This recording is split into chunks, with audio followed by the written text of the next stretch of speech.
Okay, everybody. Grant's going to give us a countdown to go on live. 4, 3.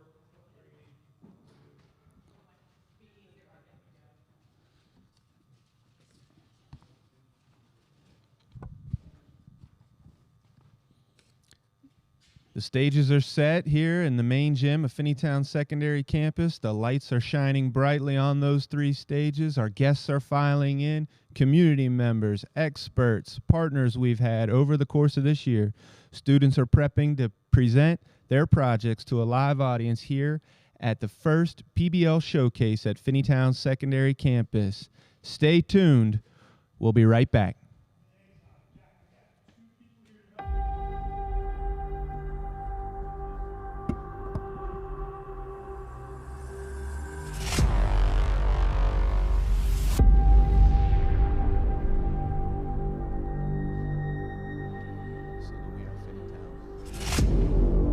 Think. Grow. Live. Who are we? Just listen. We are the designers of Finneytown's destiny.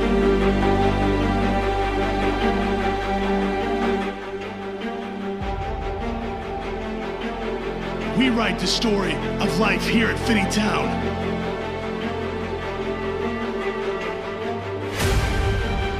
No one else can be the author of this story except for the people between these walls.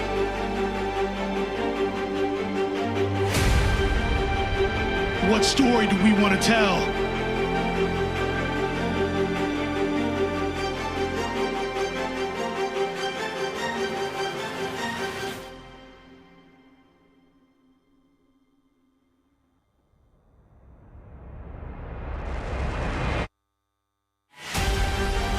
What are we willing to do that we have never done before? What are we willing to say that we have never said before? Are we willing to lean in? Are we willing to overcome our fears? Are we willing to believe in the possibilities of our surroundings? We can't go at this alone. We need each other. Here at Finneytown, we can build potential by effort and the choice to commit.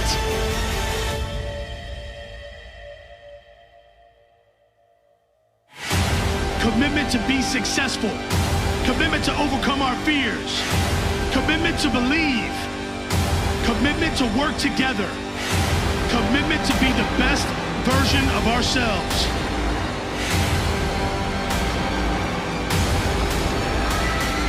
Who are we?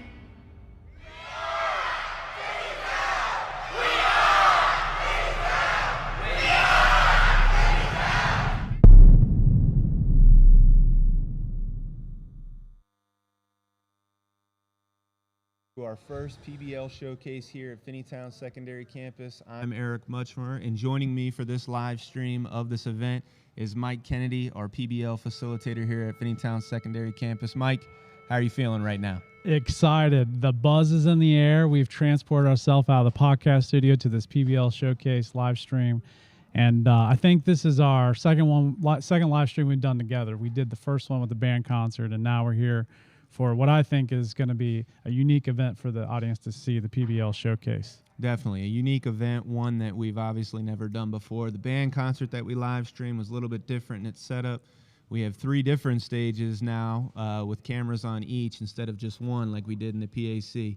So an exciting event for us today, and we're excited to see our students present. Mike, this event's a little complex. It's going all day long. We have 3 stages, multiple cameras, 12 teachers, I believe, with their students presenting. So frame for the audience the layout of this event and what they can expect to see. Yes, so we have 3 stages, like you mentioned, and on each stage there's live action events. There is presentations that are PowerPoints. There are some movies that kids created. There's an Uno tournament. I mean, all over the gamut. There's so many different things that are going on. And the unique challenge for the students is when they walk in, they're like, whoa, there's a stage there, and there's a backdrop, and there's all these chairs, and there's people I don't know. So like, I think there'll be a little bit of nerves there, right, for the first time, but that energy, I think, will come through, and they'll rise to the occasion. I know they've been preparing a lot this year for this. So from an audience perspective, we're going to flip through stages. We're going to have some interviews from the floor, and we're excited for you to be right in, transported from your home to this event. And so this showcase, obviously a lot of work has gone into it with the teachers, with the students. Talk about the students for a second. You know, this is different. We haven't done something like this before. Why would this event matter to them? What's important about it? Well, I think for students, it's their opportunity to kind of show off, right? I mean, they've put a lot of work in, they've depended on each other, and they've really, in some cases, scrambled at the last minute. Some groups have been working steady the whole time, and everybody's got their own pace. So I think for students, it matters because they chose a lot of their topics they're doing, and they chose what they're presenting, and they had a lot of choice within this. And anytime you give students choice and creativity, I mean, fireworks happen. So I think for students it's important because this is theirs. It is their performance. And we know with live performance that things don't go perfect, but that's what makes it exciting for them. Each group member will depend on each other during this presentation. And when one group member struggles, the other one will pick them up. And so I think for them, it's unique in the fact that they get to have an opportunity to finally get on stage after all the work they did in their classroom. So we're excited to see them. And that scrambling at the last minute, we're not immune to that either. No. For this. But that's part of any aspect of life or work. I mean, there are moments when you do have to adjust and pivot. And so to see our students be put in that situation, to build that confidence and to prepare is going to be exciting to see today. You also talked about choice. Kids had choice in how they were going to present, what they were going to create together. That only comes from a teacher's willingness to offer that choice. So, right, our teachers are a big part of this too today, and even teachers who aren't having students present and have done PBL projects have worked that choice into their classrooms. But focus on the teachers for a second. What about this event is special to the teachers? Well, I think for some of these teachers, this is their first adventure with PBL. We do have some veterans in there, and we do have some teachers that have been doing this. So we've been doing this since 2018, but not as focused as we are now. And some of these teachers are taking a risk for the first time. And I think for them, they've seen some things in the classroom that have ignited their passion. One of those is they've seen the students get excited. They've seen some of the topics that students have chosen to do is completely different than they would have expected. So from the teacher's perspective, I know it's a lot today, but I think the journey inside the classroom has been one that's kind of surprised them in a good way for those that have kind of taken a dive into this for the first year. So we do have some rookie teachers in PBL, but they don't really show it. And I think today you'll see it on stage. Their preparation behind the scenes is huge. And we can't do this without our teachers. I mean, what they have done, Eric, is unbelievable. The amount of dedication they've had, the amount of hard work they put into the students is just overwhelming. And so I agree, and it's going to be exciting to see the looks on their faces as they watch their kids present. Oh, yeah. Hopefully we're able to talk to a few after the presentations. That'll be another thing we're trying to do with the live stream is to bring interviews from the floor after students present. We want to talk to students. We want to talk to teachers. Real quick, I know you don't really like talking about yourself, but we have to recognize that a large part of this is because of you and your partnership with Mike Rosa, the other PBL facilitator here for the district. And so can you talk about the experience this year you've had working with our teachers, working with our students, putting on events like this, and why it's meaningful to you? Well, I always say this, and maybe it's redundant, but Mike Rosa and I really have a privilege that we've been given at this place. Finneytown's allowed us to work with very talented educators. And I think really for me, I'm almost 2 years complete with my journey with PBL Facilitator. And I know this is Mike's first year. And our partnership this year with the teachers has been a privilege, a joy. We've learned so much from our staff. And I think that's the thing that we constantly need to remember is our gifts that we have are multiplied by the gifts of the people that we work with. And I can't tell you about every conversation we've had where we kind of had those aha moments of like, oh, that's a great idea. Yes, do that. And it's them who come up with it. It's really easy for us, and we appreciate that. Absolutely. And Mike, you talked about partnerships, and you probably can hear the announcements happening. Our first round of presentations are going to be shuffling in here in a second. But going back to the partnerships you talked about with teachers, there's another person we've partnered with, and I know you've worked with him extensively this year in the classroom through his Opportunities and Possibilities class. He's become a key contributor, always has been, longtime teacher here, Matt Brinus. And Matt is actually going to be joining us as part of the live stream. He'll be down on the floor interviewing kids and students. We'll cut to him from time to time to get an update on what's going on down there. So let's go ahead and bring in Mr. Matt Brinus. Matt, how are you today? I'm doing fine, guys. Good to be here. Down here on the ground, boots on the ground. You guys are up in the clouds. Excited about what's going to happen today. Well, can you talk about the energy down there on the floor? What's going on down there? What's the vibe like? It's pretty calm right now. We just got probably introductions coming in. We haven't really felt this buzz that we are expecting. But I would say in about 5 to 10 minutes, it's going to get pretty electric down here. You know, the kids are going to be nervous, and there's going to be that uncomfortability that they're going to trudge through, and then the excitement's just going to follow after that. So soon, minutes away.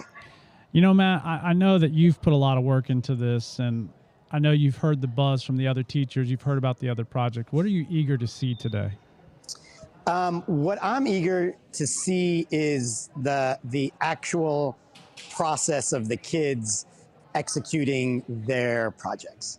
It's about the kids, as MK said, and they get to show their talents, and they get to have some fun and to be really understanding and experiencing the professional world of what it's like to present. We all can present to a small crowd. We can all present when the camera's not on, but when it's live, it's go time. And so I'm excited to just experience that with them and enjoy the uncomfortability, the comfortability. I'm here for it all. So, Matt, I know we throw around this term a lot called PBL. And that, for the audience, that means project-based learning. And my question to you is, why is this important to the future of Finneytown? Why are we doing PBL? What is the purpose behind this? So, great question, MK. PBL projects, I think, bring kids in from a variety of different socioeconomic backgrounds together to create a product. It's so much different than just taking a test. It's so much different than being silent in class. It's about voice, it's about agency, and it's a way for students to actually feel good about themselves. Whether or not they nailed it or not is actually irrelevant. It's about them doing the journey and projects, especially if it's done authentically and it's not completely scripted out where they're a robot, you know, and they get to feel a little bit about who their personality is. Can be very, very educating and warming and fulfilling for a student, which they normally wouldn't get from a high school experience in a classroom. Okay, Brinus, you're down there on stage 3. The first group to present there at stage 3 is your Opportunities and Possibilities students. Talk about what we're going to see there on stage 3 from the project your students have designed. Thanks, E-Much.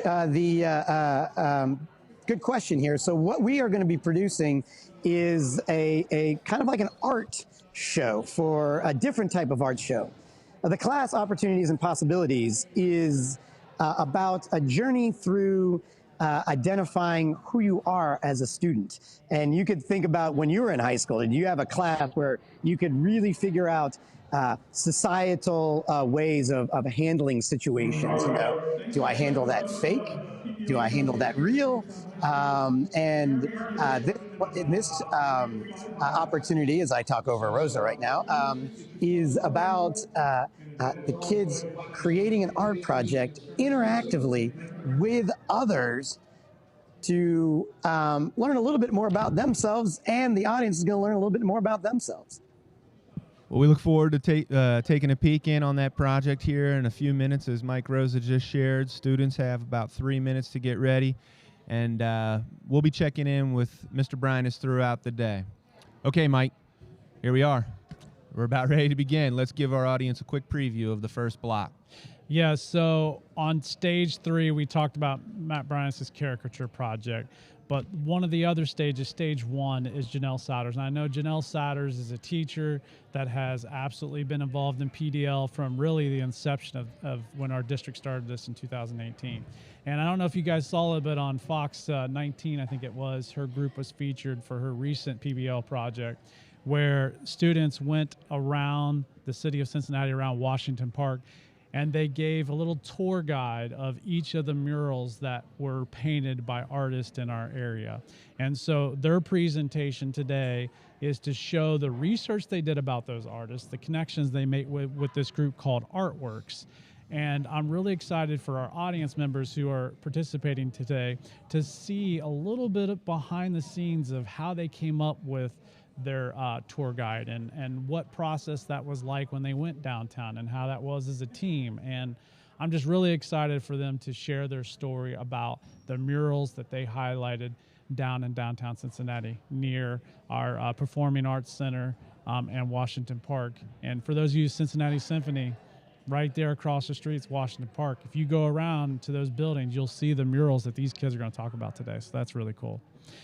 And you talked about Janelle Souders. She's a 30-year veteran teacher, taught in a couple different school districts prior to joining us here at Finneytown. Right, absolutely. An exciting thing about Janelle is she's actually taking a position similar to yours next year as our gifted coordinator. So she'll be leaving the classroom, and what a way for her to finish out teaching here this year with PBL Showcase. Okay, so that's stage 1.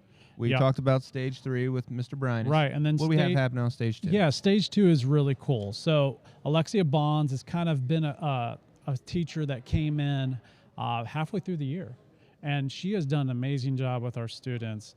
And she this year did something called literary circles. And for those who don't know that, they chose their book that they wanted to read, and then they developed a advertisement for the book that they read to get other people to read the book, which is really, really cool. So some of them created a PowerPoint, some of them created a zine, like a little mini magazine, and they just had different ways that they were advertising the book that they read. And so they're going to present that today, and hopefully maybe one of the audience members will go home, research where that book is in the library, and go read it. That's their hope today. And I like that you mentioned that, because a lot of project-based learning seems to be about real-world problems or tackling real-world issues. So it's making an impact in some way from your work in the environment that you live in or the community you live in. And something like that simply is their work inspiring someone to go and read a book that they might not have otherwise. Absolutely. Is exactly the point. Yeah, and I think from a student's perspective, like, they have a passion about what they read and they want to share that. And I think as adults, like, that's one thing that we have all loved is the books that we can remember from childhood. And I know this will stick with them. And I think that's important to say. These are usually the experiences with students that they remember. We've had other PBL experiences this year in showcases, like mini showcases, where students will say, oh, yeah, I remember when we did that first quarter, or that was really good. And the way that they talk about it and the way they reflect on it is just such a different experience than just taking a paper pencil test. You know, I don't really talk about, in a good way, those tests I took way back in the day for math or whatever. But those small projects, like we had a history day project fair, and I remember that project with my classmates. And so I know for them, they're going to have that experience, which is really cool. It is cool. And our students right now are getting set up. It's our first round of presentations, so we're getting the technology set. We have some stages that have television screens. As you can see right now, we're getting some tables set up on stage 1. That's Janelle Souders' stage. I'm sorry, that was stage 2, Alexia Bond stage. This is Janelle Souders' stage. right there in the middle, obviously showing the news report from Fox 19 of their Artworks project. Oh man, that makes me smile right there, seeing that played up there and those kids experiencing that. And then now I know we're getting ready to go to Matt Bryan's stage, which are doing caricature. So caricature is what they're talking about right now. And I'm excited. You can see their portrait down there on that stage, and I know they're just getting started. So let's listen in to stage 3.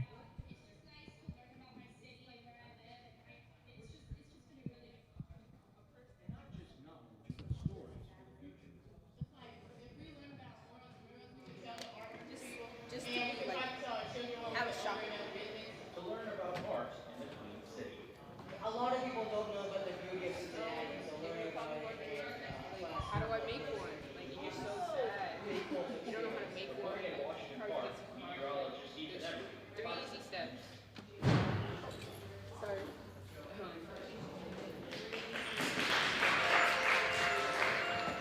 One mural Step one is to gather a list of your personality traits. So, for example, this girl, she has dark hair, blue eyes, and brown glasses. And then her personality is kind, happy, and talkative. Should we wipe the slate clean and completely start over, engage the new artist with a whole new idea, or should we actually store it and keep what it's done? That mural is always fascinating. What's real and what's not? Which windows, which windows, This which guy, ones you tell me start with mural. And something that is always caused a lot of discussion. So we're going to peek right now into stage 1 for our artworks project with our 7th grader Janelle Souders. Stage 1.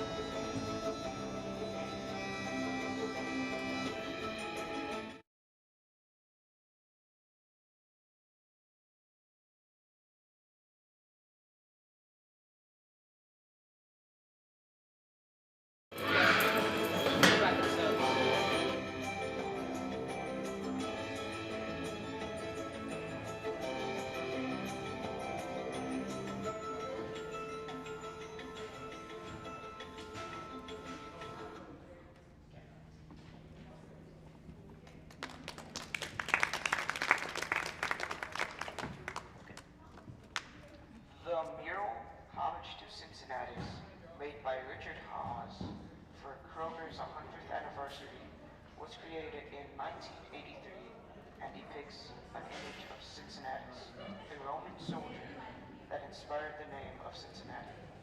Located at 1015 Vine Street and Central Parkway, Cincinnati, Ohio, 45202. The technique used to paint it is a French technique called Pompeii Oil. The mural was restored in 2015 by a group called Artworks. Artworks was inspired by this mural to start making more, and thus began the Artworks mural project.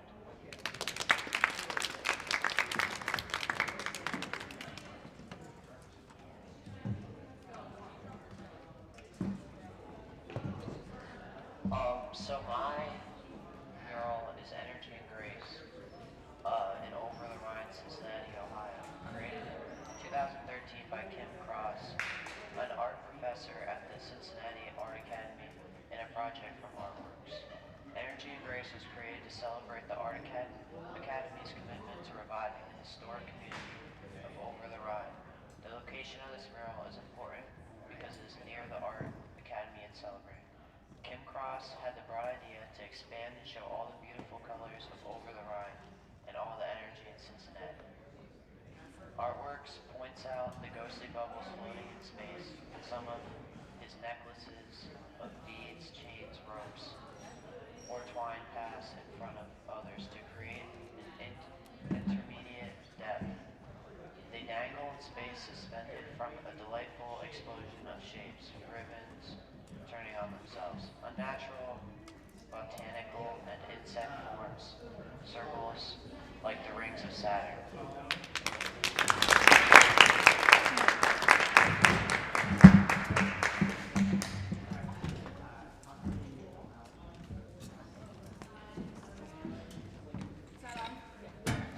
The mural that was given to me was the vision of Samuel Hanna, created in 2000.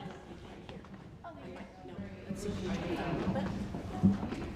Try now. Can you hear that? Yes. Okay. The mural that was given to me was the Okay. One more time. The mural that was given to me was the vision of Samuel Hanna. Created in 2009, this mural is a tribute to a famous architect, Samuel Hannaford. The majority of the places Samuel designed were in Cincinnati, including Music Hall, City Hall, and Elsinore Tower. Samuel Hannaford was buried in Spring Grove. We visited the cemetery and saw the Norman chapel there that he designed. In the mural, you can clearly see Music Hall and City Hall. You can also see Washington Park clearly pictured. The balcony that's right up in the front was actually a balcony designed by Samuel himself. Finally, the last fun detail of this mural is the picture on the right. That's Samuel. You can find this mural on 1308 Grace Street. I think this mural is a wonderful tribute to Mr. Hannaford, and I think it adds a lot to our gorgeous city.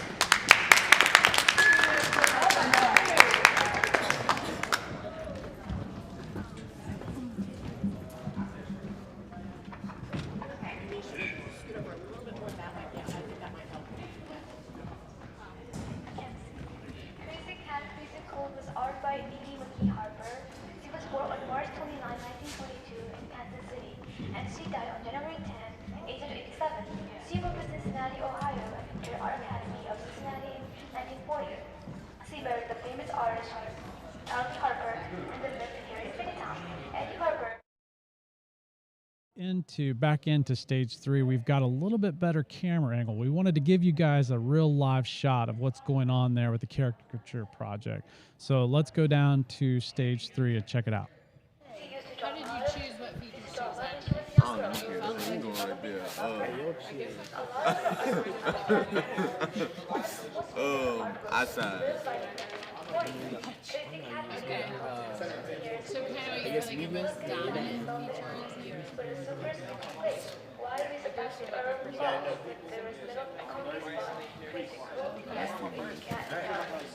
ain't got nothing to do. Damn. It's pretty close. That's okay. That's okay. Yeah. You can redo it. Like you have an eraser, and you're just gonna put oil pastels on top of it. Two different sides. Okay. All right. I shake. Real. Oh, okay. Real. Great. What are they? Lip size. Okay. I got it. Like umbrella. You kind of want to mix. I'll do my braids. I kind of have a lot. So for my braids, I'm gonna do the parts first. No side. And then make like a little, kind of like. I don't go. This sounds like you're real a little bit, man.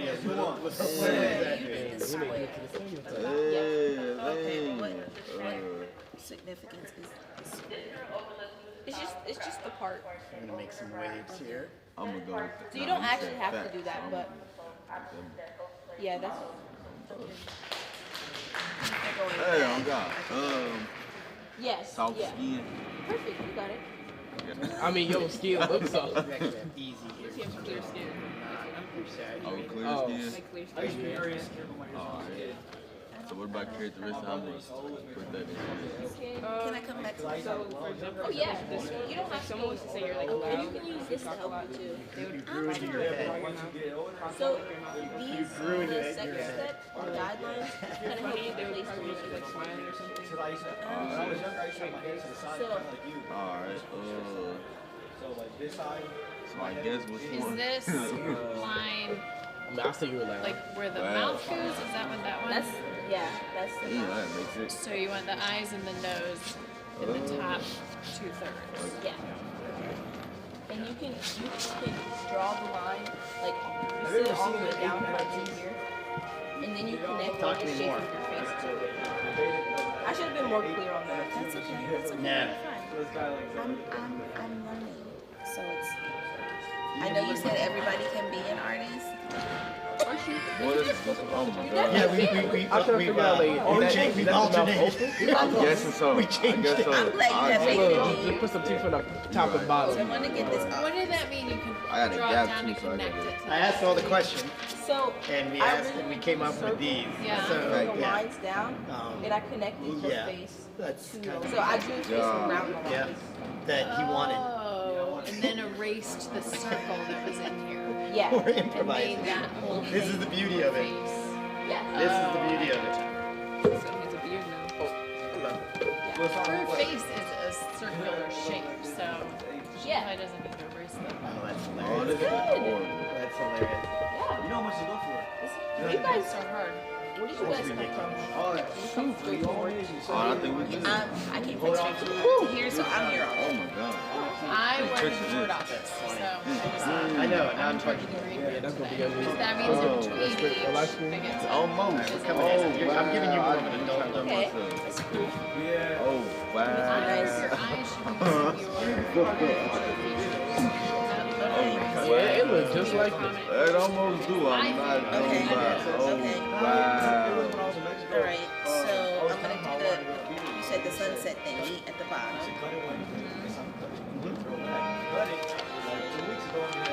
Damien, I think he got you beat in drawing. Yeah, I think I got you beat, man. I got you beat, Looks man. exactly just like it.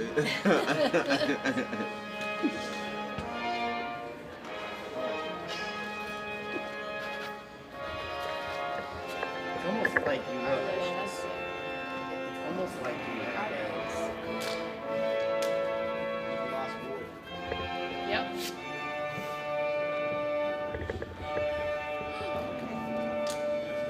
I have you like looking a little intense right now. All right. Yeah, they're no really. That's actually not You just gotta bad. find them. So like, they're kind of not printed very well. Yeah, not really that bad. There's like here. It's almost like I've kind of taken the Hispanic out of you. This looks like the Jesus crown or the Crown of thorns. He did. All right, we gotta get colors. What colors do you want? Lighter colors, darker colors, darker colors. All right. So I'll say you funny. Funny. I'm going for the colors. Y'all funny, though. Guess this is the funniest. Look, you can change the eyes, right? Like kind of close and eyebrows up, so it kind of looks like you're natural. I need some eyebrows too. Yeah, I do need some. And my Shawnee, you can pass these colors around. I'm gonna grab these. Oh yeah.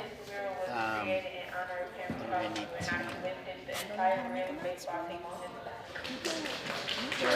And I do need some eyelash. You want to start if you see your nostrils. Like when you're Okay. looking, you just Here you see, go. like you look like a little. Like a butt. Yeah. Your eyelash go down. Kind of like how that person was doing that. So we just got a good look at Brianus's project. Obviously, it's an interactive one. Most Right. people expect when they hear presentation or project that it's going to be somebody up on stage with a PowerPoint. Yeah, I mean, you think Sure. sit and get, right, where you're just hearing information, which that is a form of it. But this one, you're right in the work and you're part of the project, which is unique. It is unique, and it's cool to see our students interact one-on-one or two with one and work on that caricature project. Right now, we're going to take you in to stage one, Janelle Souders' Right. project. Her students are on stage now. We'll take you there.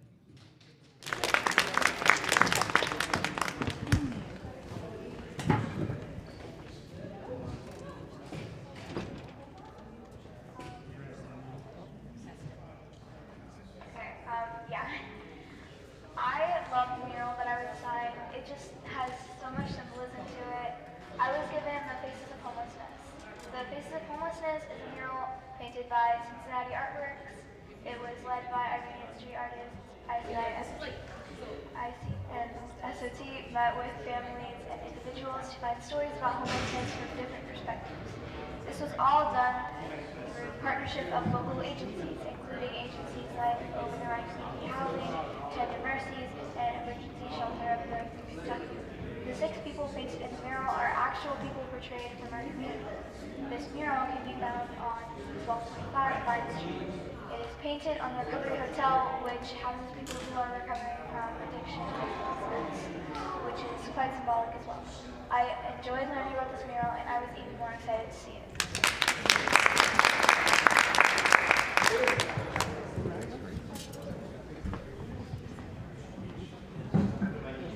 Ice Cream Daydream is the name of the mural. It was created in 2010.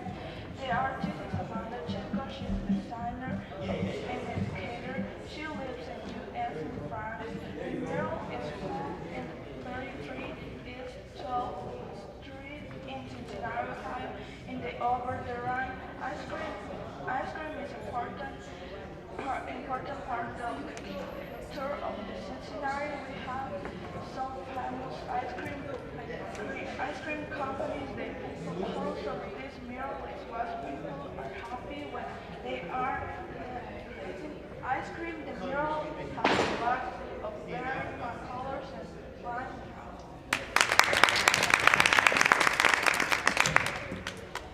All right, so the next time you will see these words, you will see them with artworks within their tour book. So we encourage you to go downtown, look through the murals that are there, and read through the research that these incredible students have done. Thank you very much.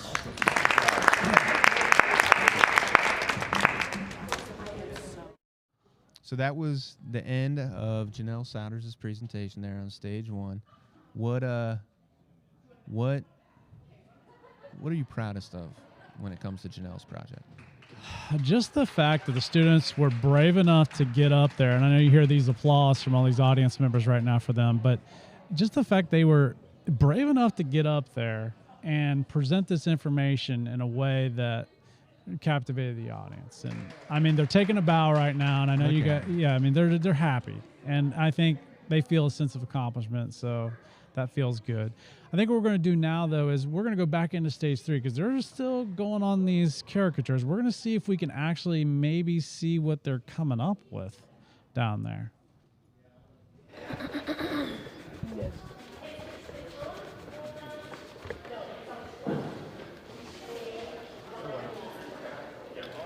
was good. Yes. You know, people pay for like ugly. All right, I do see that one project has been complete, which is amazing. If you have filled out one of the feedback forms, you can hand that to the teacher. So Ms. Souders will take that. And there is a couple of different projects going on. So if you would like to go to those other projects, you may. I would love to see it. You want me to think about it? No, I already know what it is. I just wanted to hear someone say it. Because that pulled back in the book. You know, all you need is that black hair. That was going to work. So we're just going to Let's get you some makeup. Yep. And the girl was so black you can't see them. Color.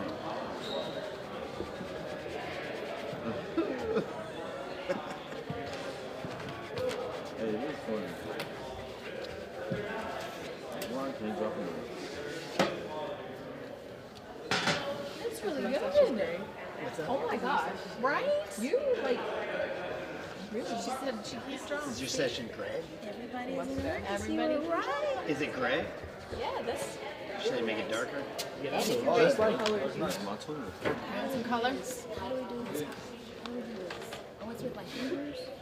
Oh, no. I mean, they're like crayons, but just his eyebrow slits. What are eyebrow slits? Okay. It's like it's just eyebrow. Okay. Brown? You said brown with gold? Go with your nails. Here's a brown. I gotta make it darker. Wait, that's what they.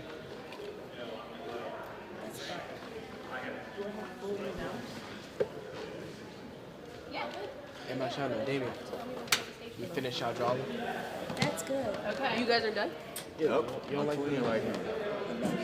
You don't want to color the eyes? we can't. Or you can make a neck and shoulders. We can do that. Give him some clothes and outfit. Oh, you right. Kick this man right. And you can exaggerate like, oh, you're short, or you know. Damn, you just thought it was short. Well, just like, I'm just saying, just if you want to. Man, this gonna make it like I got a small neck. Sure, drop my juice cap. Yeah. Look like one of the memes off of the Wii.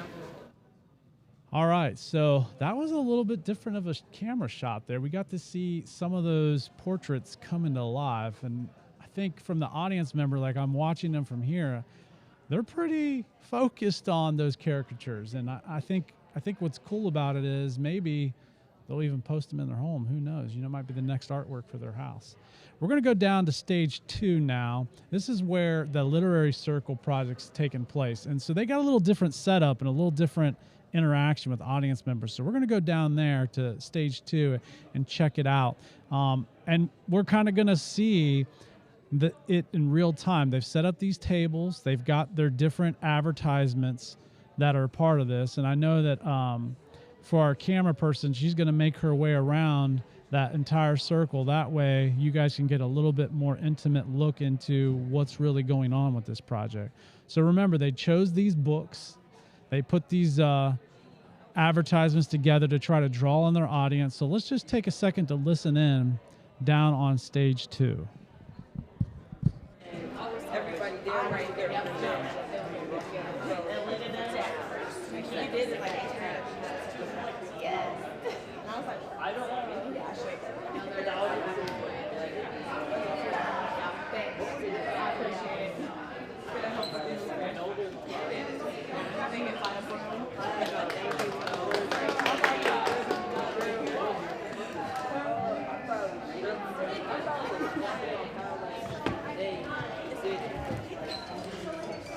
They keep on saying that they try different. Okay. So these are 2 of my students, Madeline and Finish. Yeah, I just saw your. I think so. They did really good. The art. Girls, they're yeah. I feel like they do really good. I also feel creative did that. I think they do great. Thanks. Everyone says you have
Oh, you don't know about that?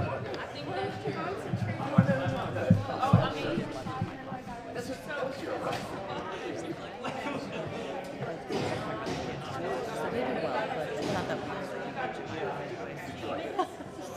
Is that a ferret? Are you talking to a ferret right now?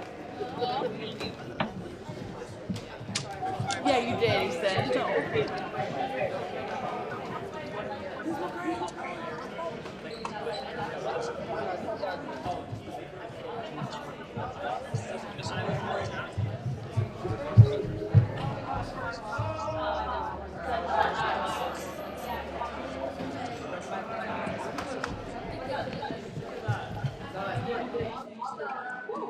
So apparently you liked it, right?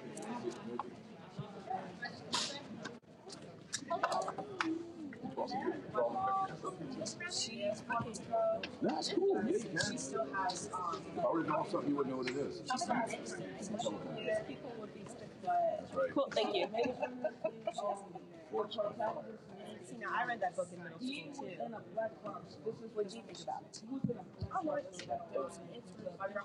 It was interesting for me because I don't know, personally, I definitely introduced teaching to my mom.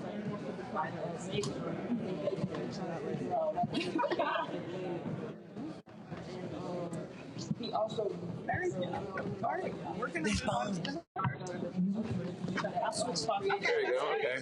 Bye. Hi.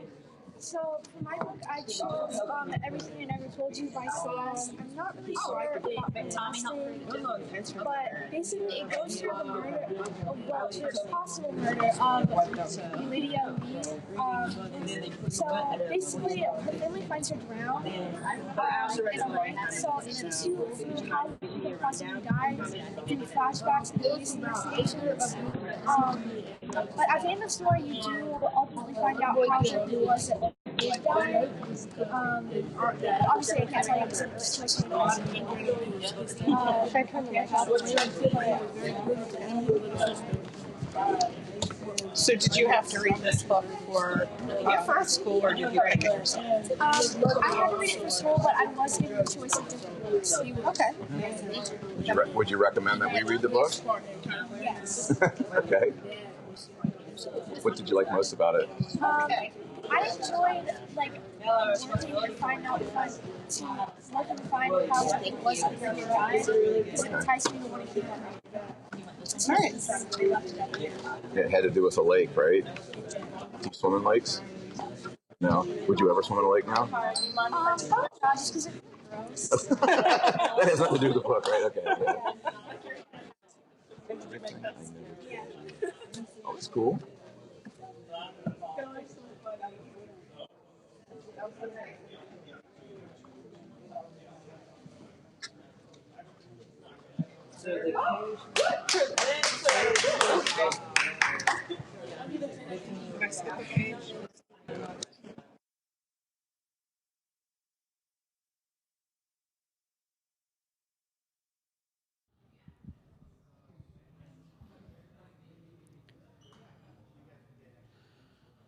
Well, there's a lot of action on the floor. We've got some intimate shots from our camera people, and I know it's a little different down there on stage 2, and there's some cool stuff happening. So now I think what we're going to do is transition maybe to some reactions on the floor. We haven't got any audience members on the floor. I wonder what they'll say, Eric. I wonder too. I mean, we're going to cut down here, down to Brynus's stage, to see what the experience was like for a participant or two, maybe even have a chance to talk to a student who just worked with one of the audience members on a caricature. It'll be interesting to hear what they say, first time doing this. How'd it go? I mean, I'm interested to see if they'll show their picture, or maybe they'll just give us their experience. But either way, I think their stories will be kind of cool and unique, and I really appreciate them being willing to be interviewed, because I know they're just jumping in here as audience members, but I don't know. I know if it was me and I was down there on stage 3, I probably would have had a blast. So I'm excited to hear what they have to say. And Eric, what do you think of the experience so far before we go down to Brynus? I think it's been great. I mean, it's early. It's the first round of presentations. Obviously, we're going to have some hiccups at the start, things getting set up technology-wise, but the energy's been great from the kids. The energy's been great from our participants and audience members. I think it's fantastic, and I'm excited to see what happens here in the second block that's coming up soon, and as the day goes along. I think it'll just get better and better. Well, I wonder if Matt's ready to hear us down here. Matt, are you ready? And who do you have next to you? I'm set down here on the floor. I got my first interview of the day, and I'm here with the lovely Natambi Simpson. Well, let's hear from Natambi. Natambi, so tell me, what was your experience like in this? So my first project was one of make your own caricature, and when the presenter said that everyone is an artist, I'm not an artist. I thought that's what I brought to this space, is that I'm no artist, right? But when she handed me the canvas and the pencil and the colors, it was amazing that just by following their directions, I was able to be the artist that they told me that I could be. So it was great. So tell me more about like the students. Did they really make you feel comfortable with your ability to adventure with art? Absolutely. So the steps to creating a caricature were spot on. The layout and the instructions on how to draw, what to draw first, and how you can make the adjustments and make the exaggerations. Perfect. So scaffolding, part of project-based learning, they scaffold things. They scaffolded it. Yes, they did. So good for you. How do you feel about this process now that you're doing it? You just did your first, and you're going to enjoy another project. Yes. Does this give you confidence about like the future of students presenting? Yes. I am a big advocate of students showing what they know. A demonstration of learning to just solidify within themselves the concepts and the understandings of whatever it is they're presenting on. So yeah, absolutely. I'm excited to see the rest of the projects and hear how deeply the students have taken hold of the content that they're. Did they ask you questions? Did the students ask? So did you get to know a little bit more about yourself? Like, is there something that you picked up on this? Yes. I realized that I may see myself differently than someone else. So my partner is the one who told me about my characteristics for me to put into my caricature. Those were some instructions from our presenters, and it worked out beautifully. Eric and Mike, did you hear that? That's so amazing that Tombi learned a little bit about herself, which is a little bit about what the class is all about. And her experience is through other people's perspectives of who she is. Yes. Pretty darn cool. That is amazing. You know what, Matt? I think the coolest thing is the fact that you talked about scaffolding in there, about the way the students present the information. And you asked her that question about what did you learn about yourself, which I thought that was really amazing to hear Natambi talk about that. That fresh perspective just brings a whole new light to this project-based learning thing.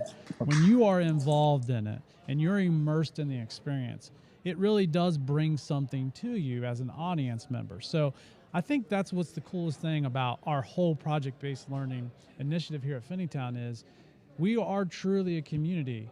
The students are learning together in small groups. In that situation on stage 3 with Natambi, she had students supporting her. She was learning herself. She's not a professional artist, someone who came in with the skill sets of doing that. And so it was really cool to hear her story about that. And that's right. And as she talks, Natambi, and she's an expert herself in project-based learning. Absolutely, yes. Experience at One of the best. And with us, and also working for Hamilton County Educational Services Center. She's a consultant for us. She's fantastic. But when she shared that she learned something about herself, I think, like you said, it speaks to the power of project-based learning, because it's not a predetermined outcome given by the teachers that the students have to regurgitate or produce. Absolutely. There's authenticity in it, and that's what I love about project-based learning and wish I had experienced when I was in school, the ability to create something from scratch. And here, that's what's happening. Absolutely. I mean, these students, just to give you a background on this class, the students did a card sorting activity where they wrote down all the topics that they wanted to do for a project. And then we had those cards passed around and they rated each topic. And then as a class, the highest rated topic that they voted on through that process is the 2 projects that came out of this. One was caricature, the other one is Uno tournament, which is going to come up. And the big thing is they had to find a way to present the information and teach someone how to do something they're passionate about. And that is the beauty of it, is it was their passion. And so just to hear Natambi talk about that and her experience, and she truly is a PBL expert. She's been a huge mentor for me. I have been indebted to the amount of knowledge she has given me and Mike, And it's been a privilege to work with her, and to have her today as a participant, an audience member, I know it's got to mean a lot to her because she's taught us a lot as a district, and I know we've worked together a lot and we've learned a lot from each other. So it was really cool to hear that. And so here we're going to take it back down to Mr. Brinus. I believe he has a student who just presented with him, Myshana Tinsley. So, Mr. Brinus, let us hear from Myshana about her experience presenting today. Thanks, guys. Back here again, we've got Myshana here, and you just presented. Yeah. You just presented. So, how was the experience for you? It was a little bit. I was a little bit nervous at first because, you know, I'm not very good at talking in front of people. But the audience was they were really like quiet, and they kind of seemed like they were listening. So, the most part I was worried about, so they can just hear what we were saying, and understand what we needed to do. So tell me a little bit about that. Once you got comfortable in the presentation, what were some emotions that you're going through? Did you realize, oh, I can do this, or? Yeah, I got really excited, especially for like the group of people, because they seemed like, oh, I can't really do art, and I wanted to show them like anybody can do it. Like. That's awesome, and we're so happy that you're here doing this. What have you learned a little bit about yourself through this experience? I learned that I'm a little better at encouraging people than I thought I would be. Like, because sometimes I'm like, well, I don't really know what to say, but it kind of came out, you know, just easy flowing. Is it difficult to, because you're a good artist, is it difficult to see art that is not produced at your level to still be successful about it because anyone can do art? Oh, no. A lot of them like really surprised me. Like, it was really, really good. They're very good at following instructions. And your instructions were very, very good. So if you had to give advice to a younger student about getting up and presenting, what would you tell them? Just pretend nobody's there. Like, go through it, practice it, and pretend, just do it exactly how you did it before. Don't change anything. Great words there for advice from Myshana down here. Eric and Mike, we'll send it back up to you. What they've learned, what they pour into the project, and you know, the experience that presenting in front of a live audience gives to them. So pretty cool to hear from Myshana, and we'll be sure to hear from more students throughout the day as our blocks continue, our presentations continue.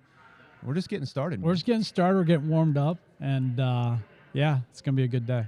So we're going to take a short break here as we have our Block 1 students exit the gym and our Block 2 presenters come into the gym and set up. So we're going to take a short break, and we'll be right back.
I'm gonna look up the other ones. Are you a Finneytown alumni? I actually am. Oh,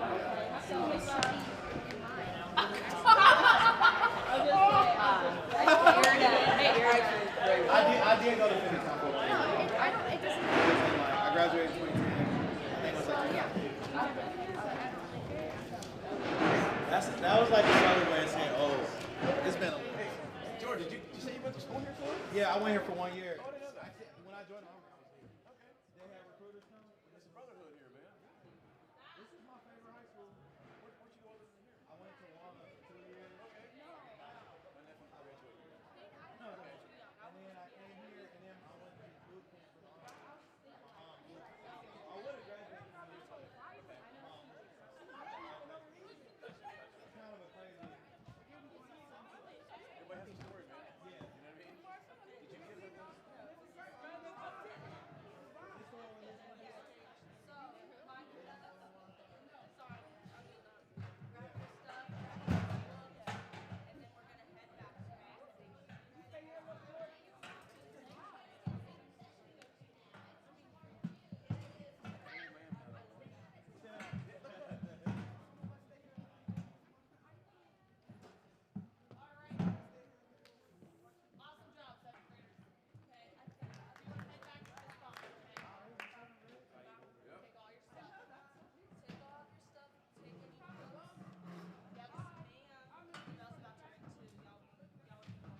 Who did these?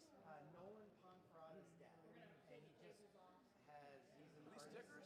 Yeah, he made these free. Can I keep this? All of them. Awesome. Give Love 'em out. stickers, man. Yeah, Yeah, yeah. it's for you. I got a bunch for Fred coming later. Oh, okay. Nice. Yeah, 'cause I think Fred's, he's gonna be here at some point, right? It's just like really cool. Yeah. Sorry about that. Yeah,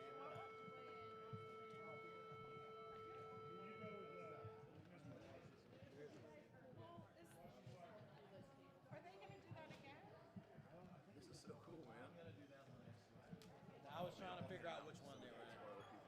Did you get one of each brochure? Yeah, I did. Okay, there you go. So Because it seems like they're kind of going through them. Yeah, but it's 2, 1, and 3. So.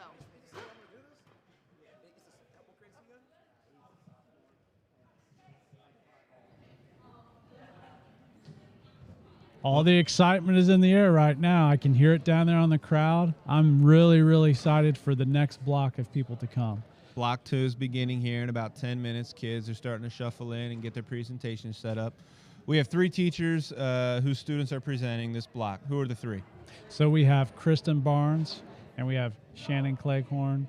And you know, the coolest thing about this is Melissa Hawkins. She really did something neat with her students where they came up with this cool experience with their kids. And I mean, I can't wait for you to see these things. And I know Melissa Hawkins, she was working real hard with her students on recreating some scenes. Oh, yeah. Using different genres from Romeo and Juliet, yes. Which we'll hear about here. We had a chance to sit down with all 3 prior to today to have a short interview about the project and what it means to them. We're going to start with Kristen Barnes. Yep. And so let's take a listen to what she had to say just a couple of days ago.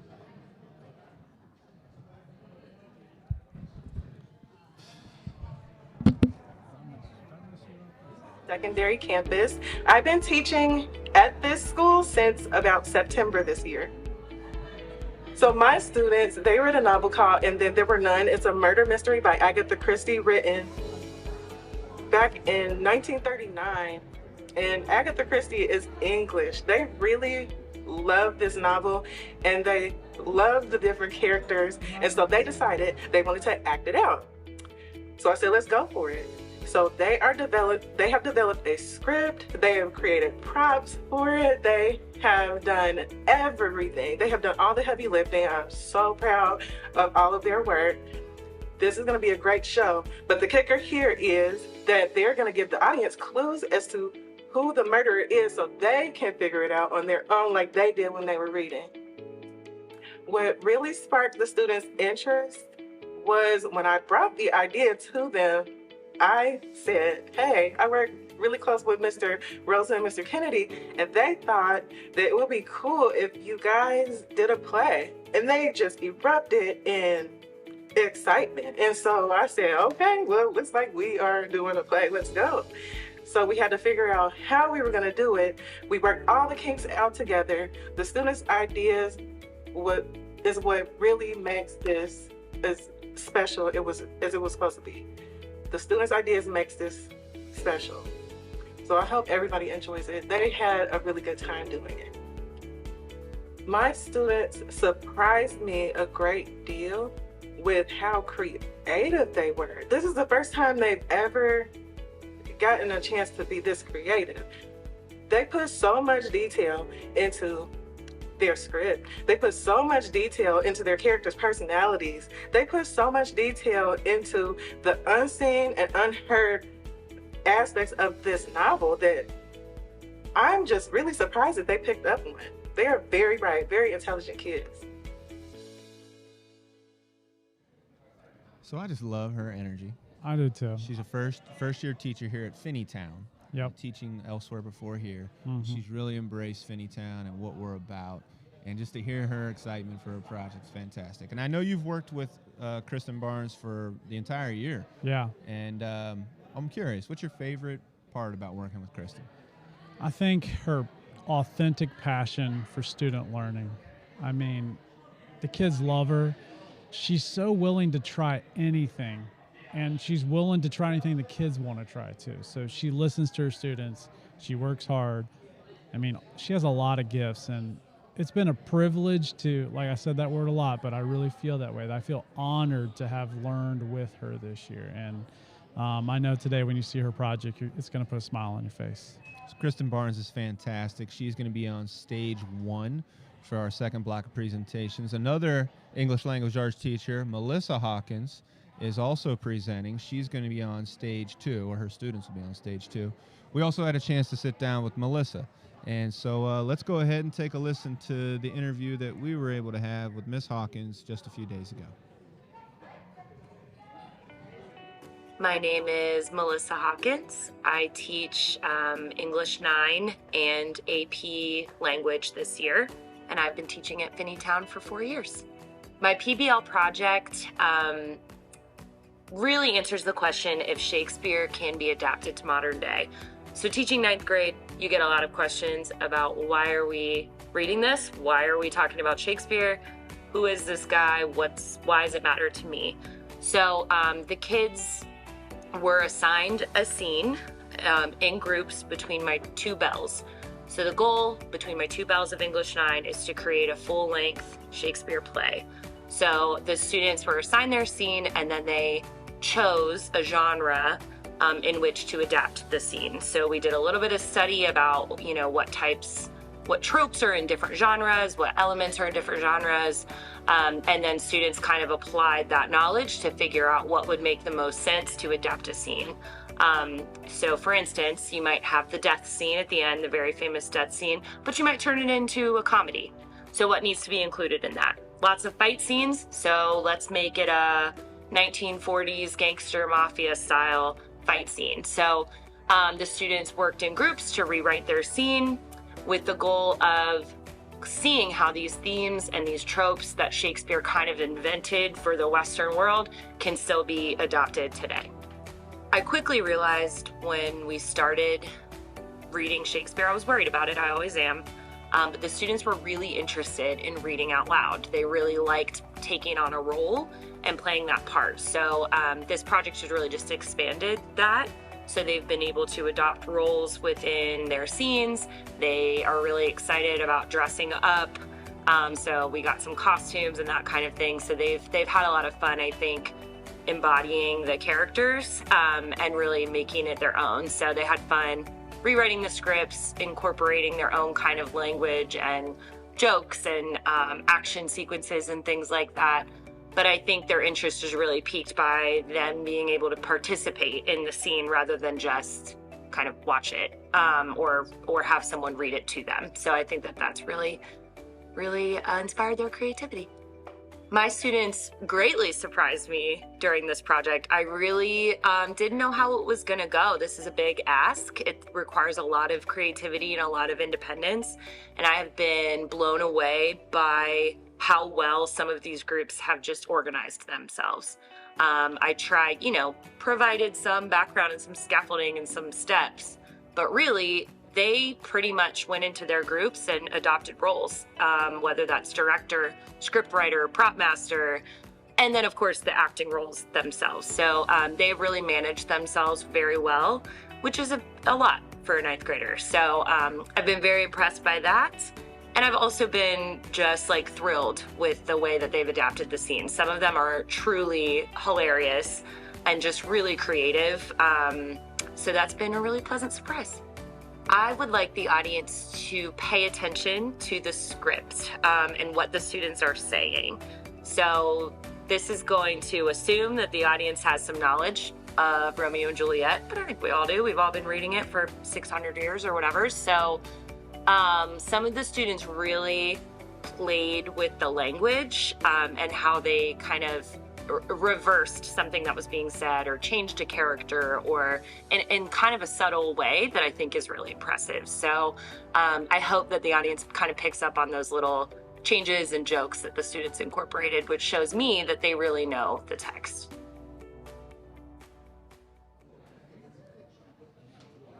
Melissa Hawkins, ready to go. Obviously put in a great deal of work for her project that will be presented. What stage is she on? She's on stage 2. Yep. But we're going to go to stage one Yes, for sir. this first one with Kristen Barnes. Let's go down live to Matt Bryanus and Kristen Barnes right before she starts. I know this is going to be real quick. Guys, how you doing up there? Hey, we got a quick interview with Miss Kristen Barnes here, and real quick, talk to me about why is it important for you to be here on stage one with your kids? Because we did this together as a group, and I want to support them while they're performing. I have a part too in the play because they put me in it. You sit in that chair for now, okay? It's important for me to be here because I want to support them in everything that they do. And we love that you Yes. support them, and we couldn't be more proud, bad English. So, hey guys, back to you. Thanks. So Kristen, Miss Barnes, acting in the play herself. Yeah, and she's right Commitment. there. And she's managing students, telling them where to sit. Like, she's right there live action. So we're about to get started down there. I know this is going to be different. What's going to happen here is it's a murder mystery. The kids are going to act out the murder mystery about a book from Agatha Christie, and Then There Were None. That's the title of the book. And what they did was they wrote their own scripts. And they have investigators in the audience that have to try to crack the case and see who the murderer was. And it's going to be cool. So we're going to go check it out on stage one, and they'll get started really soon. So hang tight. I'll tell you what, while we're waiting, Grant, if you're able to show the audience stage 3 and stage 2 for a second, and tell us what's going on here, Mike. This is Shannon Cleghorn's presentation. Yeah, so this is preview.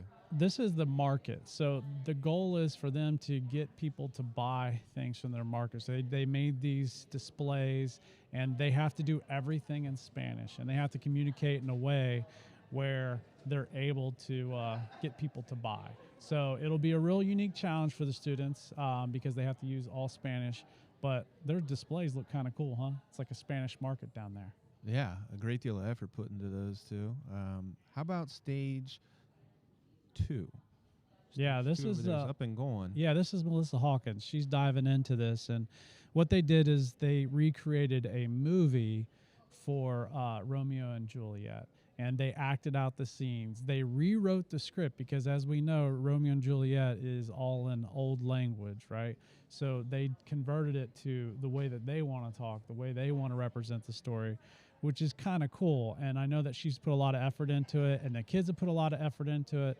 They're going to talk about their process of how they put it together, the process of how they did it, and it's going to be really, really cool to check it out. So those are the 3 stages. We have Melissa Hawkins and her students on stage 2. We have Shannon Cleghorn and her students on stage 3. And we're going to take you right back for the beginning of Kristen Barnes' project on stage 1. Performance. There are 10 guests at the island, and they all might meet their fate. One among them is a killer, and we will see if you all can figure out who it is. Whoever can make the correct accusation will win a prize at the end of our play. You may use the clues given by scanning the QR code on the case file. Now let's welcome the guests at Soldier Island. I'm Dr. Armstrong. I'm General MacArthur. I'm Barry Miller. I'm Justice Gilbreth. I'm Philip Lombard. I'm Mr. Rogers.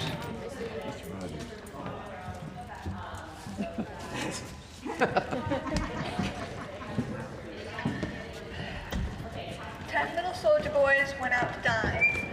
One choked his little self, then there were 9. 9 little soldier boys stayed up really late. One overslept himself, then there were 8. 8 little soldier boys traveling to Devon. One said he'd stay there, then there were 7. 7 little soldier boys chopping up sticks. One chopped himself in halves, then there were 6.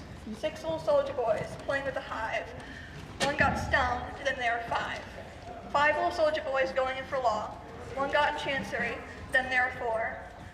One got swallowed by a red herring, then there were 3. 3 little soldier boys traveling to the zoo. One got hugged by a bear, then there were 2. 2 little soldier boys sitting out in the sun. One got all frizzled up, then there was 1. 1 little soldier boy, left all alone, went and hanged himself. Then there were 9. Our story begins in Devon, England, August 1939, Soldier Island.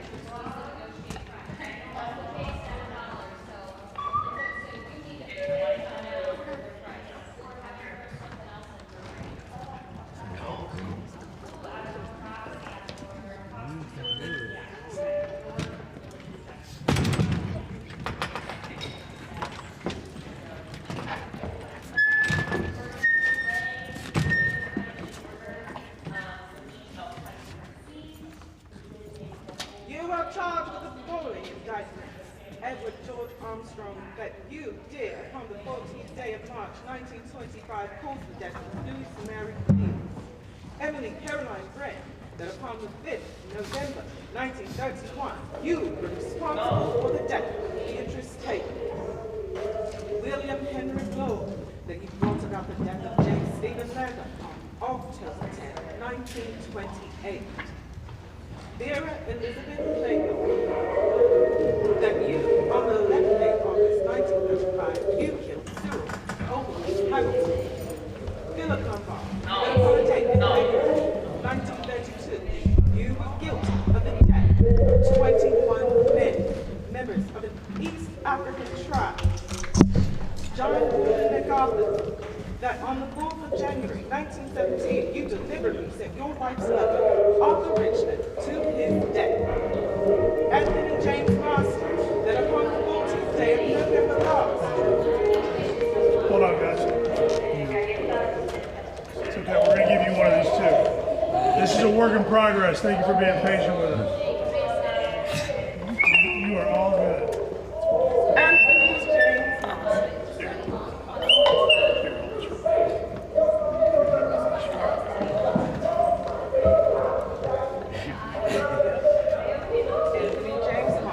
That upon the 14th day of November last, you were guilty of the murders of John and Lucy Thomas Rogers and Edward Rogers, that on the 6th of May 1922, you brought about the death of Jennifer Brady, Lawrence John Walker, that upon the 10th day of June 1930, you were guilty of the murder of Edward Seaton.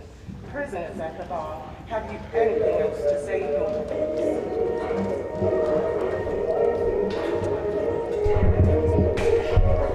Who the bloody hell said that, and how do they know this information?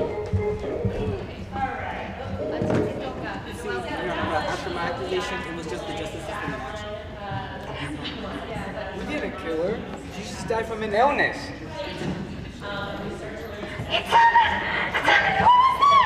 How?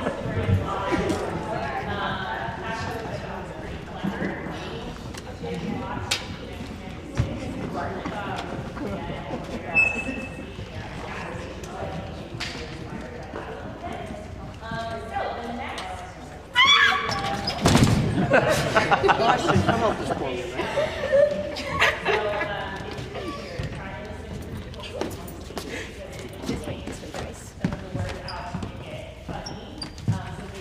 Who's that on the gramophone?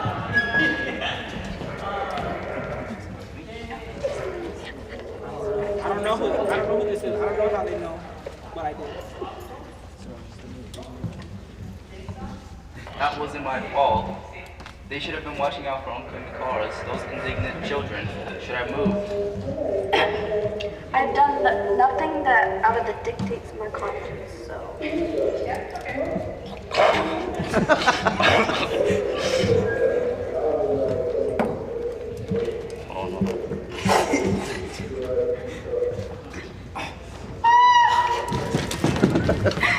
I can't find a pulse. How in the hell did he die? Are you saying he just choked and died? Maybe we shouldn't drink anything else for today. We should take a look at some. We really need to get off this island.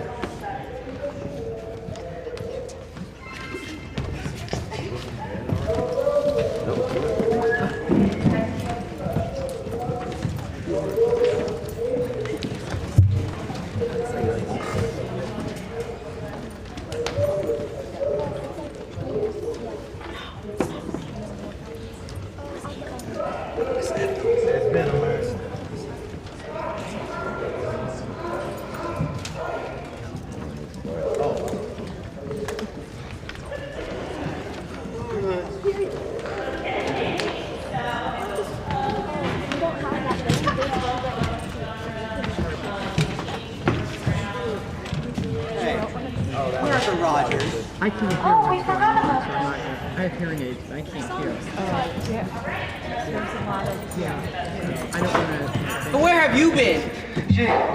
Miss Ethel's dead, Miss Armstrong. She's dead. This is absurd. 2 deaths in 2 days. Who's doing this to us? Maybe we should start searching.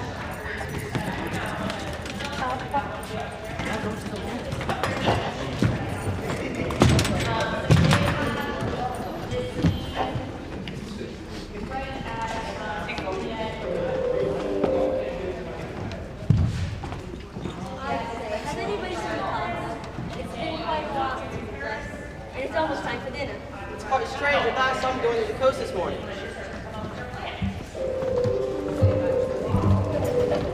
Oh my God! He's dead! Oh, there's nothing we can do about it now. Just keep your heads up.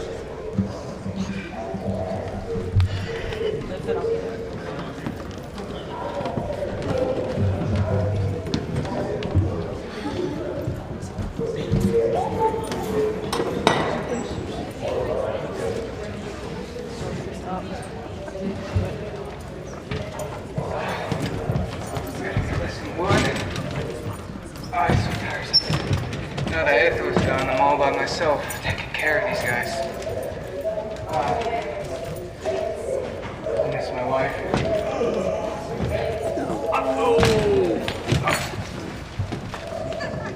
Oh my God. It's dead.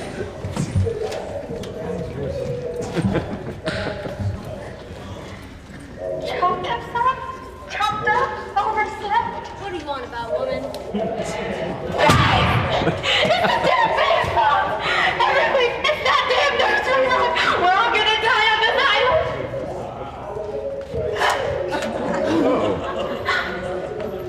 Go make some breakfast, please. I'm all right now. I'm scared.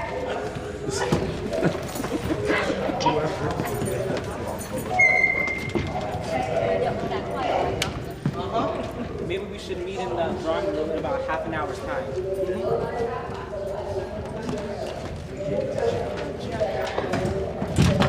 anything the matter, Miss Murray? Nothing. I'm just feeling giddy. That's all. Feeling giddy, eh? You can say that I have some pills for you to take. No, I wish to not take anything. I'll just sit here till they give me this passport.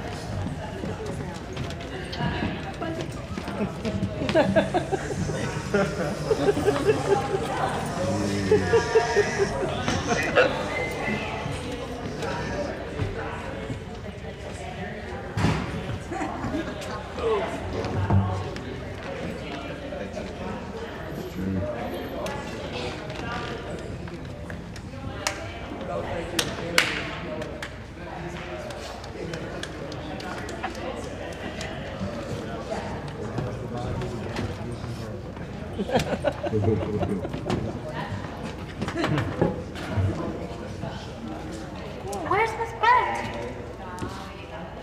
Shall we go fetch her? Just. Oh my God! She's dead!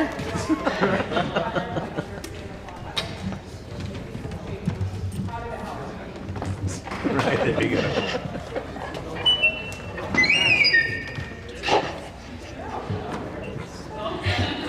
Maybe we should be back. Let's go rest for the night. Yeah.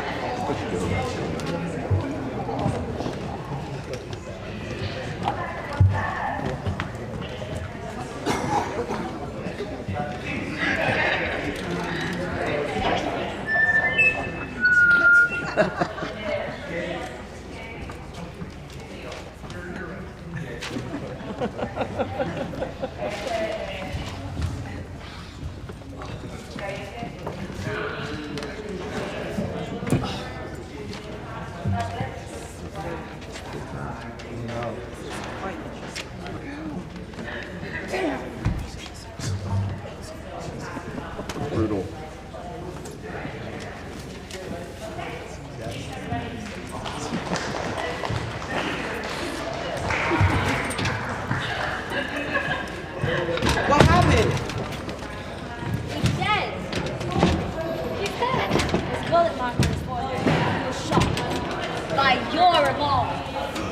Well, it must have gone missing. You were the one who had it. It's yours. Well, last night. I guess we should just go to sleep then.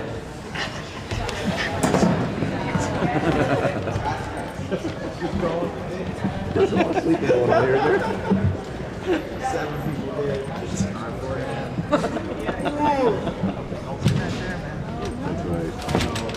That's right. Look at this note. It says I can go to the top of the mountain, I can go home, be free. There's no one up here. What do I do?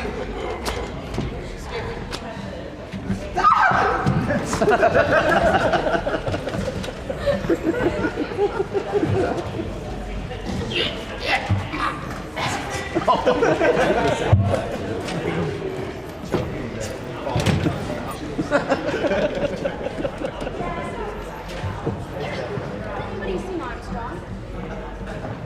I saw him leave the toilet this morning. Well, all I'm saying is that. All I'm saying is that you were the only person who have seen him gone. Saying I'm the killer? Well, I'm saying that I have been asleep all night. Well, we don't know that he's fully dead. He's just disappeared. He could still be on the island for all we know. I guess we must be searching for him then. Don't be a fool. He wants us to search for him. He's gonna lead us straight into his trap. Sure, fine, you win. Armstrong's the murderer. But we're gonna have to be careful. You stick with me. We'll go look for him.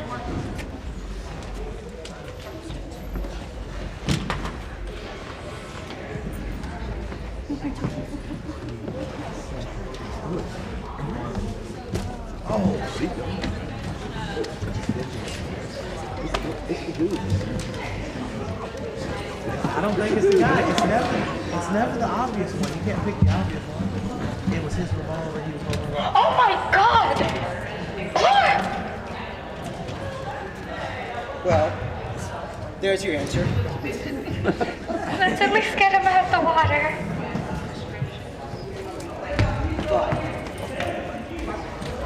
Oh, you've pickpocketed me. For all of this, it was you.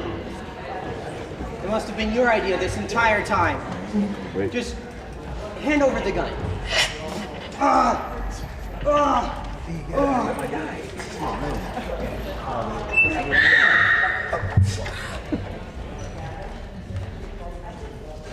I'm free. I'm finally free.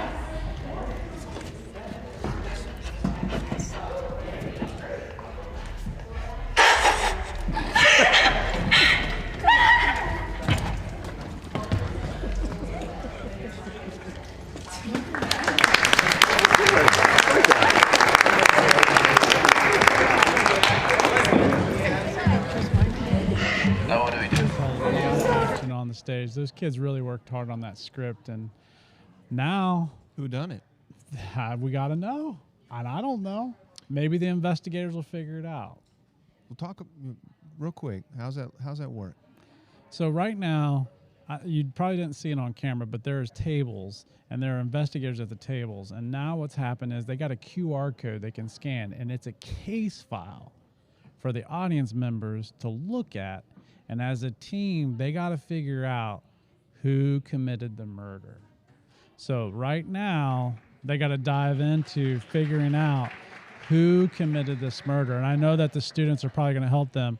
In a couple minutes, we're going to go down to Bryanus and see if he can catch a couple students to talk to them. But right now, they're thinking through, okay, who did this murder? Who were the people involved? And they're kind of helping each other out at the tables. And right now, I know Bryanus is getting some of the students that were on stage, so maybe they can help with some of those questions to kind of help the audience, if they didn't hear real well, kind of give them an idea of what's going on. But, you know, aside from that, this whole process, the fact that they wrote this script and they came up with this whole play and they made a case file and how interactive that is really, really cool and unique, I think. And so, me being a former English teacher, having, you know, had students read novels, different texts, I was traditional in my teaching. And PBL and what was done here is non-traditional. It's an alternative to the old way of doing things. And I remember, and I feel guilty about it now, having kids read text, give them a paper pencil test, or have them answer a bunch of short answer questions that were much about comprehension and analysis of a text. Right. But I'm sure that kids didn't retain much from that experience, and I can't help but think the kids who just presented will remember this for a long time, and the text and its meaning to them. I like that you said it about the text, because that's the whole point of it, is remembering it. And I think the way they did it by putting it in their own words and reenacting it, that's high level thinking. And so it's really cool to see how they did that. Right now, we're about to go down to Brynus. Brynus, can you hear us? Are you ready with the students? I can hear you. Take it away. All right, guys, thanks. We're back down here after a wonderful performance here of And Then There Were Three. Excuse me, Then There Were None. Then there were none. So we're here with Madeline. And Madeline, what grade are you? I'm in 8th grade. So Madeline's in 8th grade. And tell me, how was this experience for you? I thought it was fun. Everyone played their part really well. I thought we just had a whole bunch of fun. It wasn't too serious. I think it was just more of us just playing around and having fun. Yeah. It seemed to me that you guys were pretty serious up there for having some fun. Tell me about a little bit about interacting with the group. Was it easy to work with these kids, that your friends and your colleagues, or some people that you may not know? Was it easier, or did you find some challenges? There were a few hiccups here and there, but I think we all worked together really well to make this production work.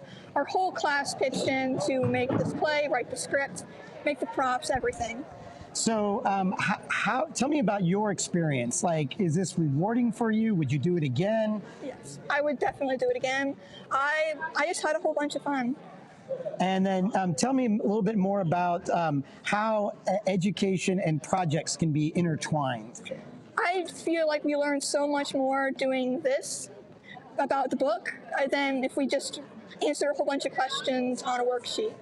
And how do you feel about Miss Barnes? Did she help you and consult and facilitate this? Yes, she ran the whole thing. She was very helpful the entire time.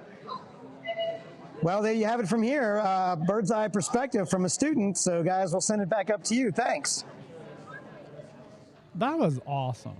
I mean, just the fact of her passion, what she added to this project, and how they all put it together as a team. I mean, I think it was like 12 or 13 students up on stage.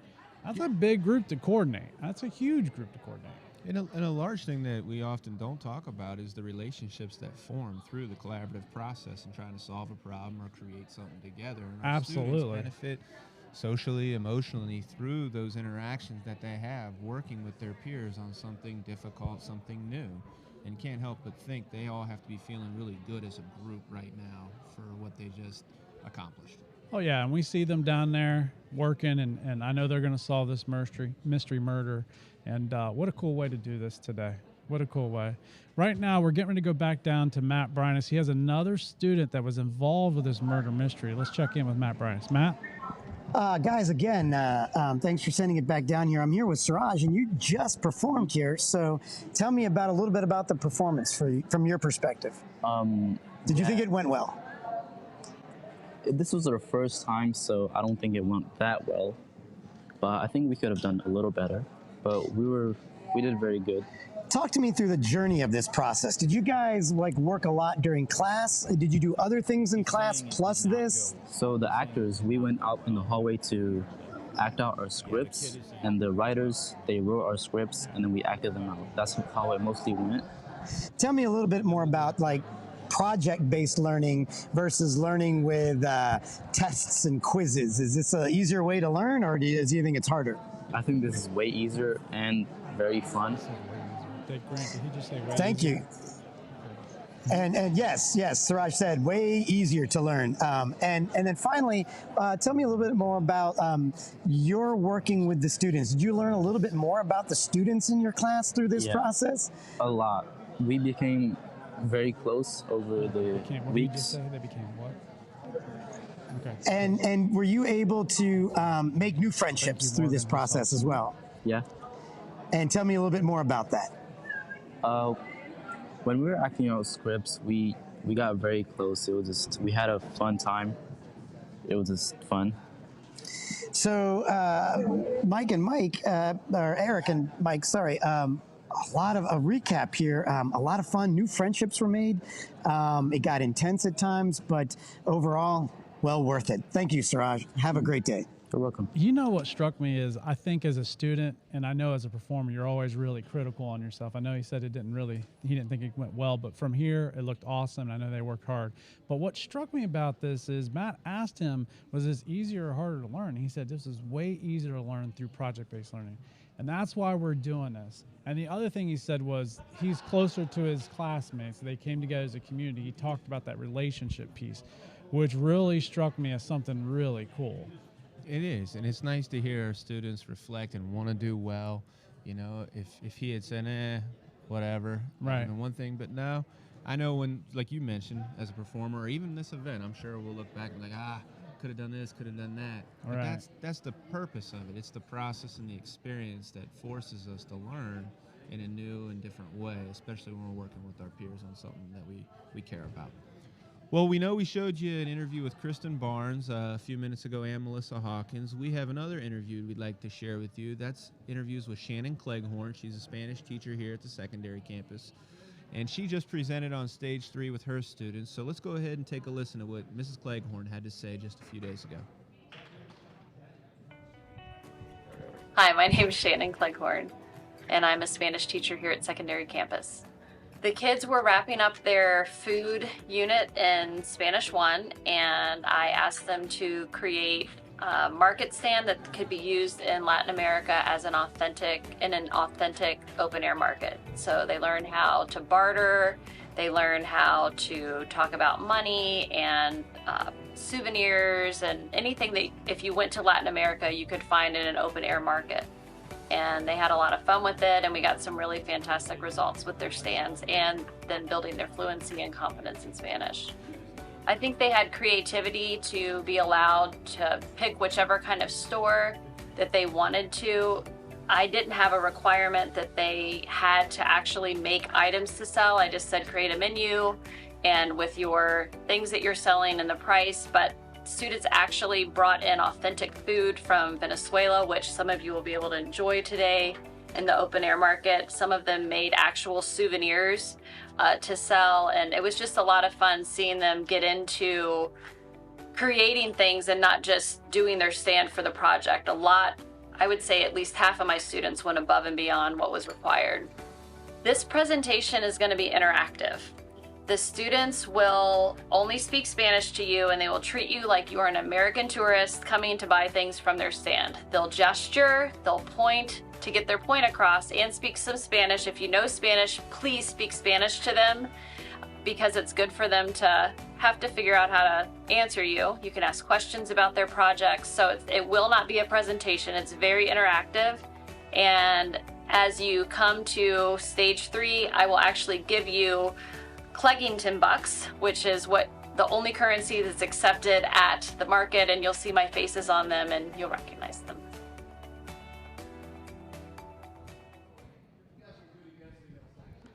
So Shannon Cleghorn, as you just heard, Spanish teacher here at the secondary campus, worked hard on her project with her students. Tell us a little bit about the project before we take a quick peek at the stage. So the Spanish market, they developed these stands to be able to bring people and attract them in. They're using Spanish-speaking language. Let's check in right now because I think we got a good camera angle to see the action live. Let's take a look. Getting killed by your own weapon. We give a round of applause. I'm so happy.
was second showcase. If you filled out a feedback form, if you can bring that to So that's the end of our second block. I appreciate you guys tuning in here. I know the students have had a lot of great experiences, and we really appreciate Melissa Hawkins, Kristen Barnes, and Shannon Cleghorn for their hard work to make this happen and all these shows to happen. We do have more to come. We're coming up on block 3 here soon. What's been your impression so far, Eric, just from an outside perspective? Because I know that you're not in the planning process for PBL. I am all the time. But what's your impression so far? Well, what I saw from the stage where Melissa Hawkins' students was presenting was 6 chairs or 7 chairs there, students sitting closely, working together. I saw here on Kristen Barnes' stage, obviously the students put on a great performance where many were interacting. And down on Shannon Cleghorn's stage with her students, the amount of partnerships that seemed to be formed between the students with the creation of the carts and the way that they were interacting with one another. I don't know. My biggest takeaway is that learning through these 3 teachers' projects, at least, isn't in isolation. It's not a siloed activity where kids are silent and everything falls on them internally as an individual. That it's an experience that allows them to learn from one another and create together. And so, yeah, that's been my biggest takeaway, is just the amount of work that is collaborative that's gone into the project. Yeah. Yeah, and there's going to be more. So we have a lot more to see, and we'll come back soon. Stay tuned. We'll be back in about 5 to 10 minutes.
People have been tripping on that.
Welcome back, everyone, to the PBL Showcase here at Finneytown Secondary Campus. We finished our first and second sessions of presentations, getting ready for our third to begin.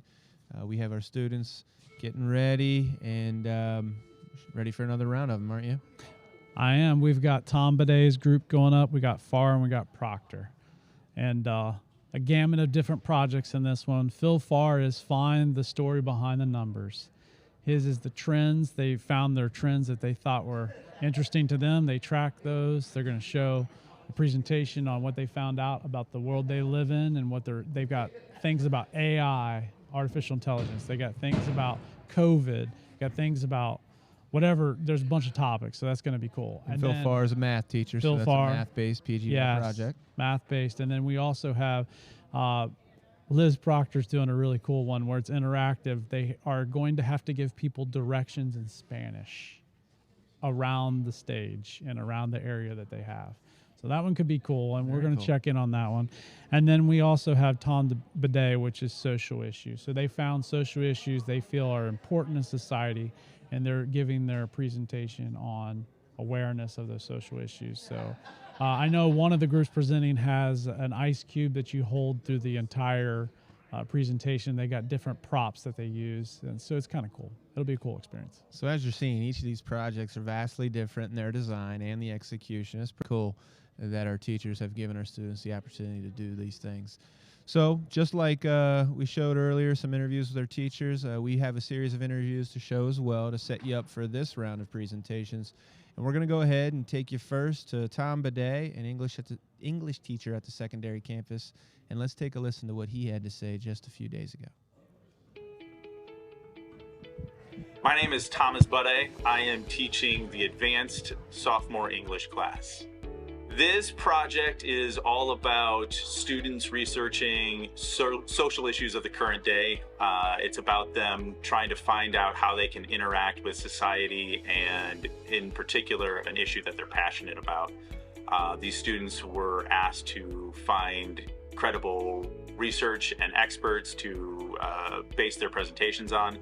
They're looking into the scientific community, they're looking into the social community and political community to find what people have to say about these current social issues. And then from that, take their own views and create a presentation that kind of follows their passions for some sort of social change. I think the thing that sparked my students' interest in this project the most was the option of choice. My students, from the very beginning, had a lot of choice about which social issues they were going to investigate, the manner in which they were going to present them, the design elements, the creative pathways for creating artifacts that were going to be attached. I think that was the thing that got them most hooked on this project. My students really surprised me in the level of passion they put into these. I knew I had passionate and dedicated students, but they definitely went above and beyond with some of these. They also surprised me with their amount of prior knowledge about these social issues. It was great to see how tapped into current events they were, how much they knew about the world around them already. It was really great to see them kind of like focus on that and kind of expand that knowledge. I would love for the audience to pay attention to the passion and the creativity that the students put into this, but also the calls to action that they ask for, the things that they are asking from their community, the things that they're asking from society, and realize that these are young people who are looking to change our world for the better, and they are always going to be in need of our help doing that. So I think that's the thing I'd like our audience to be the most aware of.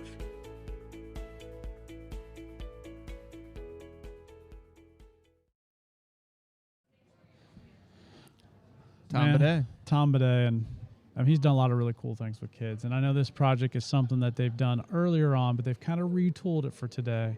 And I'm interested to hear about the social issues they bring to light. And I always appreciate when our students get to reflect on the world around them and take a look at how they fit into the larger picture of society. And so it will be interesting to hear from Tom's students as they present here in a few minutes. Well, we also have Phil Farr. You talked about his project coming up, math teacher here at the secondary campus. And we also had a chance to listen to what Phil had to say about his project. So let's go ahead and take a listen. My name is Mr. Farr. I'm the Algebra 2 teacher here at Finneytown High School.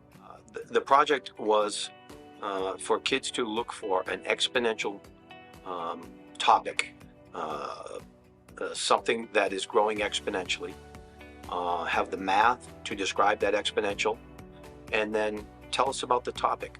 What made it grow exponentially? What's the impact of that exponential growth? Why did it grow, and what's it mean for like society, people, or whatever your topic is? Certainly the math is just kind of there, but the thing that is neat about it is the kids get to choose whatever they want. So there are kids doing stuff on fashion. Students did something on knockouts as an exponential decay as he got older in his fight career. NBA three-pointers have exponential growth. Any retail store that they like. So the kids got to choose their topic, and I think that generates just a lot of excitement from their point of view. They surprised me in the variety of stuff they chose to do, anywhere from AI, and so I guess I got excited, or how they surprised me was when we're passionate about something or something that interests us, we can talk about it forever. And so I was pleased with just how comfortable the kids were with their topics, and then supporting that with the math that we're learning in the classroom about exponentials. What's an exponential curve look like? What's the equation? What are the different parts of the equation? So I was just pleasantly surprised by the quality of the presentations, because the kids got to choose what they wanted to work on. I'd like them to look for two things, or three things, I guess. I'd like them to look for how did the student do describing the math, should show the equation, describing the statistics to go with the data. So how did they do with the math? What were the causes of the exponential growth for their topic? And then what are the implications of that exponential growth? So those are kind of the three things: the math, the causes for the growth, and the implications of it. You know, some things like fashion may or may not have societal implications, but if we're doing, world population, clearly there's some implications. So math, growth, and implications.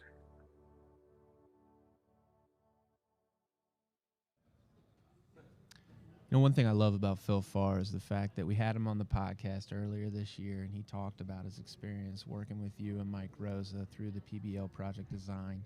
And he's a guy who often said you can't teach an old dog new tricks, and here he is, a veteran teacher, more than 20 years in, trying something brand new and taking a risk. And the thing that really, I don't want to say surprises me, but I'm proud of Phil doing, is taking a PBL approach with math, because we often hear that it's so hard to do PBL with math, it can't be done. But here he is, this deep into his career, giving it a shot. Can you talk a little bit about that? Yeah, I mean, I do think traditionally math, we think about more of a process and function way of teaching, where you're learning these formulas, you're plugging things in, but he's found a way to have projects that dive into what the students can research, find the numbers behind that research, and then prove it through the mathematical formulas they're learning in class as part of a presentation. And I think that's really unique and really cool. What about working with Phil Farr? All right, he's one of our students' favorites. He's a guy who always has a good joke ready, real energetic. But when you're working with him one-on-one, or you and Mike are working as a trio, what's he like working with, and what do you appreciate about Phil? A huge bank of ideas. I mean, we'll come up with stuff and he'll go, you know what, maybe we do this, and then he'll change it, and then he'll find the way to do it. And he always thinks about the way the students learn. In fact, he used TikTok as a resource for them to find out how to do a presentation properly, because he knew, that was his idea. And so he knew that he'd have to use something that they could gravitate towards. So I think for him, like, he's always trying to find new ways to do things, and that's a cool thing. And how do you feel the students have responded? Unbelievable. I mean, his students have done so many things for this whole project-based learning thing from the start. I mean, they did a project a couple months ago. They were kind of nervous, right? Learning experience, how to work together in groups. And I think in this project, what students have brought to this table and what they've done together is learn how to work in groups better. And I think they've learned that because they did that first experience. And I know the kids who came here are coming here today are really honing their skills for presentation. And a lot of that's that TikTok video, right? They found a way to learn how to give a better presentation. So I'm excited to see what they do. Let's transition here to another Spanish teacher presenting. That's Liz Proctor.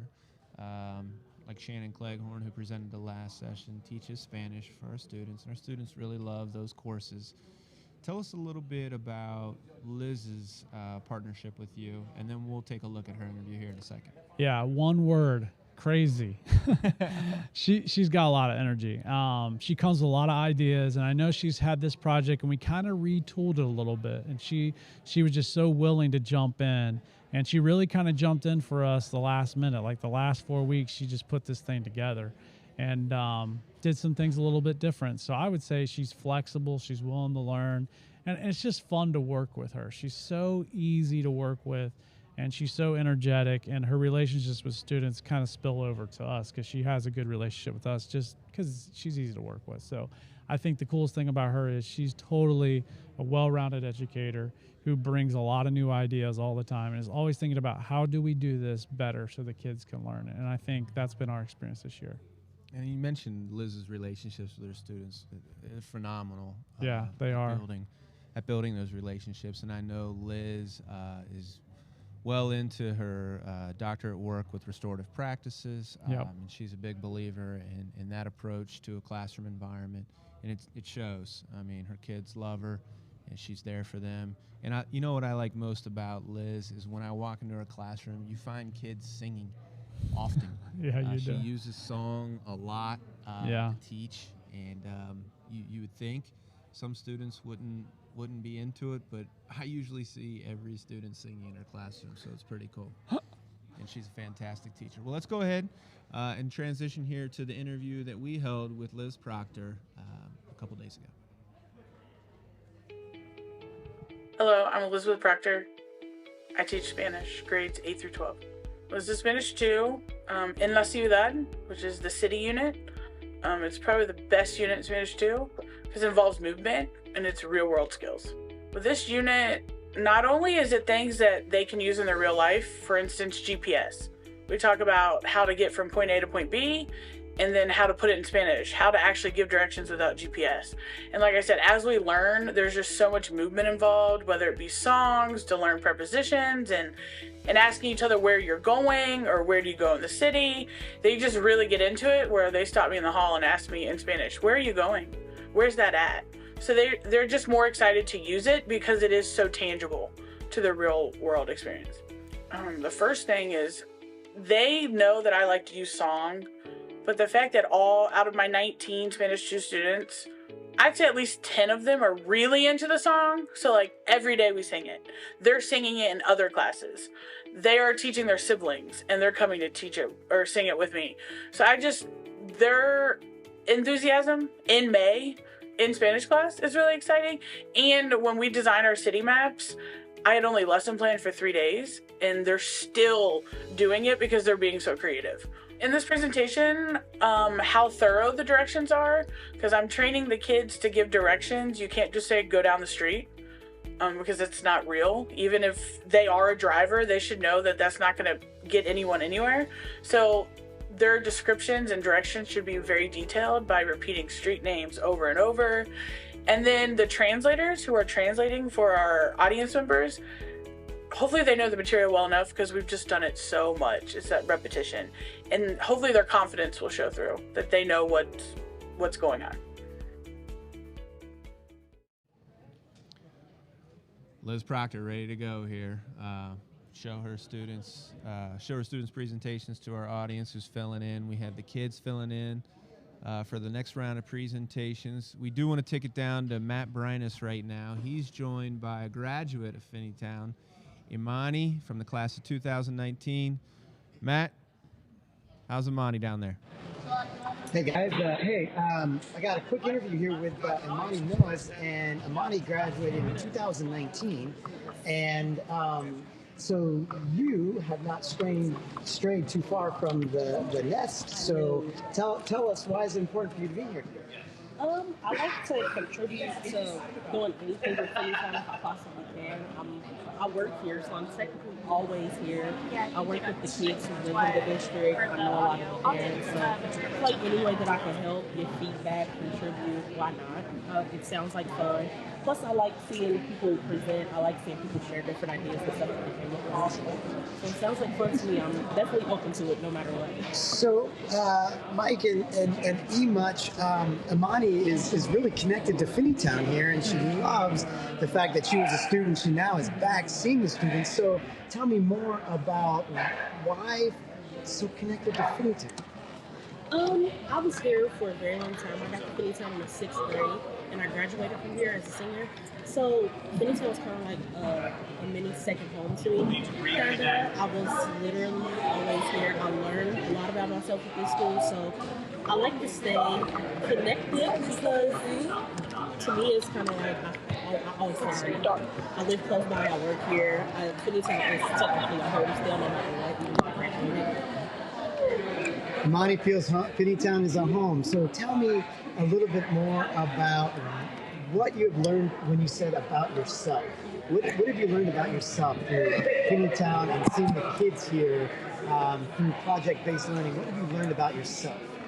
I've learned a lot about myself is that I do better in small environments for one.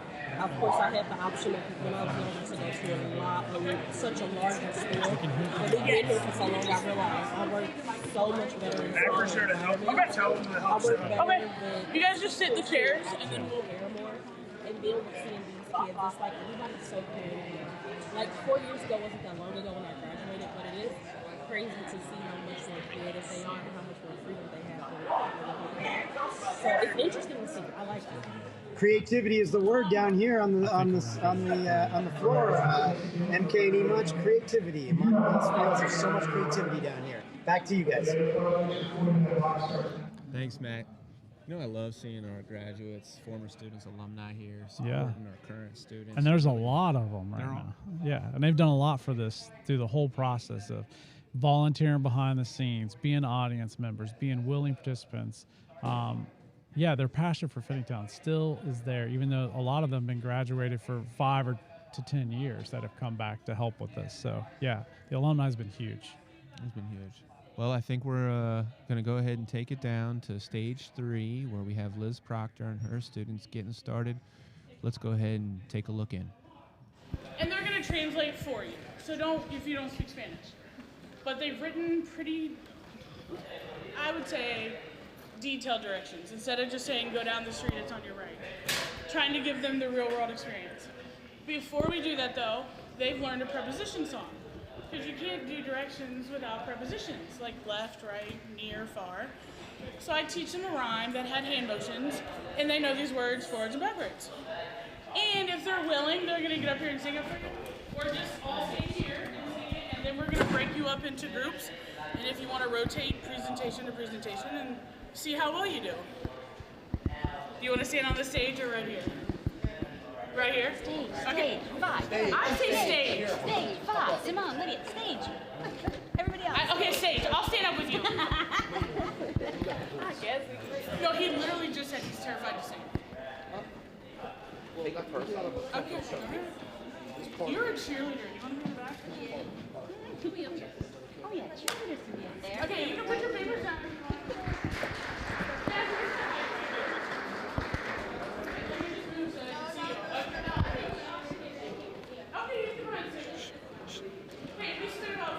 Should I go to the stage? You gotta point it. Two versions. This is the version they like. Ready? The real one. All 13. 1, 2, 3. Izquierda, derecha, delante, detrás, cerca, lejos y algo más. Abajo, arriba, enfrente, encima, debajo, entre, al lado y ya. Hey, before you sit down, can someone do it in English, just so they know what you learned? And you can just point it to the person.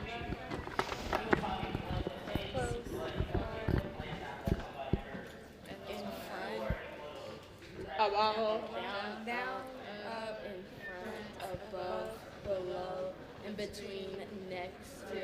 And that's it. Yeah. wants to go first? Who wants to go first? Wait. Okay, do we have a willing audience member who wants to try to understand can. Spanish? Don't worry, we have a translator with you. That's fine. Okay. I got him for you. Yeah. Well, you don't have to yell your Spanish. I mean, Who's first? you can sit right here. We'll sit them right here. Who's going first? Who's going first? Okay, good. Whew. Thank you. Good volunteer work. Where did you have them? Okay. What are you doing? Are both? I got a little issue with we only have the mic. Okay, this kind of. Take the AirPod. You have my AirPod. That's right. I just told them. I should be on it. It's on my neck. I feel like I got Here, right here. Thank you. You can get your go ahead and get your own thing. So it's so that when it's videotaped, it'll be more student input than anything else. So when they see it on the live stream, it'll be you all doing all the stuff. There we go. Can you get your chair? Translator, you want a chair? Hola. Hola. Hola. Oh, yeah. Come get those. Macy, on a chair, or you feel? I'm okay. Okay. Is she looking at the map the correct way? Here's your car for you. Wait, is it supposed to be version? She's the one interpreting. Hola. Hola. I want to take my car and I want to get to. She has it pre-planned. She's taking you on a route. En pizza delante del restaurante de IHOP. Oh, okay. Yep, I'll find it. I'll find it. Don't tell me I'm about to find it.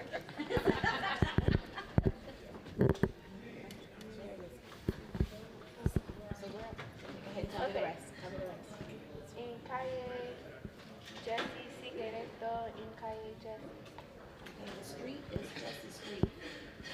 Jesse Street. Jesse Street, right? See?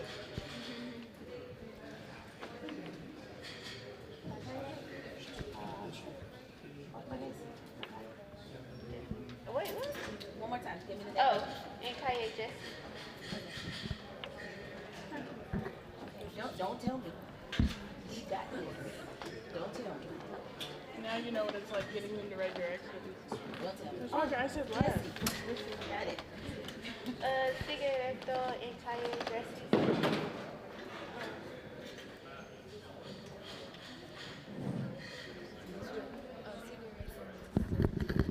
Oh, okay.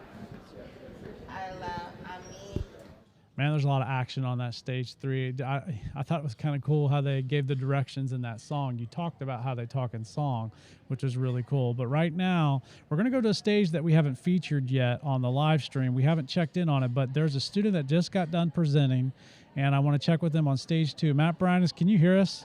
I can hear you loud and clear. All right, let's check in with you and Alex. MK, E-Much. I'm down here with Alex Dykes. And Alex, what grade are you? And you just presented some NBA stats. Right. Now, talk to me a little bit about the process, because before you did baseball stats, and this time was NBA. Which was better? Basketball. Why? Because I know more about basketball. And basketball means something to you. And so you kind of got more into the project. All right, so tell me more about that process with this process. What did you find interesting about this NBA project? So basketball, I love basketball. So I want to learn more. The enjoyment of the NBA part of the project and personal engagement. So, guys up in the top, so Alex is interested in NBA, so this project meant something about it. Now, did you have to work with others? Yes, sir. And tell me about that process. It was good. I worked with Ezekiel.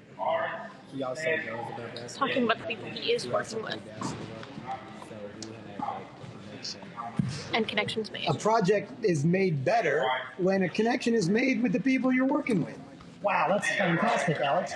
And lastly, would you do this project again? Is this better for you to learn this way than like studying for a test? Yes. Tell me more about that. Like for this project, I actually can learn better. Like I learned more because that's what really interests me. And I don't know, I just Learn more. Yeah, and you're doing stats. Right. You're doing stats with NBA 3-pointers. Right. So thank you for your interview, and we appreciate you. Thanks. Thank you. So now, thank you, Matt. That was pretty cool to hear about the NBA and the 3-point shots and who he's been working with. But let's go check in on stage 1, Tom Bidet's project for social justice. Plan to drill and mine 180,000 barrels of oil. In the project's proposed lifetime, 30 years, this will produce 600 million canisters of oil. Why is this project a problem? Willow will set fire to an already burning environment. The Arctic is warming 4 times faster than the rest of the world. This does not only affect Alaska, this will affect the planet as a whole. Willow will cause a greenhouse effect. A greenhouse effect is the process in which greenhouse gases in the Earth's atmosphere trap the sun's heat, warming up our planet. Originating on the brink of an irreversible climate change and global warming, the damage will be irreparable. This is exactly what Willow will do. Willow will release 287 million tons of carbon emissions and other greenhouse gases into the Earth's atmosphere, and these will act as a supercharged battery to our planet. If this project is so bad, how could it be proposed? To put it simply, money. Money and the war in Ukraine. It is estimated to make $17 billion for the federal and state communities around 2,500 jobs during the construction and maintaining 300 permanent jobs. Coconut says that the project will strengthen America's energy security and stimulate economic growth. This project was made to combat inflation of oil due to not using Russian oil during the Ukrainian war.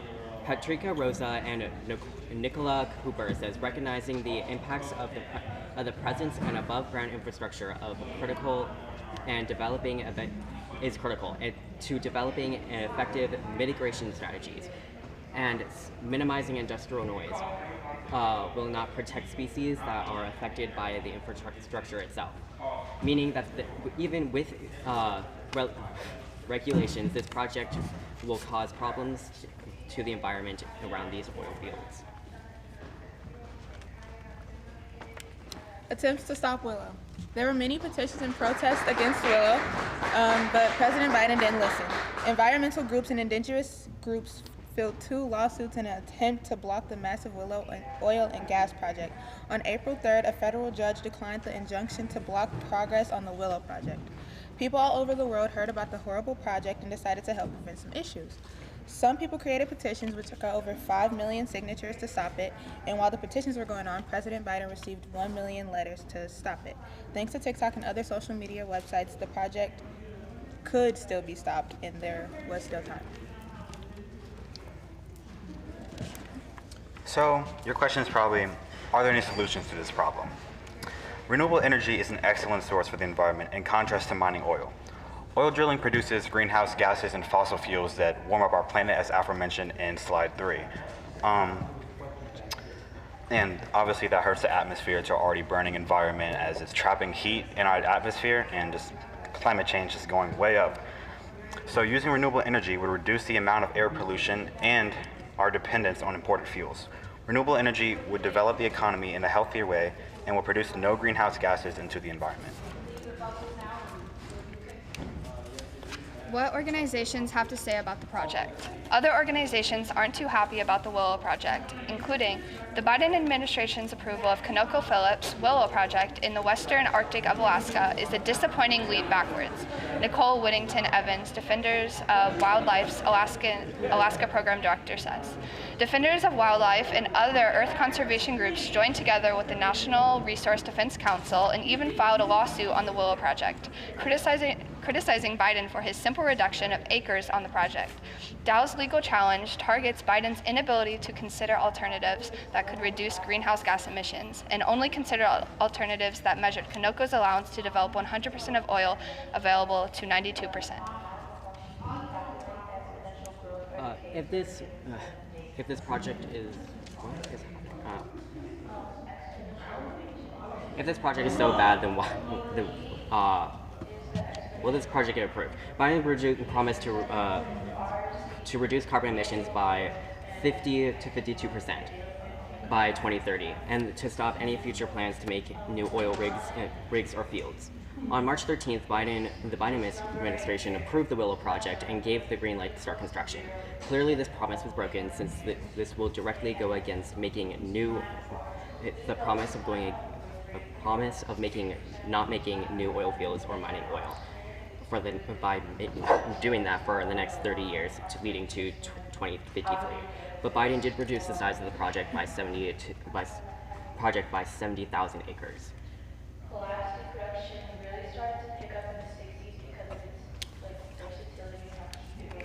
So, now that the Willow project has been approved for a couple months, what are our next steps here? Pretty sure that's the question in everyone's mind. Our climate issue cannot be saved by clean energy alone. Preventing future drilling projects and keeping oil in the ground has to be a part of the equation. So, the U.S. made a commitment to reduce greenhouse gases emissions 50% below 2005 levels by 2030. Holding energy departments to this goal will avoid any proposal that is not on par with the U.S. climate goals until the proposal can appear adequate to the country's standard on the climate. This will help eliminate any future drilling problems and help reduce carbon emissions at all. Protecting the Earth. Our Earth can only take so much, and sooner or later we will burn out. Anthropogenic noise from natural resource extraction may negatively impact many species, particularly those reliant on acoustic communication. We will need to learn to use renewable resources before it's too late.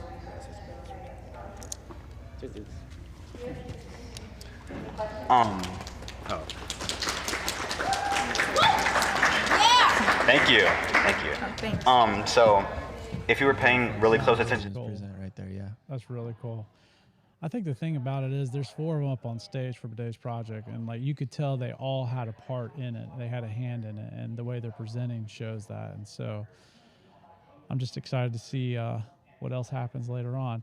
Now, let's go back down to Brynus. I know that he's got a student here that's ready to go to talk. And I know they presented earlier from stage number 2, Phil Farr's project. So let's check in with Brynus. Brynus, can you hear us?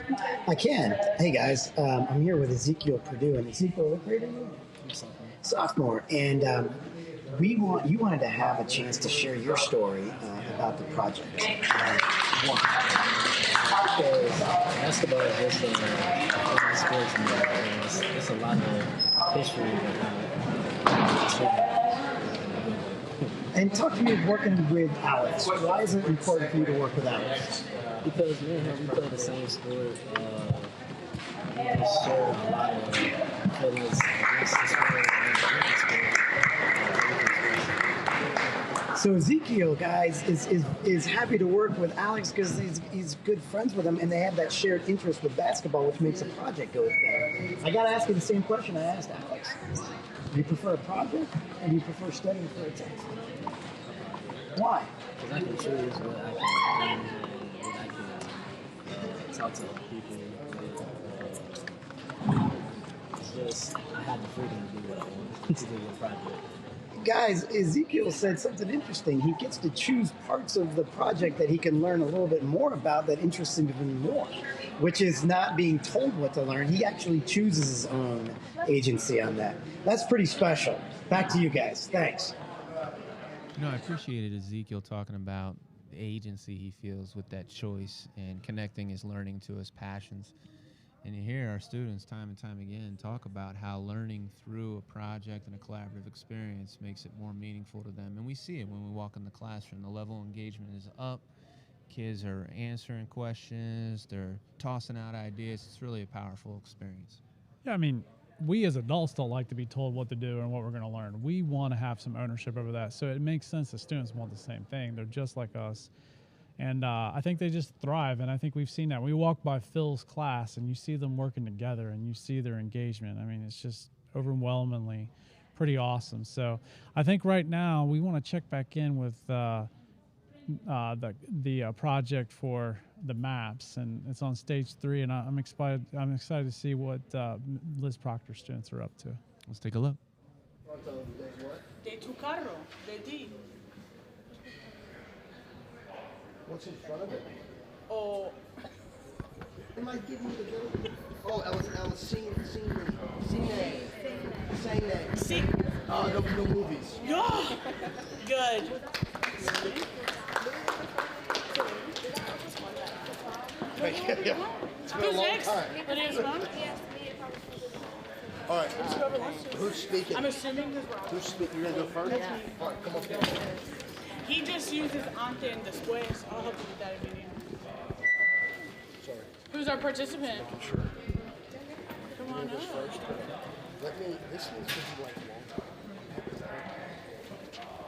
Because we need it by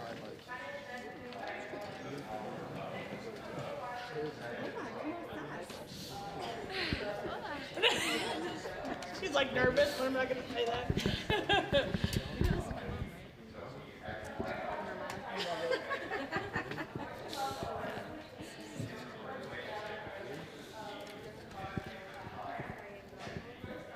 I didn't know they'd be mic.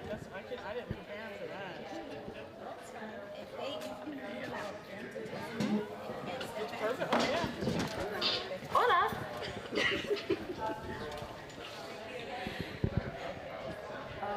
Empieza enfrente del centro comercial en la calle de Amarillo.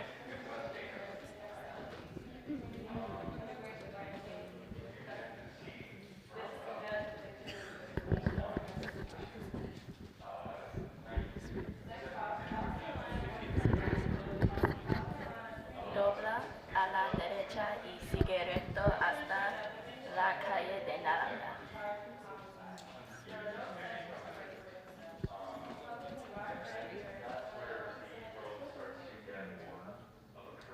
Ve abajo y sigue recto en la calle de Naranja hasta la calle de Rojo.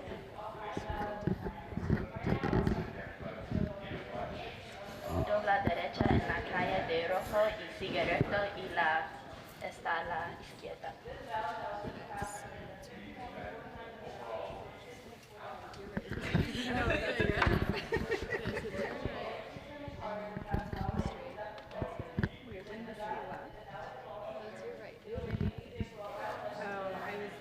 We're a bird looking at the map. We're not doing that. Okay. So you're right. And go to the end. And then look right. Next one. Empieza enfrente del café en la calle de Amarillo. Dobla a la izquierda y sigue recto en la calle de Amarillo hasta la calle de Verde.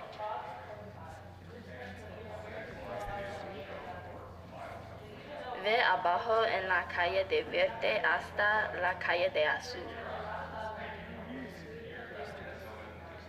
Dobla a la izquierda y la blank está a la izquierda.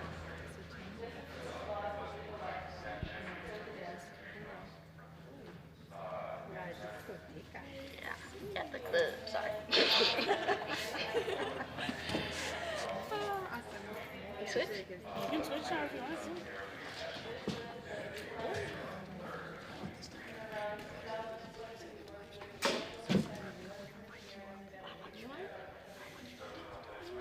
I'll just talk loud. Okay, I'll just talk. Okay. Okay. Empieza enfrente al café en la calle Naranja.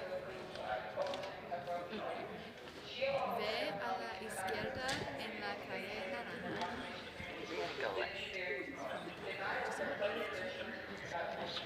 Para a la calle Amarillo.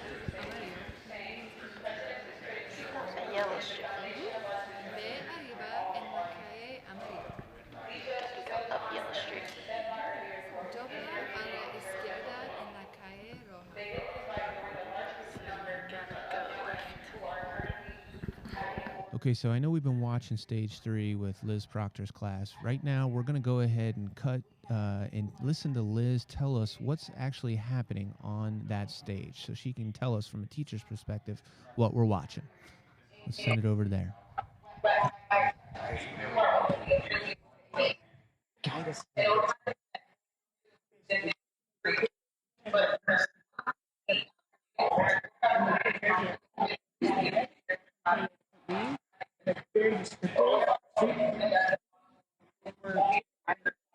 Around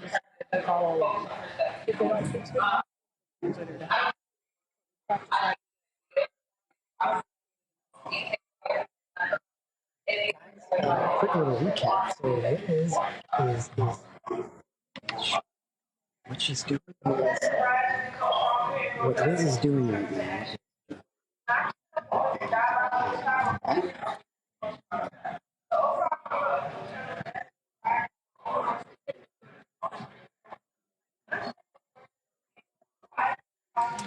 So she's talking here about having this audience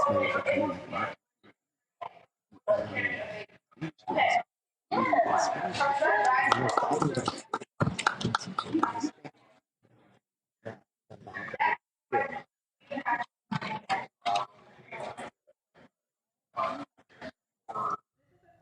All right, so we were trying there to have Liz Proctor give us a little play-by-play kind of action on what was happening on the stage. We understand that the microphone was cutting in and out. We're working on that.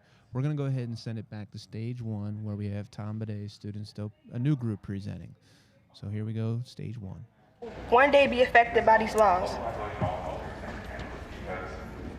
How will it affect people? I just feel like it's my body and my choice. My body, my choice. Right? My body, my right. My body, my choice.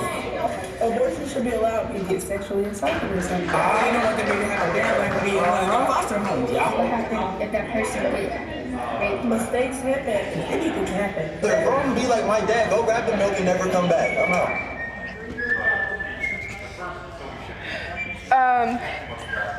Here are some things you can do to take action. First, spread awareness by telling your friends and family about the unjust laws about the abortion. Second, protest and speak out. Third, get involved, share your story, and even make a petition. And here are some QR codes that you can scan that will help you stay up to date and active on abortion laws. They also contain donation links if you're willing to donate for the cause. And on that table to your right, we have more papers that will give you some more information about abortion laws here in Ohio. Thank you. Thank you.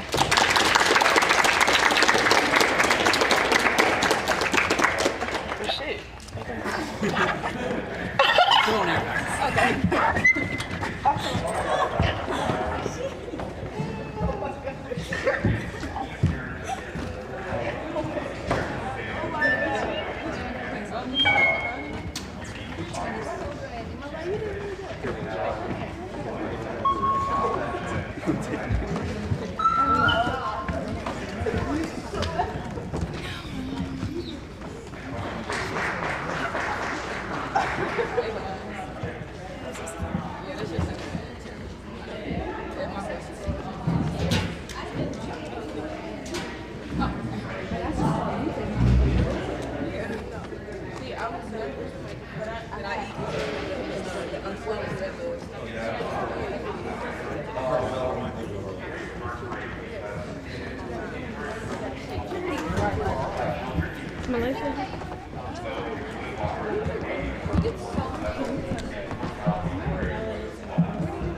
Who has the clicker? That was nice. You gotta talk to me like I'm sitting halfway up the bleachers. Where is the clicker? Who has the clicker? Clicker? I don't know if it's working or not. It's working. It's working. Somebody have it?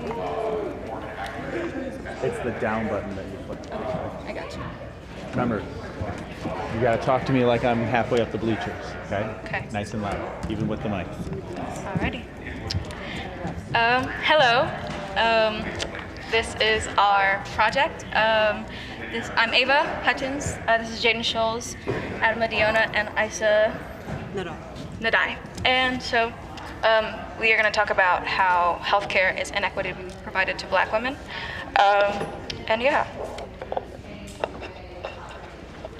All right. Okay.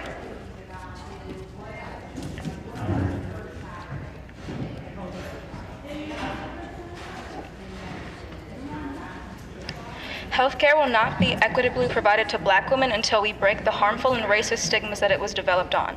Black and POC women are severely underrepresented and neglected in the health field, and throughout this presentation, we will educate you on the history of why and how we can support those who need it now.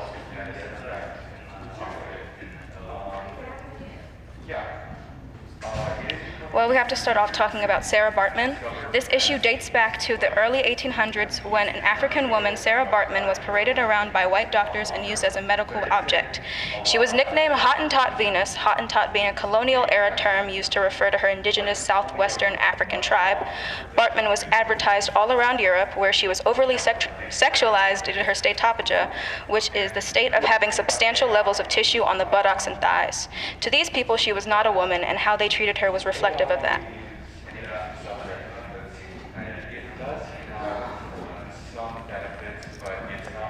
Starting around 1846 and ending in 1849, a white doctor, James Marion Sims, repeatedly practiced his surgeries on many enslaved Black women without anesthesia. His practice, which were rooted in racist ideas, set the tone for healthcare of Black women for the next 200 years. He was named the father of gynecology and was praised for his work. But these women were violated and their bodies were used time and time again to develop surgeries and procedures deemed safe enough to perform on white patients.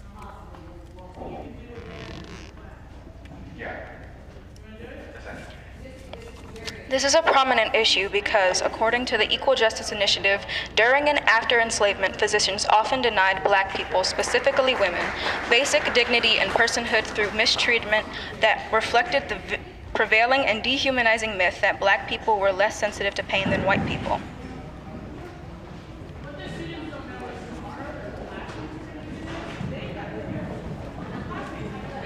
So here we have a timeline of events relating to the inequity of healthcare provided to Black women.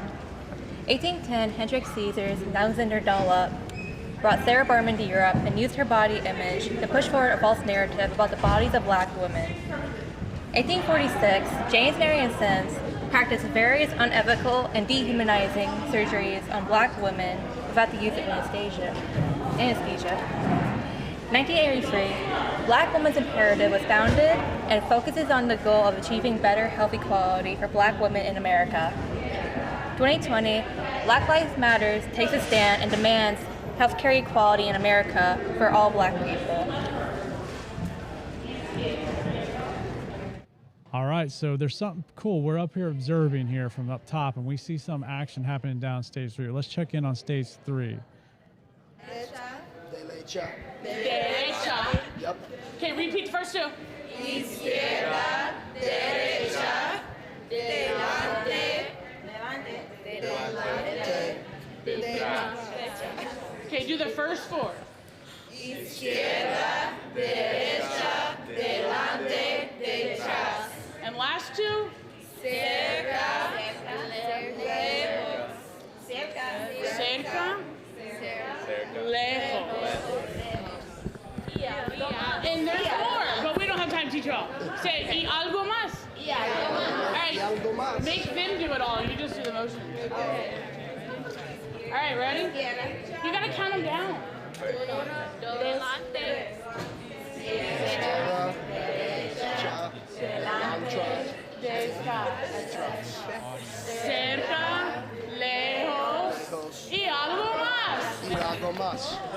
right. Very good. So I can't All right, feel if you it. have any Good questions job. for him, you got some people might have questions for you. I do. So when you're working on your mat, how did you get from, what did you create first? Did you your mat first and then your, like, what was that process? Girl, I can't hear you. Wow. The roads and stuff first, and then I just like kind of sectioned it out, and then I just put like places, and I didn't really have an idea as to where to put everything. I just put it where it fits at and stuff. Okay. So when you think about your milestones, your steps along the way, which one was you? So your first one was to write to do the map, right? And then next one, did you do? Directions. Like Oh, clues for the directions. Yeah. Okay. We had a separate paper where it was just 3 like clues on where a location would be. for like. Could you give them a sample of the clue in English? Because when you say clue, they might not know. Like we did, blank was next to like the ice cream shop. Okay, so Okay. we come back to Brian's correct. Because I appreciated the fact that it wasn't just right, left. You did say in front, and all the other things. So I did appreciate that. Mixed it up a little bit. Okay, that's all the questions. Can you tell them what we tried to do the other day before that unplanned fire drill? Yes, All right, so we got some questions from the audience members down there. Natambi Simpson getting those students' feedback here. So right now, we're about to go down to Bryanus for an interview. And so as we set up for Bryanus for an interview, I think the coolest thing is here he has a student that just came off of stage 1 presenting. He's going to check in with them. Bryanus, can you hear us down there? I can hear you. Okay, let's check in with you. Okay, we're live here with Nolan Ponferrada. And Nolan, what grade are you? And what was your project? Our project was a social issue project on the Willow project. And tell us a little bit more about that in like 10 seconds. The Willow project is a proposal to do oil drillings in Alaska. And what does that mean to you, this environmental project? Because we all live in this world, and it's important to protect what we call home and to help to create a nice world for everyone to live in for future zones. And how was that working with your group that you did? Were they having similar values as you? Yes, we all pretty much agreed on what we were doing on the project, and we all had like the same ideas on this. That's fantastic. And do you find this project worthwhile, this process of working together? Yes, it was very helpful to help communicate between people and to have like something to all agree on and to help push something forward that needs awareness. Perfect. Thanks, guys. So from the words of a student down here, a project means something when it has value in their life. So back up to you guys. Thanks, Nolan. Thank you, Matt and Nolan. Great interview there. And, you know, we keep saying it. I feel like we're on repeat here, but these are our kids because they get agency, choice, and ownership of the topics that they explore. Yeah, it's a reoccurring theme. Mm-hmm. I mean, it sounds that students for themselves have something in it. And I think the other thing is that, I mean, as we go through each project, we see that on stage where they're smiling. You know, we saw on stage 3 when Natambi asked that question, interacting when they did that little dance, they were laughing about it. I know with Nolan's group, they had a lot of collaboration right there in real time. And so I think it means a lot to them personally. And honestly, we see it today, and I think we see it in their classrooms. And we're on to something with this project-based learning. I really feel that. This is something that gives an equitable experience and has true, authentic buy-in from the students. And I'm excited to see what we do with it in the future. And this is our first event like this. Mm-hmm. I mean, 3 stages. There's a lot going on. There's a lot of students involved. There's a lot of teachers involved. And so I'm just excited to see what we do the next 3 to 5 years. It's just going to get bigger. No doubt. And what struck me most about this event so far, just speaking from the running an event standpoint, is how smoothly it is actually going. Like, people are coming in, they know what to do. While there are a lot of moving parts and many people who are involved in helping making this possible. It's been smoothly run so far, so it's pretty cool to see. And I know lunch is on the way. What are we having for lunch? So City Barbecue has co-sponsored this event. So There we go. it's going to be yummy. And here's the thing. We're going to catch some more interviews here soon. So we're going to take a little bit of a break, but hang in there because in a couple of minutes, we're going to come back with some interviews from people from the audience. And so hang in there. We've got a lot in store for you, and we're excited to talk to people today. We'll catch you in a few.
Well, the gym's a little bit quieter right now, isn't it, Mike? It is a little bit less chaotic.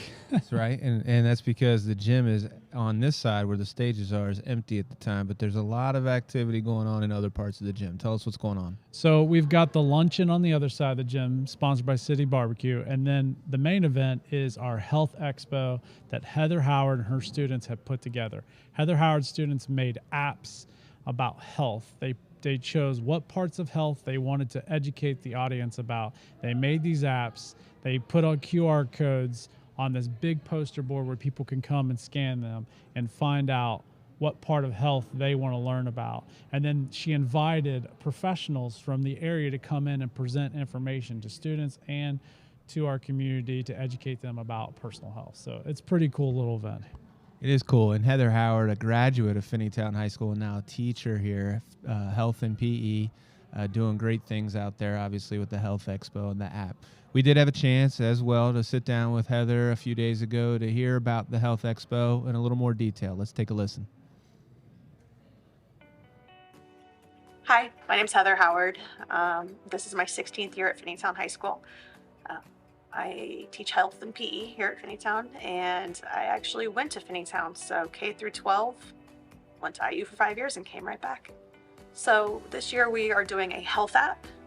So students are creating their very own health app that is a usable app that they can put on their cell phones, which was by far the most exciting part for them, is they could be like, oh, look, I created something you can actually scroll on my phone with. I scroll all the time. So the health app had 3 parts, well, 4 parts technically. The welcome screen, and then mental health. Everyone had to do a mental health page, and then they had 2 choice topics on health that they could do. So drugs and alcohol, communicable chronic diseases, social health. I would say my students surprised me most with their topics that they chose for their app. I let them choose whatever they thought their peers would be most interested in. So some of them were like, oh, they really need to know about drugs and alcohol. I'm like, oh, okay. Some were like, nutrition. After we watched Fed Up and realizing how much sugar is in our food, they're like, oh, we really need to let them know what they're consuming. So yeah, the topics I think is interesting, and each kid had their own idea of what was most important. So going along with the health app, we thought it'd be cool to offer local health professionals to come in to see our students' product as well as present their own businesses, so that our student body as well as the community members coming in could welcome these community members and businesses into our school. So hopefully we have a working partnership with them going forward. So Heather Howard's obviously put a great deal of work into the Health Expo. Yeah, a ton of work. Ton. And I can see the energy out there through the doors. And we do have Matt Brynis out in the Health Expo, and we're going to go ahead and send it to him to see what's going on. Matt? Hey guys, I'm down here at the expo, and I'm here with Bonnie. And Bonnie, what company are you here with? So I'm here with Axia Women's Health Centers. So we do OB/GYN services, multiple offices throughout Cincinnati. So we're just kind of here to talk to young women about getting established with gynecologic care outside of primary care. Sometimes it's more comfortable to go to a setting that specializes in women's health issues. So just here to kind of promote that and talk to the young women about our services. So personally, why is women's health so important to you? Well, I used to do labor and delivery for years and years. Always had an interest in women's health. I have 4 daughters, young daughters of my own. They're all in their 20s now. So personally and professionally, it's always been close for me in women's health. So that's kind of how I got established. So guys, the main thing here with Bonnie is that she's surrounded with a lot of women in her life, a lot of estrogen going on. And so it's important to share that message. Right. Yeah, for sure. I mean, we're going to, as far as just making sure that everybody is aware of the services that we offer, obstetrical services, pregnancy, contraception, education in that regard. Even though we don't see male patients, I would hope that they would come by and see us because they're 50% of the picture many times. So we do really feel like we have a very important role in our community and getting that awareness out there. Sounds awesome. Well, thank you for your time, Bonnie. I'm going to go out and I'm going to try to get more males to come by here because I only see females coming through here. Right, and right. We're going to get some males over here. I appreciate that. Thank you. Thank you. All right, back to you guys. Thank you, Matt. And so it's great to see people who partner with the school come in and share what they can offer to our community in this context. And the work that it sounds like Bonnie's doing is really important. And, Very important. Absolutely. And so just really neat to see that there's exposure for that right now. So let's go back down to Matt here again. I know he's down here checking out the Health Expo, and he's got another guest lined up. So Matt, and let's go down to here on the floor of the expo, and let's check in again with another expert. Hey guys, I'm here with Liz from TriHealth, and my question to you, Liz, is why is it important for you to be here today? Well, today I'm here sharing a little bit about the profession of athletic training. So we have a variety of tools out on this table if you come by to see what we do as a profession, if it's something you're interested in pursuing as a career. So I'm here to share a little bit about that career and your options. Athletic training is a very wide field. A lot of you here at Finneytown see us on the sidelines helping your football athletes, your soccer athletes, your band team members, any variety of folks here at the high school, but it's such a wide profession. So we are not only involved with sports medicine, we are also involved with dance medicine. Our profession works in industrial settings. We work with the military. There is a large variety. We are here to help you start from the injury process all the way from the bottom to the top. So going through getting hurt to all the way getting back to what your activity level is and how we can help you succeed in whatever your passion is. So it's a really neat career. If you guys have questions, I would love to answer them. And I do have promotional pamphlets from two amazing universities locally, both Xavier and UC, and their programs. So, yeah. So thanks, Liz. And You're very welcome. So Liz, for a quick little recap, her profession here is mostly about the athletic training and the athletic training services, and we have a bunch of them at our school. And so, what got you into this career? So, like most of you, I was a high school athlete, and I went through the injury process myself.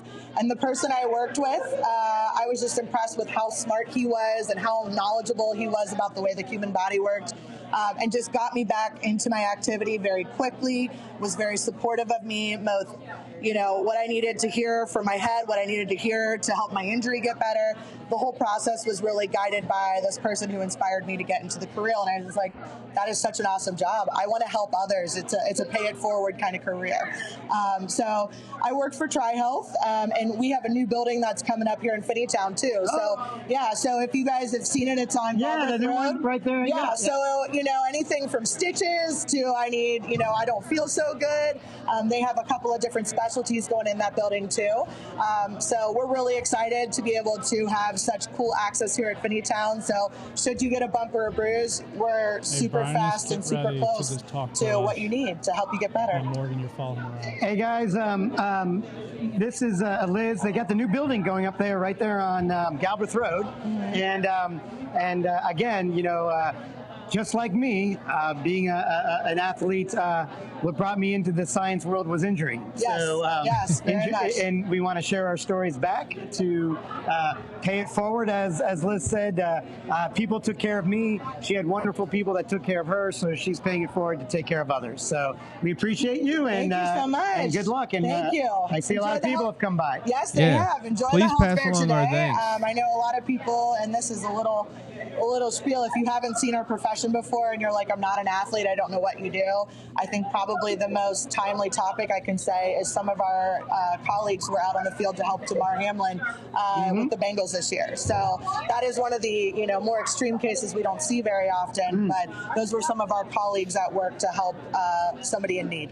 Yeah, recap, guys.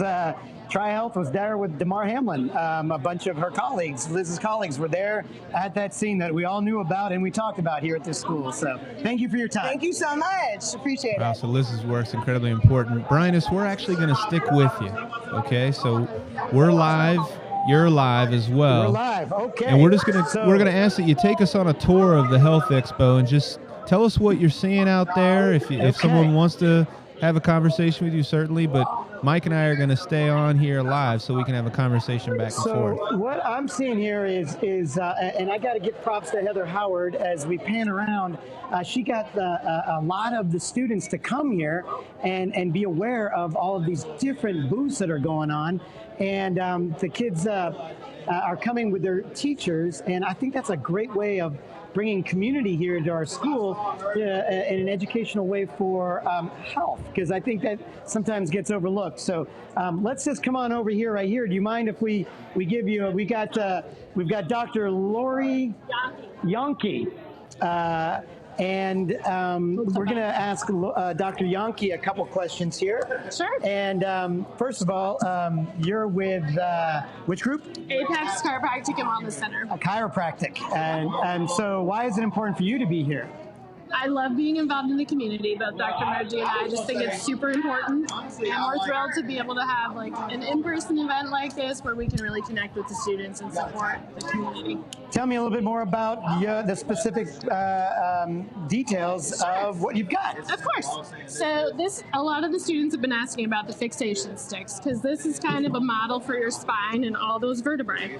You can see there's a red spot that's fixated or misaligned, right? We keep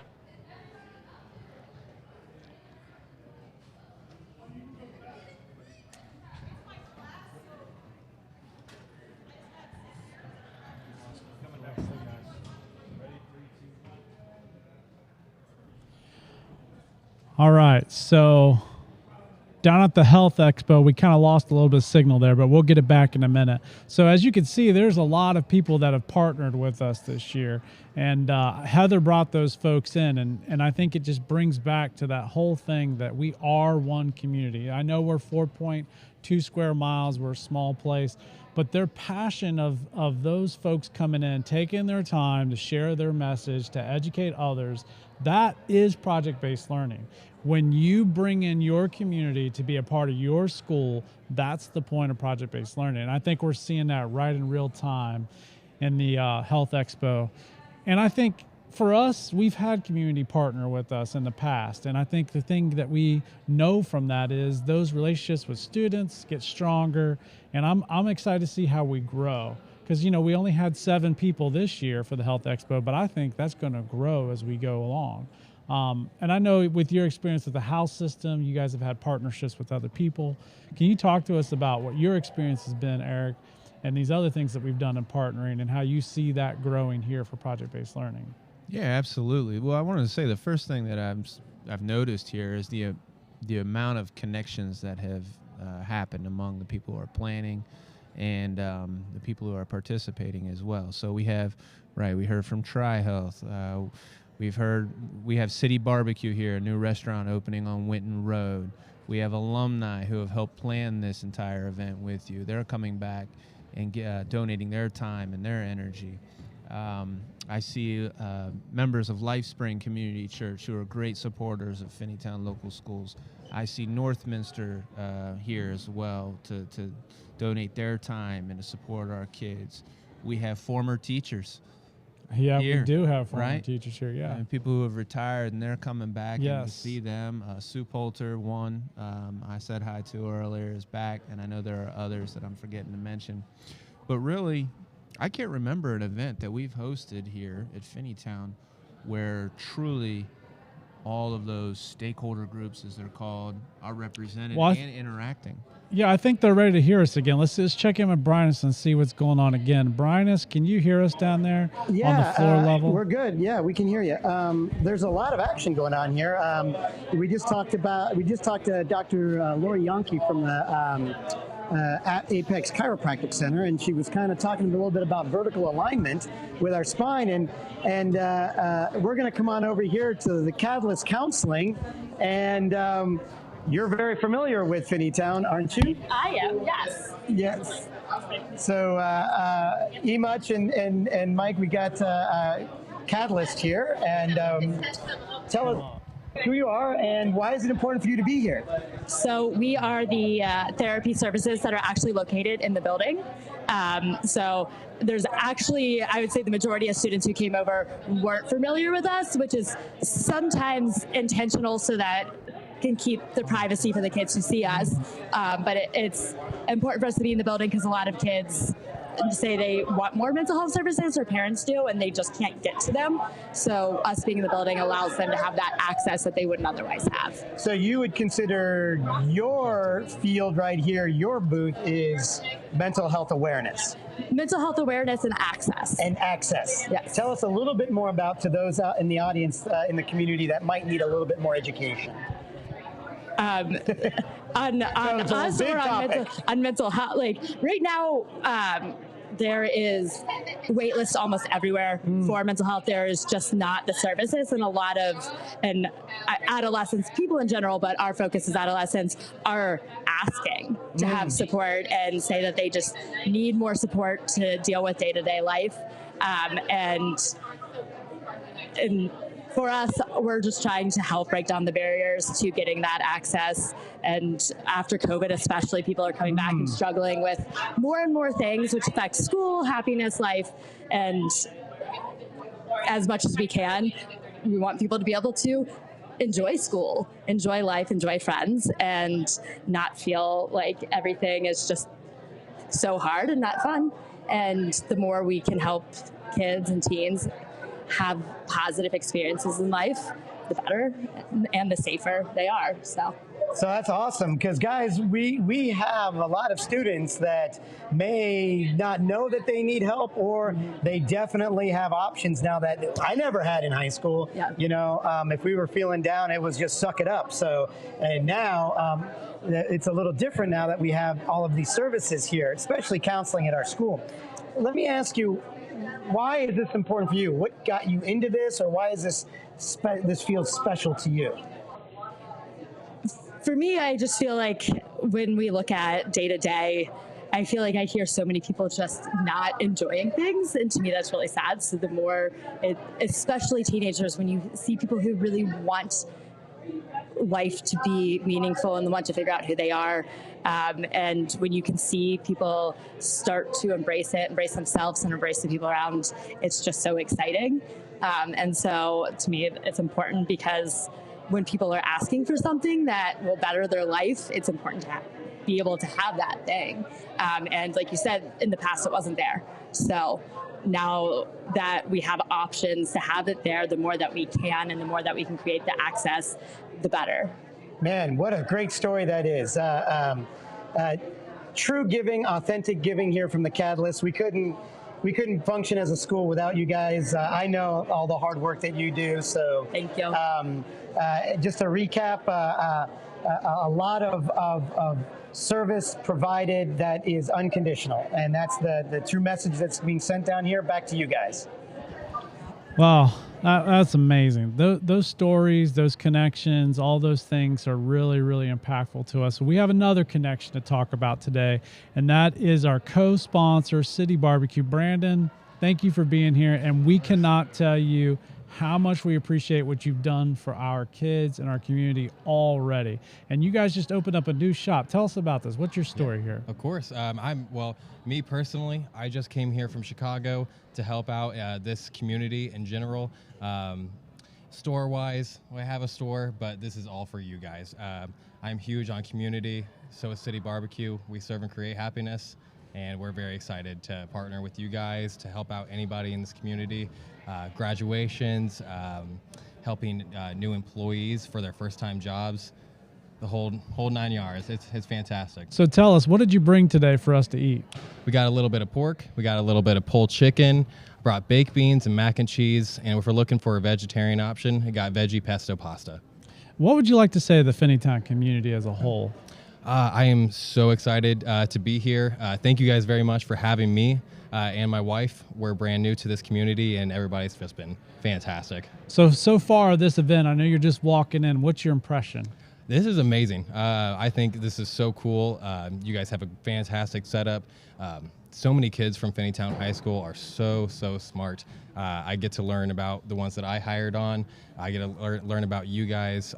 Oh, cool. So you got some employees that are students. Oh, that's I sure awesome. do. That's a great connect. They're fantastic. I love the kids that are here. I do believe a couple of them are actually here today. Oh, that's amazing. Yeah. I didn't know that. Cool. So with partnering with our school, why does that matter to you? Me personally, I am huge on community, and when I was in high school, I worked all throughout high school, and this was never something that was ever brought to us. That hospitality, barbecue. I had to work a couple different jobs, and for the community, I can bring these kids in so they can have a steady job throughout high school, and then for the community, I can feed you guys.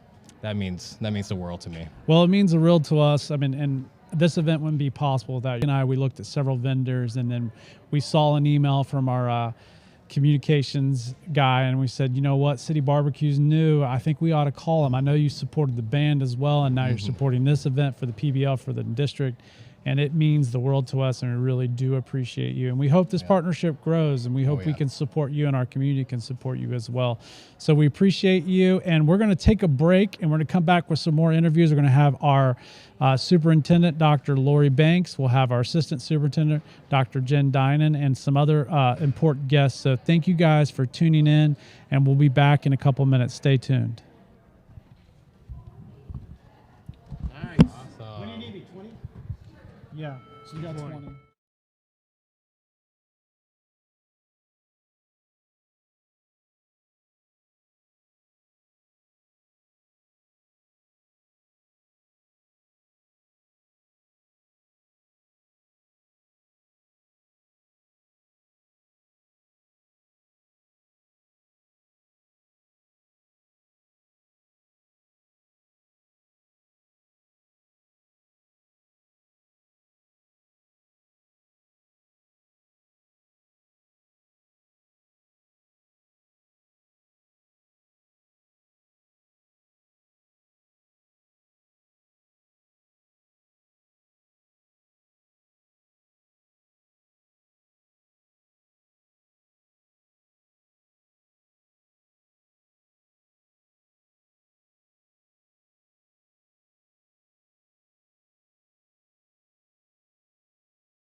Hey everyone, welcome back to the live stream here at the PBL Showcase at Finneytown Secondary Campus. I don't know about you, Mike, I'm pretty full from that city barbecue. I didn't eat any of it, it smells really good. It was good, and we're so appreciative of their support and being here today. I know a lot of people are enjoying that food. Well, we're joined by two guests here. We have our superintendent, Dr. Laurie Banks, and our assistant superintendent, Dr. Jen Dinan, here supporting us, rooting our kids on and participating. How are you two today? Good. Thanks for having us. Doing well.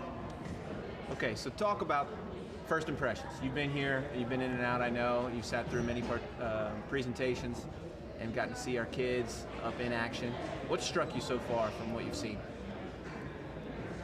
I'll say when I walked in and I wasn't involved in any of the setup, I mean, I heard a lot of rumblings about it, but so when I walked in, I think just the sheer setup was impressive. And then seeing so many of our alumni, our parents, partners here, I think that was awesome. And to watch our kids on stage. And so for a first annual, we always talk about start things slow and grow them. I don't think this was slow or small. I think we went big, and but it's been incredibly impressive and great to see. Yeah, it definitely struck me how smoothly it's running. There are a lot of moving pieces. I know that from just being in a few of the planning meetings, and so kudos to Mike and Eric and Grant and the rest of the team because it is flowing very smoothly.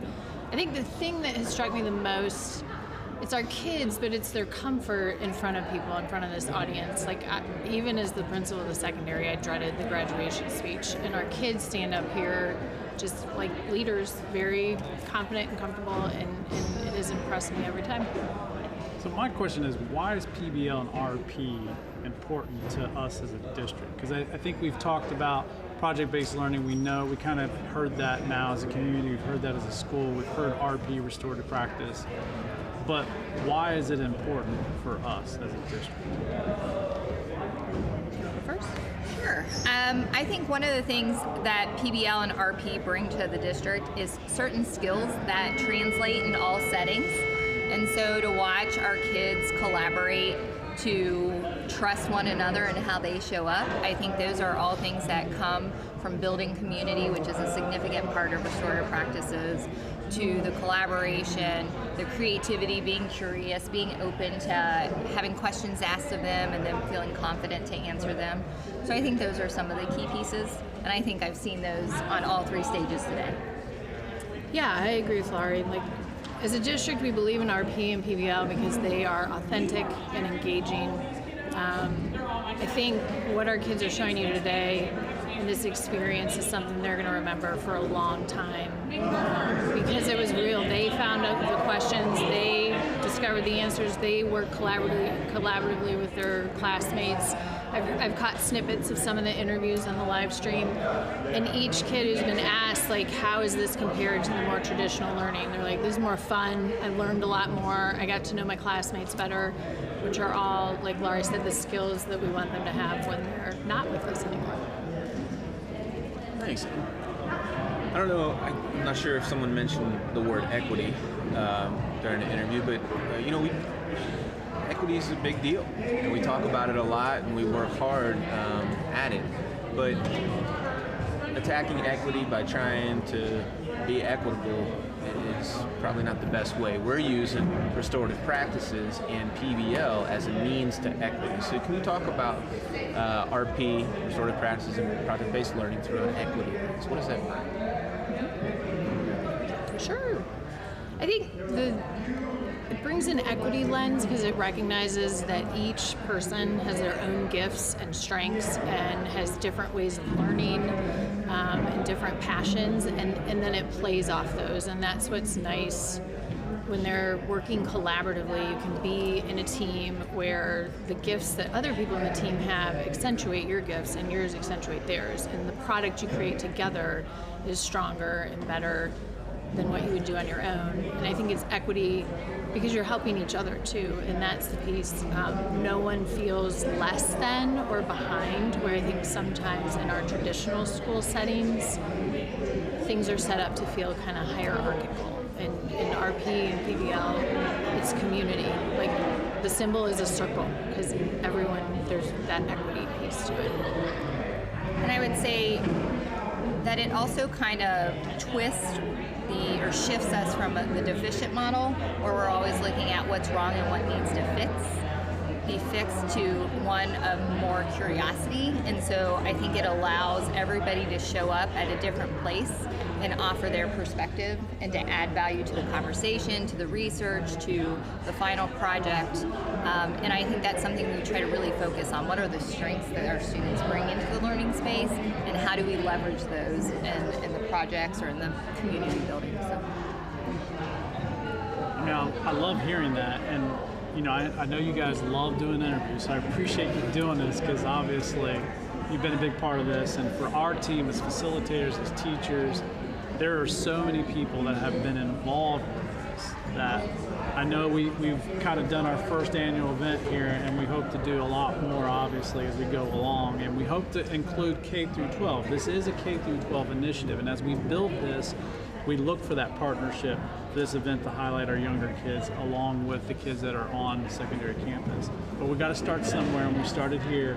And I think the beautiful thing is this is totally a project-based learning experience of just this event happening, because there's so many people sharing their gifts to partner with us. And we appreciate, Mike and I personally want to thank you for sharing the gifts that you guys have for leadership and the kids. I know you do a lot behind the scenes. I know our teachers have done a lot behind the scenes. And so it truly, from the custodians, the cleaning staff, community members, the students, the parents, the teachers, the admin team. Carol Miller's been great. She supported us big. And so we really appreciate all those things. And so thank you guys for taking this time to do this. And we will come back. We're going to take a quick break, but stay tuned. We're going to come back, and actually we're going to sit down with Mike Rosa, who's behind the scenes and is my partner in crime, and we'll take a chance to talk to him as well. So thank you guys for Before we joining take us. a quick break, I do want to just say, part of PBL is taking risks. And the fact that this team took the risk to host this in this way, I think is a testament to what we're encouraging our kids to do. And so to all of you, I just want to say we appreciate it. Thank you. Thank you. We appreciate that. So we'll be back. Thank you.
Hey, we're back here at the PBL Showcase, Finneytown Secondary Campus main gym, and I have the pleasure to be the interviewer here of the two guys who are largely responsible for the success of this event in its entirety. We have Mike Kennedy, who's been on the live stream with me.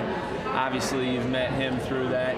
But we also have his partner here, equally as important, Mike Rosa, also our PBL facilitator for the district. And Mike's been down on the floor, really managing everything that's been going on to make this event possible, as Mike and I have done the live stream. So Mike Rosa, how are you? I'm good. Thanks for allowing me to come on and talk to you guys. No doubt. Okay, so what time is it here? We're sitting at 12:20 something? 12:26. Where's your energy? Mike and I have been up there. We're watching you run around, coordinate lift, tie, cables, change parts. How are you feeling? Well, I'll say this. I just said I need to chug an energy drink. Okay. So I'm feeling that lull right now, which it's because there's downtime. You know, your adrenaline's pumping when you're walking around, doing a ton of stuff. But it's that lull period right now. We've got everything charging that we need. We're ready for the new groups to come in at 1 o'clock. So I'm like, okay, I need an energy drink, and I'll be good to go. Now, did you eat lunch? No, you don't let me eat lunch. Oh, come on, man. Today it's provided by City Barbecue. You got to get over there. Honestly, like with the adrenaline and the excitement and all that's going on, I'm not really hungry. So I'm good. So you all just got an experience into the relationship between Mike and Mike here. Yet at times I do believe Mike does not let this Mike eat lunch. No, but it works. That's it not works true. Well together. But let's be honest. A lot of the stuff that you do is behind the scenes. You're not in front of the kids teaching all day. Your role is really to facilitate our staff in creating what they're passionate about through a project-based learning lens. And that's a lot of hard work. It takes a lot of planning. It takes a lot of good question design. It takes a lot of patience, right? Because we have to meet staff who are willing and where they are. And you've done a great job with that this year. And obviously it's culminating in this event. But talk about your work together. Let's hear about how Mike and Mike have grown throughout this year as a partnership. Because I think that's what makes it work. Anytime you work collaboratively, you got to find someone that has gifts you don't. And Mike has a lot of gifts that I've been fortunate enough to learn from this year. And I think that's been the magic sauce for us with the teachers is we combine our gifts together, and then we get to use their gifts with us, and then we get the students' gifts, and then it's just, our partnership together is literally by allowing others around us to be smarter than we are, and I think allowing others to really do the work. And for us, behind the scenes, we're fine with that. Like we've been classroom teachers for a while. I've been teaching for 20 years, and I know Mike's been teaching, you taught in Chicago, and I know you've taught here for a while, so you've been at it for a while. But this is a different experience, and I think the work that we've had, we look forward to going to work. We talk on the phone sometimes at 6 in the morning, sometimes 7 at night. And if we're not, we're texting. So for us, the collaboration is kind of addicting. I don't know another word for it, but it's a good word. I just really feel like it's fun to come to work, and it's fun to work with the kids, and fun to work with the teachers, and I can't wait to see what happens over the next 3 to 5 years. Yeah, I couldn't agree more. Mike's, from the beginning of the year to now, I think the progress in myself, I think Mike can attest to that, and he has seen that. But as far as the collaboration between the two of us, Mike, I can't express it enough, what his mentorship, and it's not even a mentorship, because it is a collaboration, and he preaches that constantly to me with, it's us, it's our team, it's our stuff that we're doing, and it's not top down, it's so collaborative. And I love the word you use is addicting. You've created an environment for me to love work, to love what I'm doing, and to just continue to better myself and the work around me. I think it's a little yin and yang. Mike said it perfectly. I can attest to that. He mentioned my gifts. He's got an insane amount of gifts, and the gifts that I don't have.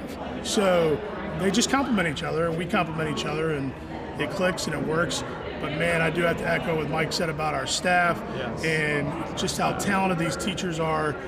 You all, the amount of behind the scenes, Grant Anderson running the board here, Maggie Laird, a mom who is helping run the luncheon, Brandon, you heard from Brandon over at City Barbecue.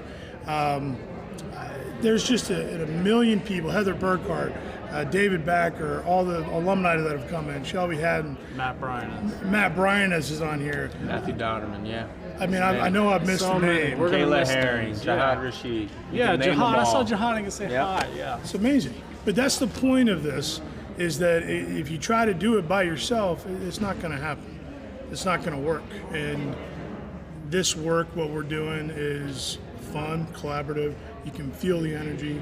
The teachers really feel empowered, and they do a great job. And just appreciative of everybody. That's awesome. And you talked about the two, you each having different gifts that complement one another. And those gifts obviously produce partnerships with teachers that result in awesome experiences for our kids. And really, this event today that's never happened before is a direct result of the way you two work together. So I want to thank you as well. You've done a lot this year that I honestly didn't think was possible. And to see PBL explode in the way that it has, and to see our staff excited by the challenge, and to see the kids just ultimately benefit from them has been really special. All right, last question here. It's next year. It's PBL Showcase 2.0, and it's better than this year's. What's been added, changed, was different? Why is it better? More partnerships with teachers. You know, we don't force anyone to do anything here. It is an authentic choice to be a part of anything, and that's what I love about it. And I see teachers opting in next year that maybe haven't tried. The stories they've heard, and we've been told, like, oh yeah, I want to think about that. So I know it's in their minds. But I see K through 12. I really look forward to the elementary campus exploding with PBL. There's teachers over there so gifted and so talented. I see 2.0 being a partnership between FE and secondary campus. You know, I think it'll look a little different because I don't know. We're learning from these stages, right? But we are learning, and whatever it's going to be collaborative.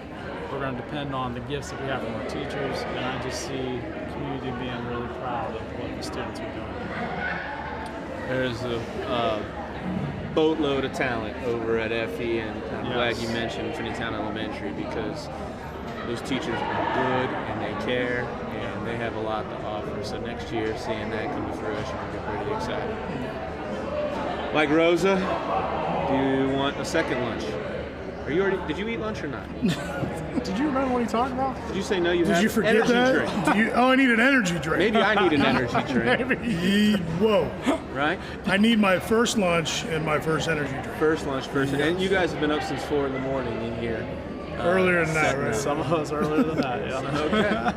All right. Will be a good night's sleep after a great day for our kids. Phenomenal. So, once again, thank you for all you do, and we'll be back soon for the second half of our PBL Showcase here at Finneytown Secondary Campus.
Well, we're back, everyone, here at the PBL Showcase at Finneytown Secondary Campus for the second half, I'll call it, of the showcase. Yep. There we go. We're on the home stretch. We've been fed by City Barbecue. We've had a couple interviews with you and Mike Rosa. We also sat down with Laurie Banks and Jen Dinan to talk about PBL's impact on the district, along with restorative practices. But it's time to get back to the stages and our students. So here we go. Who we have first? Well, today we have 3 stages on this part of the program too. Like, we've kept that through the whole program. And, you know, honestly, I know it's been a little chaotic, but it's been pretty cool to see the whole time. So we have Chambers on stage 1, Epifano on stage 2, and then we have Vicky Stoffel on stage 3. So 3 good presentations lined up here to start off the afternoon. We did have a chance to sit down, as we have with all the other teachers. We had a chance to sit down with Kyle Chambers, teaches science here at Finneytown Secondary Campus, and we asked him about his project and his students, and take a listen.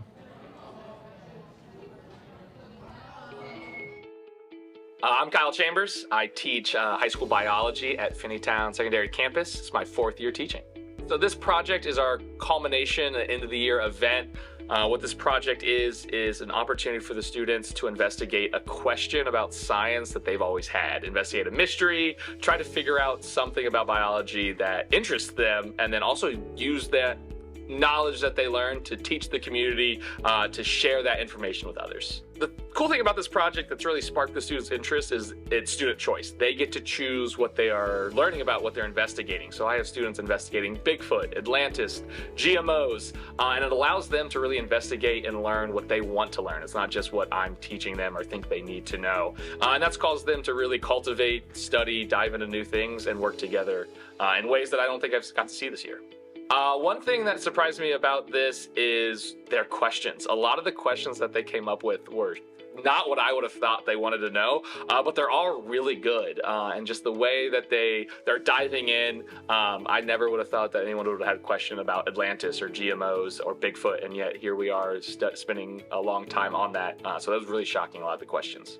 One thing that I think I would like the audience to pay attention to is the excitement and the passion that the students got to put into these projects, things that they've wanted to learn. So as you're seeing these projects and they're being presented, to see that this is what the kids wanted to learn and what they wanted to teach the community. They felt that these were important things for everyone to know. And to really see that passion behind that and excitement that the students had to teach whatever the question was, the mystery that they unraveled.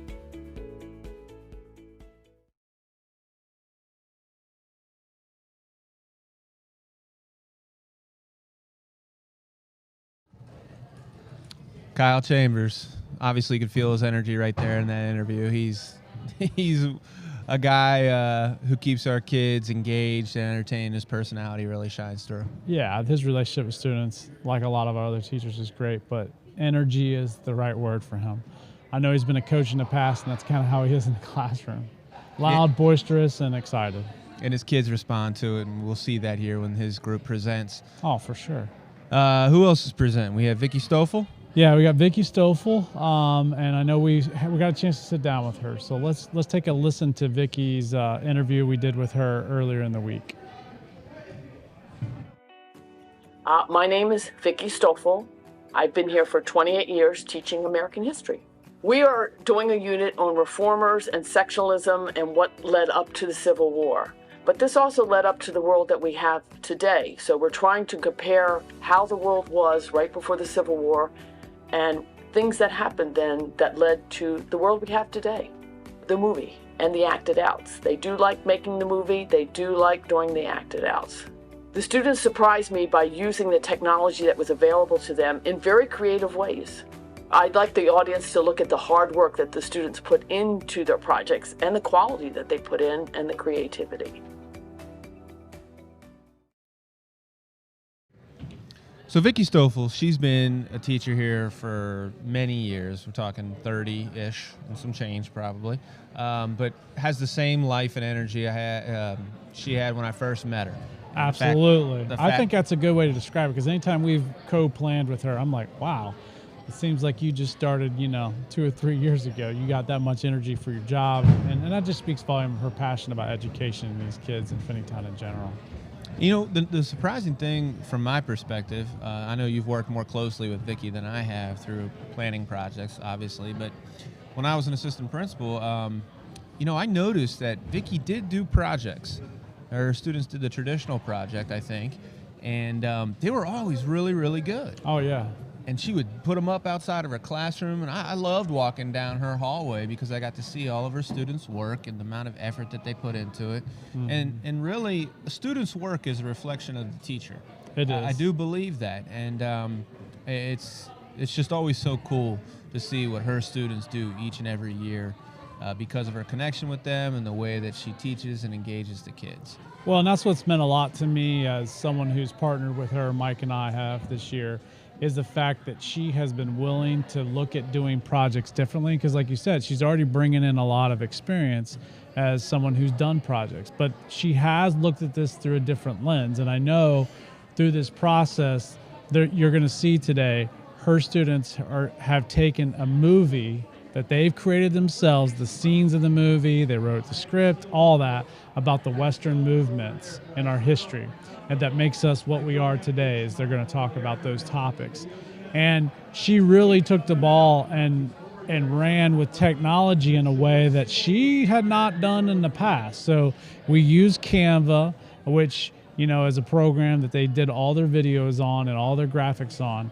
And I remember when we first started, she was like, I don't know about this technology. I was like, it's going to be fine. We're going to figure it out. And what she discovered through that is that the kids take the lead on those kinds of things. When there's a technology challenge, a lot of times they figure it out before we do. Right.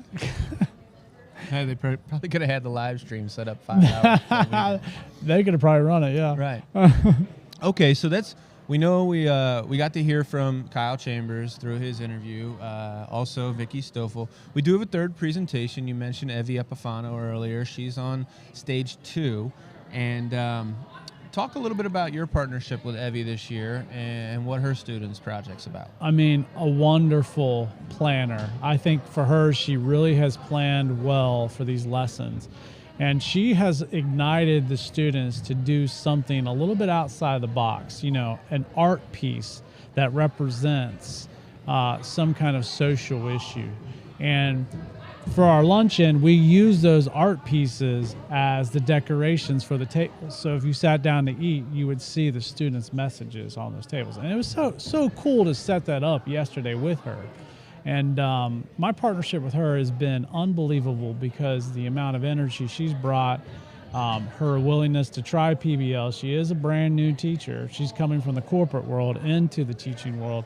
And she just kind of leaned in a little bit and said, okay, we'll do this project-based learning thing and we'll give it a try. And every project we've done this year, I feel like we've taken a step in the direction of figuring out how to do it better for the kids. And so our partnership's been pretty awesome this year. And then, you know, as you talk here today, but also through our conversations off screen, that's what I hear a lot, is the approach that you and Rosa have taken has really been about small steps. And I know as teachers across the country, we're often bombarded with like something new, but all at once. Right. And then expected to execute it flawlessly. And we recognize that that's overwhelming. It can bring people down. It's just not realistic. Right. And I'm really proud of the approach that we've taken here with that slow, small, and cheap as a means to change. It seems like we're about to go into some presentation. Let's check into stage number 1 with Chambers first, because they're about to kick it off and he's introducing this project. So let's go down to stage 1 and check in with Kyle Chambers. Present the information and research that they've found. So I'm excited. I have about 5 groups and individuals who are excited to present their research and the passion that they found when discovering the truths about biology. And so for our first group, we have Jamarie, Zion, Udo, and Alex. So gentlemen, come on up.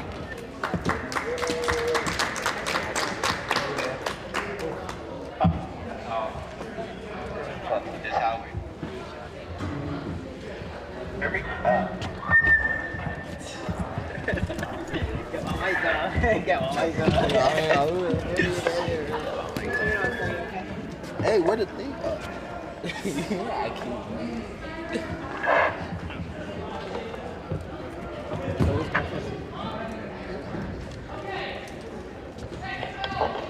2, 1, 2.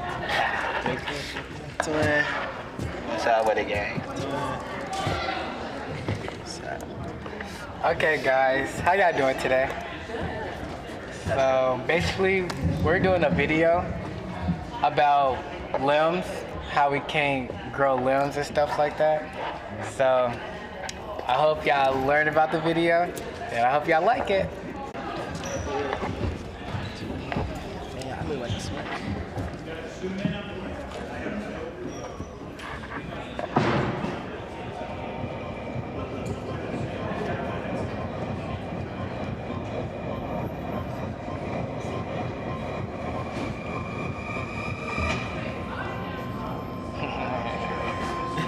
Why do you look like that?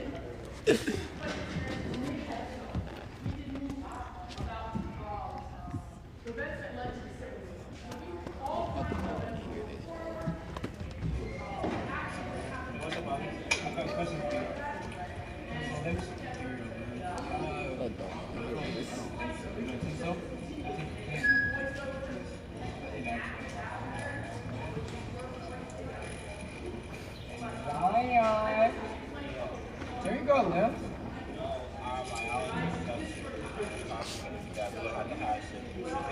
Sales to ensure that we don't overgrow, which we do, but it's only for certain parts of our body. Yo, turn your mic off.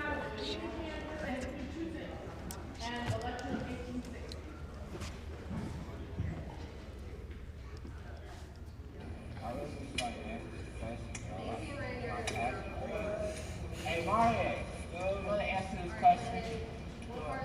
We can't regrow the parts of our body can. Hey, I ain't no purple. Oh, I think I see somebody out here, though.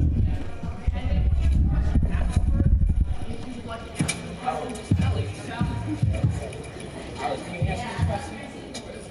We can't regrow wounds. What parts of our body can we? Basically, we can't regrow our skin and some parts of our ankle. I will do that, but I'm looking for the article.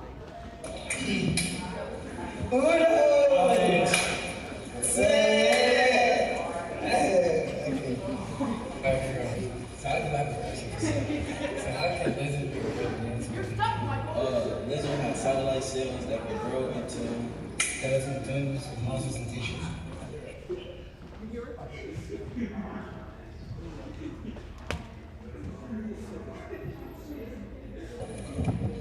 I got a question. Yeah.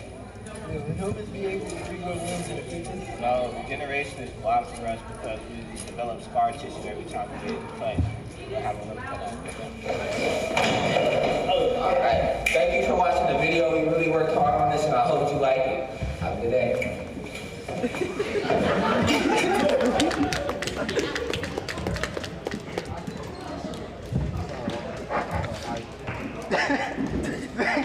How'd y'all like it? Thank you. Able to just complete the whole thing and learn more about gender equality. It's not really spoken about as much.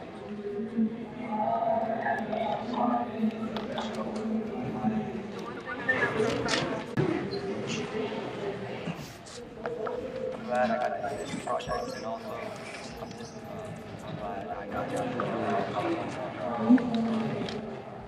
All right, thank you for dealing with our technical difficulties. Do any of you have any questions that you'd like to ask our artists? Okay. All right. Do you have a question? Yes. Yes, Ms. Duffy. You shook your head. What can like we do today to help with the issues you guys research? Like, is there something that literally I can leave and do to help? You don't all have to answer this, but does anybody have an answer? So now I think we've had a chance. We saw Evie's, and I know we didn't get great audio there, but we're going to check in there in a second. But let's go to stage 3 and see some of these movies that these kids created about the Western movements in Vicky Stoffel's class on stage 3. Take us there, Grant.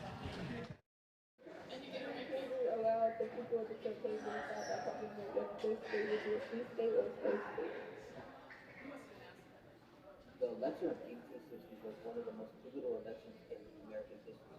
Located, Abraham Lincoln Lincoln, Stephen Douglas, John Breckinridge, and John Moore. The election came down to the two candidates, Abraham Lincoln and Stephen Douglas. Abraham Lincoln was the winner of the election of 1860. We believe that slavery was wrong. However, we do not want to eliminate it completely. Immediately after Lincoln was elected, 7 states seceded from the Union and formed a new government. They called it the Confederate States of America. These events had a big effect on our country today. Both of these events helped lead to the Civil War, so if they hadn't occurred, the Civil War might not have happened. The election of 1860 shaped the future of the United States and pushed it to the end with slavery and bipartisan, non-violent.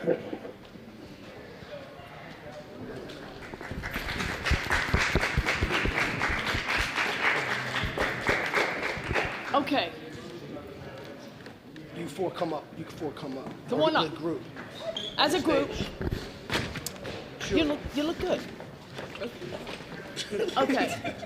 And they did work hard, and they did have a lot of giggling during this too, and they were good. I'm sorry you couldn't really hear they acted out, but that was an audio problem, probably more on a technological fault in mine than it was on them.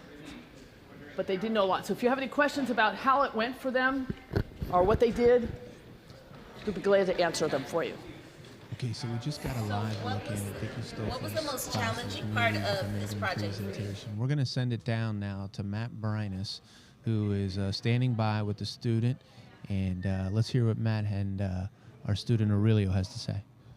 Hey guys, so I'm here with Aurelio, and Aurelio, you've been here all day, and you started off first bell participating, and you're here as a audience member. You're here again as an audience member, and you're actually going to present next bell. So what's this experience been like for you?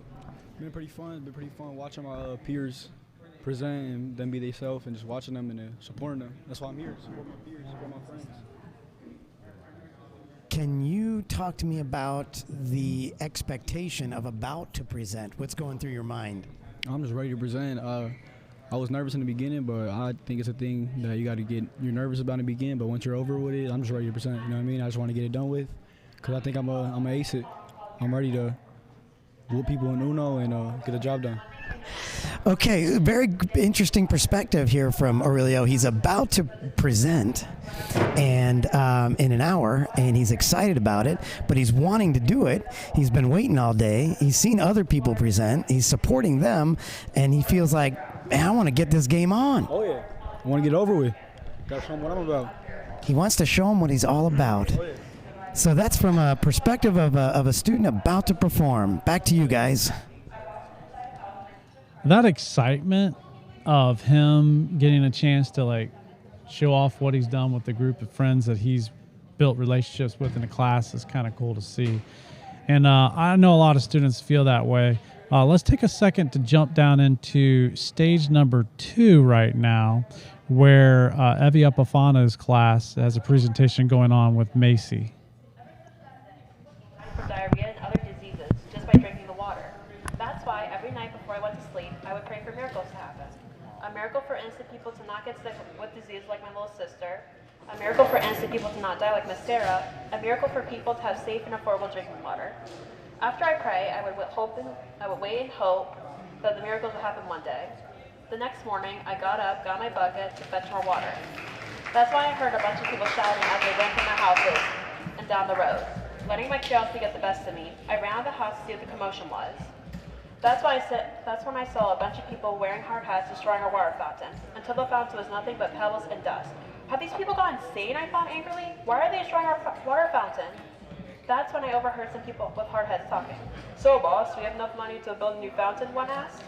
Yup, people gave us a bunch of money to the Clean Water Program, so we'll have enough to build a new fountain, the boss said. Wait, they're going to build a new water fountain, I thought? Has my prayers for a miracle finally been answered? A week. All right, everyone, let's get to work, the boss said. Do ecosystems require water? Yes.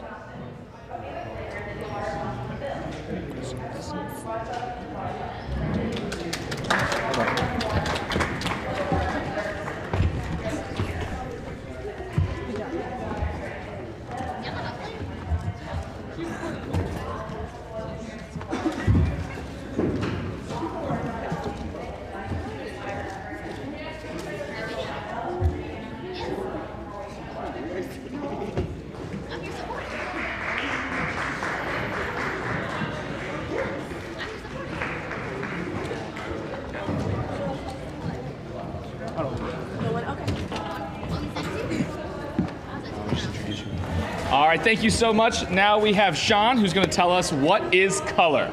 Sean, go ahead.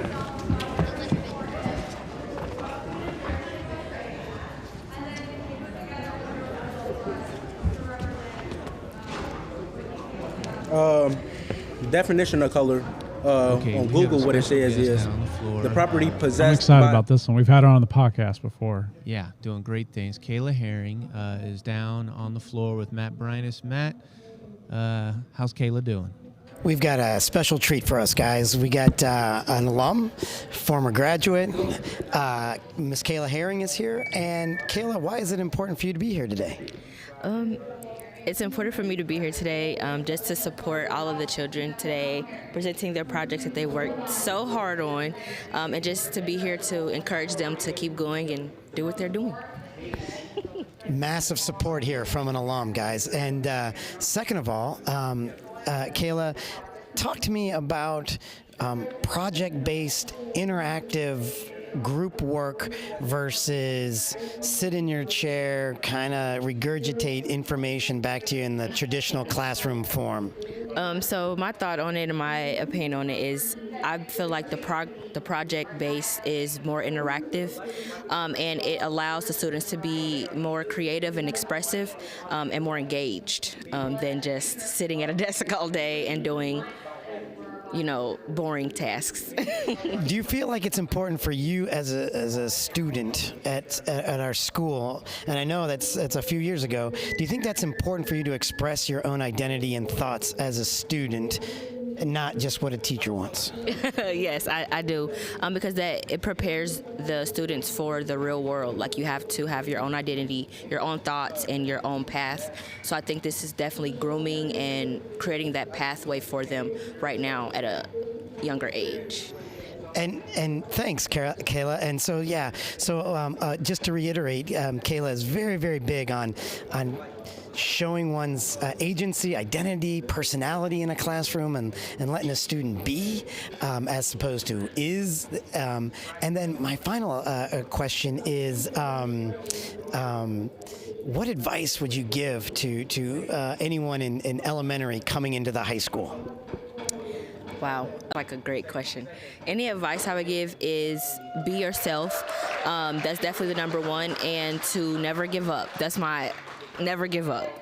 And yeah, that's my advice to them. Strong words of advice from Ms. Herring. Don't give up. Never give up. Never. Back to you guys. great job. I think Kayla's story, anytime we talk to her, it just brings a smile on her face. And she's done a lot for these kids behind the scenes that we don't even know about.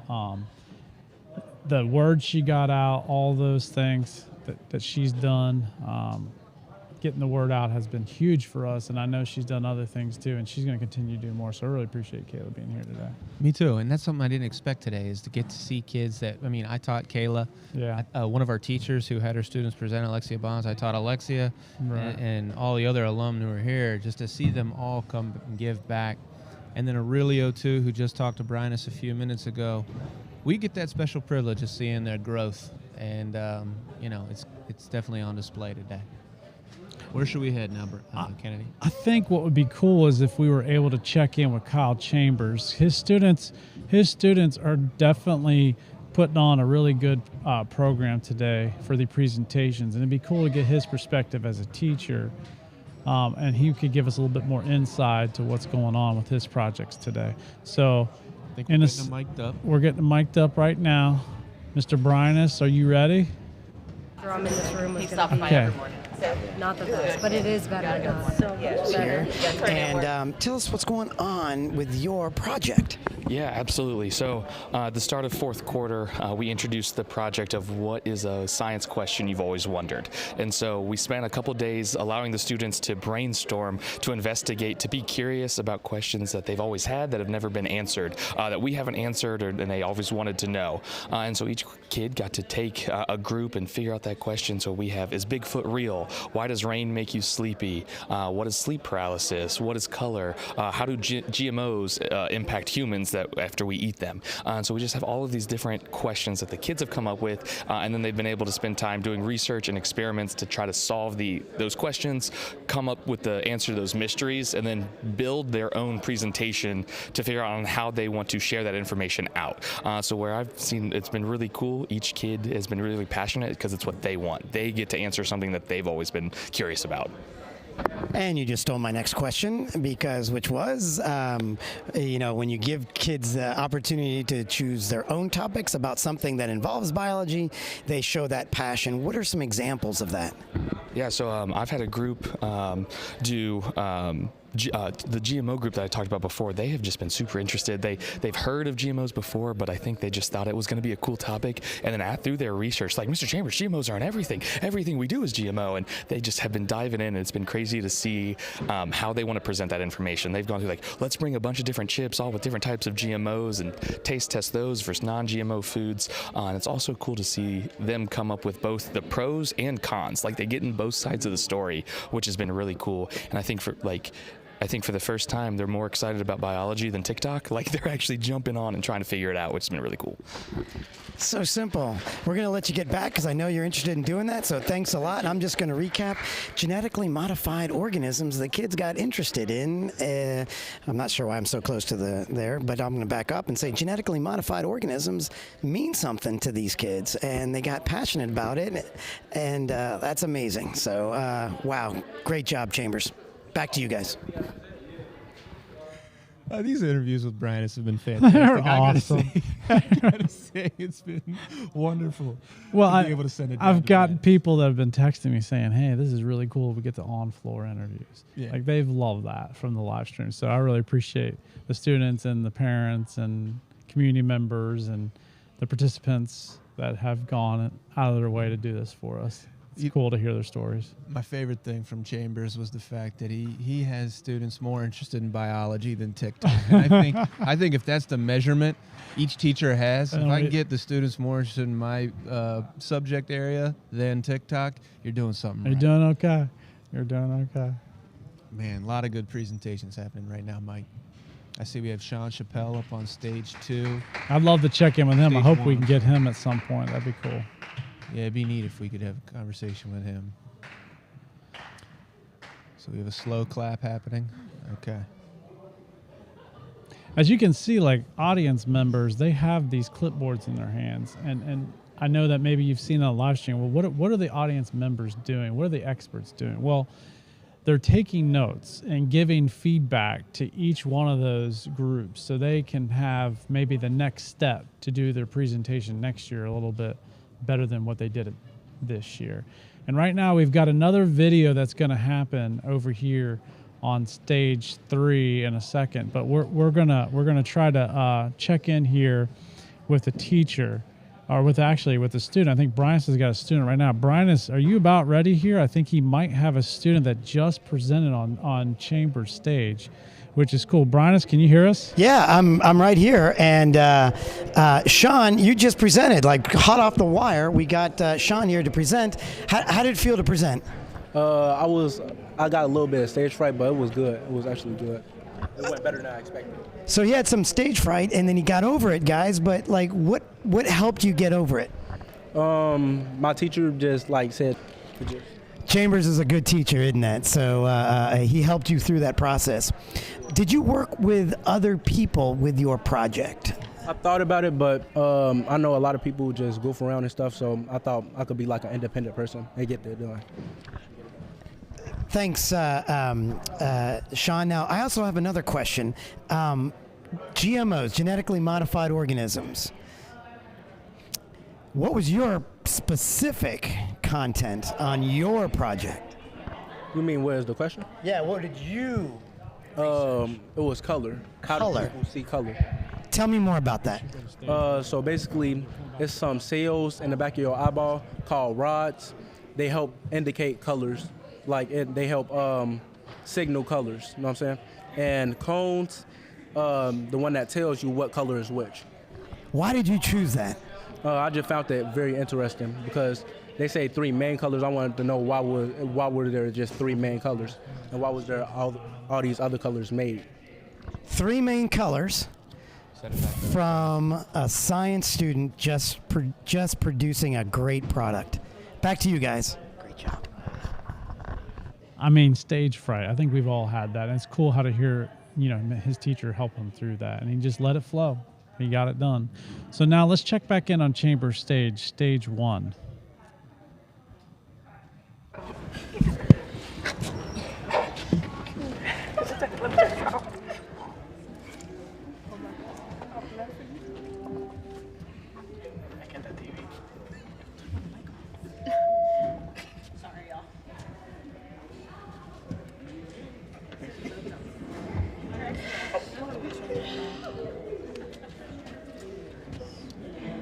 Why y'all so close to me? Like, y'all so nervous? No, we should just. Did you come to me? Oh, his mom.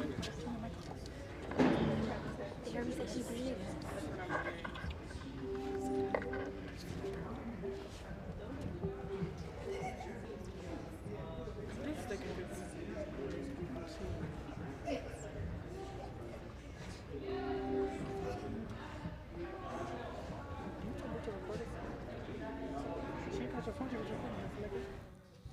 Okay, while stage 1 is getting its tech worked out, we're going to send it back down to Matt Brinus, who's interviewing Evie Epifano right now. Matt? Hey guys, I'm back here with Miss Evie Epifano, and your group just presented. How'd it go? I think it went really well. They did art projects, so it was a little bit less presentation, a little more conversation about what they had researched and how they took that research and turned it into art and creative pieces. What was something that was surprising that you learned about the students through this project? I learned that almost every kid is artistic. Like, I know we know that, but it was nice to see it, like the proof of it. This was an independent project, which was the kind of the first independent PBL that I did this year, and watching the kids sort of lean into their creativity and kind of leverage their own personal skills was really, really cool. That's awesome. And I sat in for a second to listen, and it felt like, especially like with Demaya, there was some passion coming through. So tell me about that passion. Yeah, kids who had been pretty quiet all year. I mean, I don't know how many people have Demaya in class, but she is not a vocal participant in class. She's always there and, ready to learn, but not always, she doesn't always share that way. And so it was really, really cool to see people get, mad is the right word. I think Gabriella said that about her topic. These are tough things to be learning about, especially at like 14, 15, and just to get a better picture of the world that you live in and start recognizing what you need to do to change it. Great comments from a great teacher with a great project. Thanks, guys. Back to you. All right, they got their tech issues worked out with stage 1. Let's check in. They got a video. Let's see what's going on in stage 1.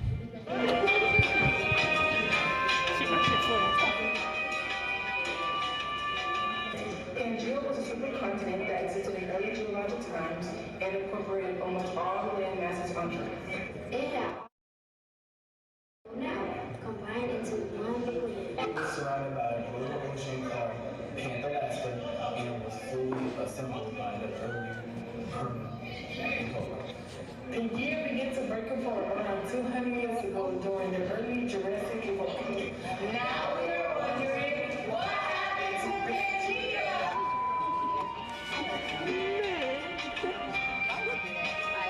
Pangea began to break apart 175 to 200 million years ago.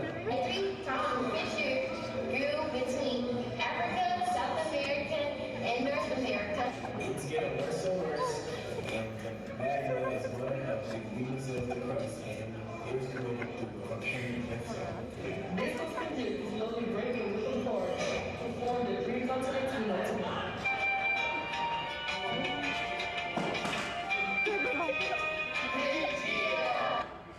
That's it.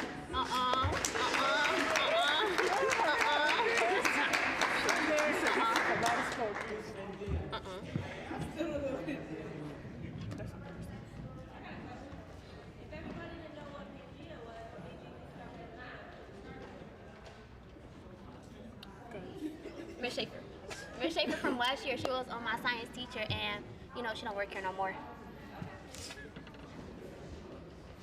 And yeah. When you learned about Pangea, what was the thing that So you still collaborated. Awesome. What's something new you learned about somebody on your team that you didn't know previously from this project?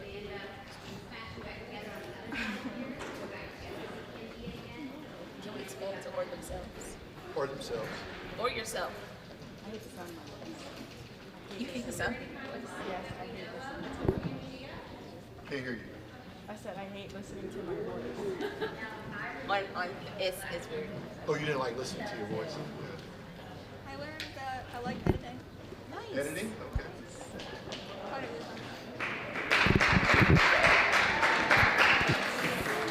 I learned that I'm a great actor. You're a great actor. Good. I learned that I can find a lot of information about specific subjects. So you're good at researching.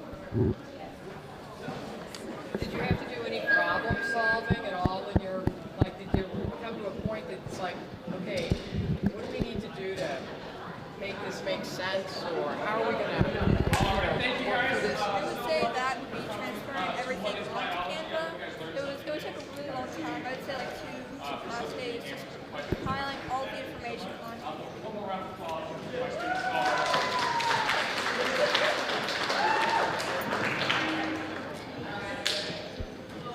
Yeah, I would love to hear what you guys had to say. So maybe there'll be an opportunity to watch this later. I'm really curious.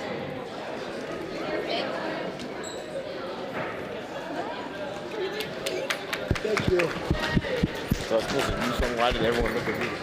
Did they say something I was supposed to do? They all looked at. Okay.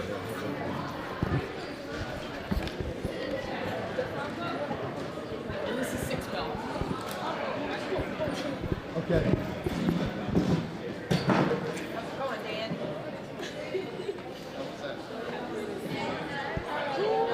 That's my job. It's very Don't do that. I can't wait to see.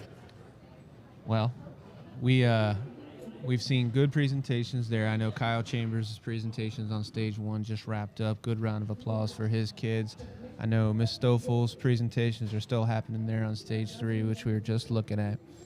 And one thing I really noticed about our guests is they're doing a great job of interacting with the kids and asking them Good questions. Really good questions. And that's part of the experience, is those good questions. Absolutely. And quite honestly, oftentimes the audience makes the experience. Oh, yeah. And then like that in music, it's like don't they say that about music or theater or something, that maybe it's reading. The reader is the one that gives meaning to the story. I don't know. I'm losing my metaphors. But we do have another interview lined up here. It's been a long day for me. I was like, wait a minute, what are you saying? We're in the 5th hour of this live stream, and I may be speaking a little gibberish. So let's just go ahead and turn it over to someone a little more coherent, and that's Matt Brynis with Tammy Dietz. Hey, I'm down on the floor, completely coherent and ready to go.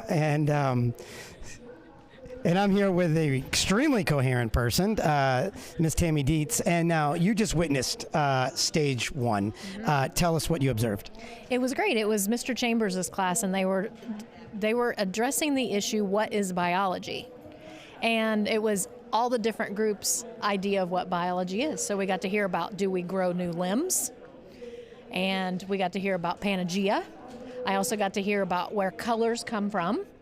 And there was one other one. It was about ecosystems. Sorry, I said it wrong. Incredible memory from Ms. Dietz, who went through all 4 presentations. What did you notice about the dynamics of the student-teacher relationship? That was totally evident because Mr. Chambers was up there first, and he was excited about their projects. He loved hearing what they were doing. He was helping them on the side. I saw the support between them and the support between the classmates, because not everyone presented, but everyone was there watching, and I liked seeing that. And that's fantastic. And then final question, a more in-depth question. I've learned a little bit about the student confidence levels from here. What have you learned about students? I agree with that, which this was my first set of presentations today. But to see them up there and helping one another, I think their confidence grew when they were in a team. And we did have one presenter that was by himself, and I was impressed with that, because I think that would be very hard. And maybe I saw him shaking a little bit. So I feel like we're better together. We are better when we're one with another person to help us build that confidence, but it's nice to see it in our students. We are better together, and we're much better with Miss Dietz here. And we're also very, very happy to see that confidence is huge, and kids have that inside them. It's not always there, but we can see it in these projects. Thank you so much for your time. Absolutely, thanks. Well, we always love talking to Tammy Dietz. She's got a lot of great things to say. And we're about right now to check in with an audience member that's a community member who has really done a lot for our kids, and that's Stephanie Harlemer. And her history of Finneytown speaks for itself. I know her husband's been active with the Board of Education, the foundation. She's done countless things of volunteer hours. Let's check down in with Matt and Stephanie Harlemer. Hi, guys. I just went nowhere in the past 10 seconds, and I'm back here with Stephanie Harlemer. And so you do so much for our community and do so much for our students and so much for our school. Why is it important for you to be here? I love seeing what the kids are learning and seeing the students be able to present their work in a creative, in a different way than it's not just taking tests or writing papers, but to see their projects, to see their excitement that they're bringing to each of these projects. It's been so fun. The hardest part for me is deciding which stations to go to and which projects to go see today. Well, that seems like a good plan for us to work on. You know, we have too many projects that are doing pretty well right now. If you experienced this in high school, would this have been more enjoyable for you in high school? Do you think that you wish you had your high school doing this, or did your high school do this? We did a little bit of projects. I know in 5th grade I had a teacher that was very project oriented, and that's the year that I remember the most about school, because everything we did was a project. And so it wasn't a presentation like this, but in some ways it was. And so I do think this is how they'll best remember the things that they've learned. That is wow. What can you say about that? And you have an alum, and you have some students here at this school. And what does Finneytown mean to you? Finneytown for us is community, family, friendship, creativity, learning, diversity. It's so many things. We've now lived here 21 years, and I'm not from here. And this is the best place for our kids to be and for us to be. And we love being here in Finneytown. It's the best place for all of us to be. We're going to end on that note. Back to you guys. I mean, what an honor to have someone in our community that serviced our kids, believes in what we're doing. I always feel like that when I'm around Stephanie and people that volunteer, that there's a lot of people that are like that here. And they do believe in us. They do believe in the kids. And, I mean, it just makes you feel good to hear that. Oh, yeah. I mean, Stephanie and her family, I mean, they've just been such advocates for Finneytown and supporters, willing to step up and do whatever it takes to make the experience for our kids every year a fantastic one. So another person who contributes regularly, who's contributed heavily to this big event, time. is Shelby Hatton. Yes, if you want to talk a bit about that for a second, and then we'll send it down. I mean, this event would not be possible without Shelby. She's done so much to get people involved, alumni-wise. She's helped bring things together. She's organized the RSVP form. I mean, the list goes on. And so her partnership's been crucial. And, you know, we talk about alumni, but they are the heartbeat that continues to beat outside these walls. And they do have their own lives, but they tend to give back to us in big ways, and we really appreciate Shelby. Let's check in with Shelby and Matt right now. Hi, guys. Fully entrenched down here in the same spot. And I'd like to say to Shelby, you kind of co-created this whole showcase. And what do you think about it so far? I'm super proud of the students out of anything. Like, they've been doing great. They seem really proud of themselves, which honestly is more than we could hope for. Pride, huge. And talk to me about your experience here at Finneytown, and why do you want to come back and show a little bit about your skills and your talent level back to Finneytown? Why is that important to you? Well, when I came to Finneytown, it was kind of like a second home for me, it turned out. to be, and I felt a lot of community, and I just felt like a lot of people really helped lift me up when I was in high school, so I wanted to try to do the same if I could. Finneytown does feel like a second home, especially for me because I'm not from here, and it does feel like a second home for me too. So tell me a little bit more about the connection between the alumni and the student body. Well, that's actually really exciting. There is a huge alumni base out there that feel the same about Finneytown. They feel Finneytown's special. It's a community. It's home. So when I reached out to them to see if they'd be interested in partaking, so many of them immediately was yes. So the alumni are really hoping to be able to build more and be more a part of Finneytown to really help grow that community. So in the words of Shelby, the alumni is kind of like the cog in the machine here that keep things going because they can keep giving back. And that's phenomenal to hear. What are you excited for in the future for your interactions and connections here with Finneytown? Honestly, the students. I think the best thing you can do is nurture growth. And just from today or even the past few months, seeing how much the students are enjoying PBL, how much the alumni and community involvement means to the students, it's really exciting to see how they're going to grow. Nurturing that growth. All right, let's do that. Back to you guys up there in the tree. Really cool to hear from Shelby too, because I know she just got into a very prestigious program at UC. And, She did. And she talked recently about the impact that Finneytown had on her, and getting accepted in that program is pretty special. So, sorry to interrupt you. No, I think the thing I was laughing about is like she mentions the students again. We've heard students after students, and I think for her that enjoyment and that excitement, it goes right back to the students again. So I think right now what we're going to do is take a break because we're a little bit. We're laughing because we're slap happy at this point, right? Yeah, quite honestly, we just need 5. We'll be right back.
Welcome back, everyone, to the final block of presentations here at the Finneytown School District PBL Showcase. We have 3 more. We have Matt Bradis' O&P class, we have Dave Backer's math class, and our other presentation is Joanna Kelly's class, an English language arts teacher here at Finneytown Secondary Campus. Before we get to those showcases, though, those presentations, we're going to send it down to Mike Rosa, who is standing by with a consultant who works with us on leadership and convenership, Dan Joyner.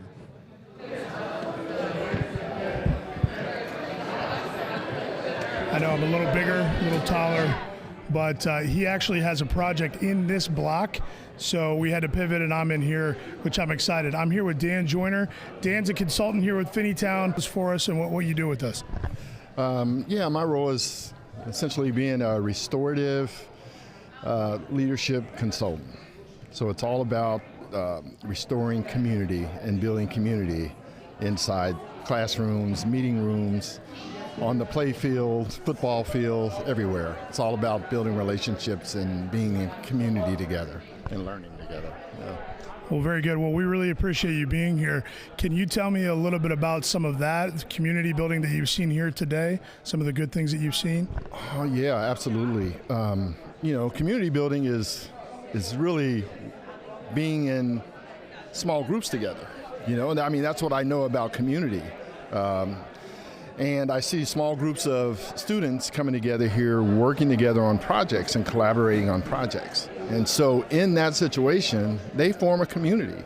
And they don't all know each other, but you know, they have a problem to solve, and they come together and they figure out how to solve that problem together. And they all participate in it. So I've seen that through the presentations and through what they talk about. Some of them have talked about the experience they had leading up to today. And that whole experience is a story. It's a story about a small, new community that formed, you know, and so I just love hearing that. Well, thank you, Dan. I really, really appreciate you being here, and I couldn't agree more, the community aspect. And enjoy Block 6 for us, okay? Thank you very much for coming here and talking to us. Back to you guys. We're on the home stretch here. We've got a lot of things going on, but right now, I don't know if you guys can see it. Our producer, Grant, can you put it on camera 7? We've got some 4th grade students that are joining us for this block, which is really cool. So Taylor and her team of 4th grade teachers allowed their students to come over and be a part of this experience with Uno and to be audience members for the other stages. So I'm really, really grateful that FE was supportive of us to bring down some students today. It's kind of cool to see the little kids over here, isn't it? It is cool, and they look excited. I know anytime our students who come up from the elementary or formerly Brenner, Whitaker, anytime they step on the secondary campus, they get pretty excited to see the older kids and what they're doing, and what their future holds. Absolutely, it's pretty special.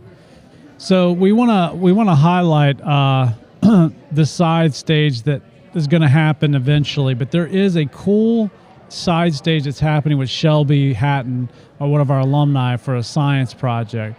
And we're going to check that out as we go. But there's a lot of things going on. There's 4 things instead of 3 things for this block. There's Joanna Kelly's project with hot topic debate. There is the Uno tournament. There is the app, which we're going to talk about right now. Dave Backer has partnered with us, a math teacher here, to build an app for our community to request services to be done on their property, like cutting your grass. Or there was even one of, if you need someone to help maybe walk your kid back home from school to make sure they get to their house, or if you need something painted, just whatever services you might need, they're building an app, and they're proposing that app today to this audience to see if they would partner in and support this app launching next year for community service for our students to do for our community members, which is really cool. So we'll get to check that out. Let's check out this interview we did earlier this week with Dave Backer.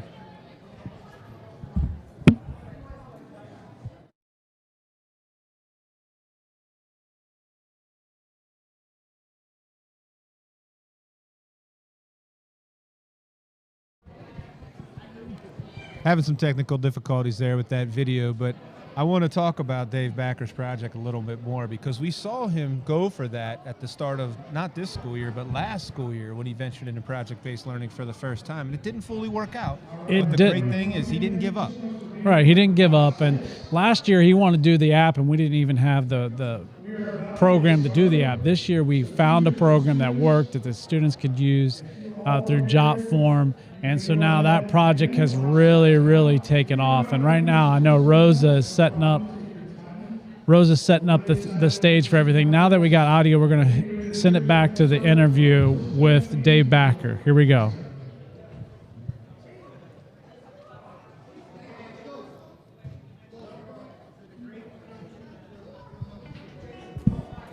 I'm David Backer. I teach high school math here at the secondary campus.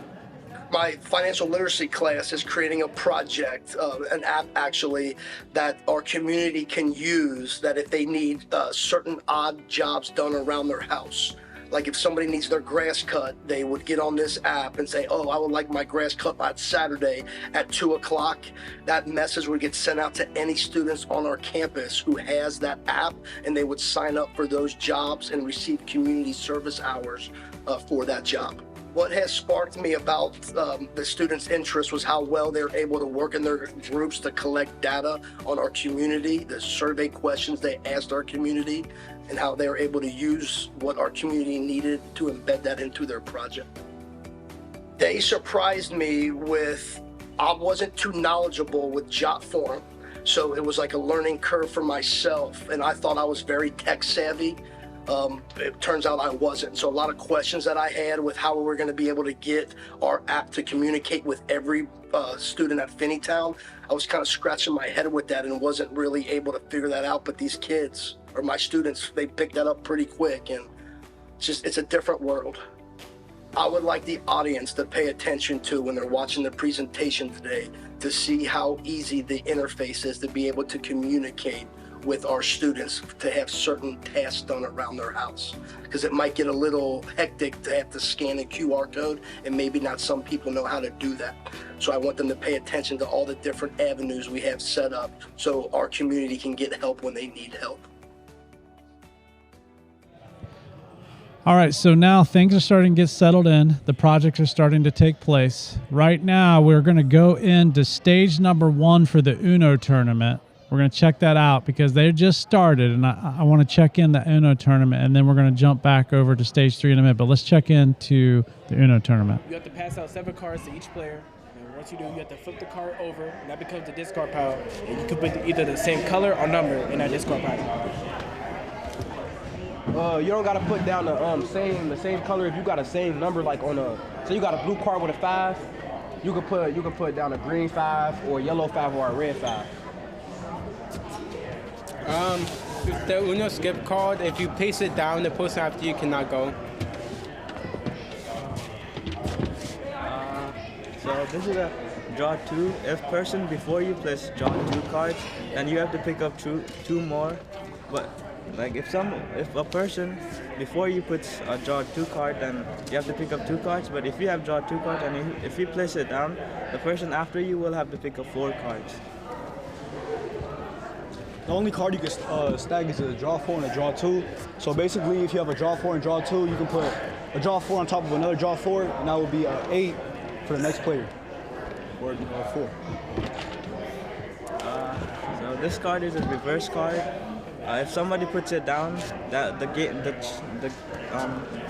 will go to the opposite direction. You can't hide your cards, and you have to at least be above the table. But at the same time, you gotta be careful because you're not supposed to let other people see your cards. Because 9 out of 10, you're probably gonna lose. So make sure you keep them close. There will be 4 rounds with 1 winner and a loser in a winner bracket. There will also be 4 different tables where you go to if you win. Lois and Ryan will explain all that to you at the tables.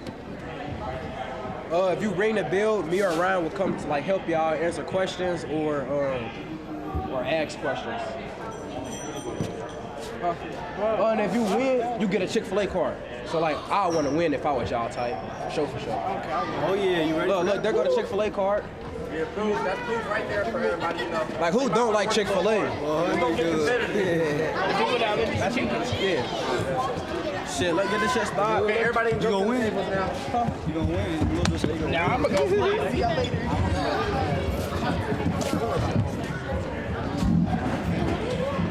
We gotta go to a table. Babe, you got my phone?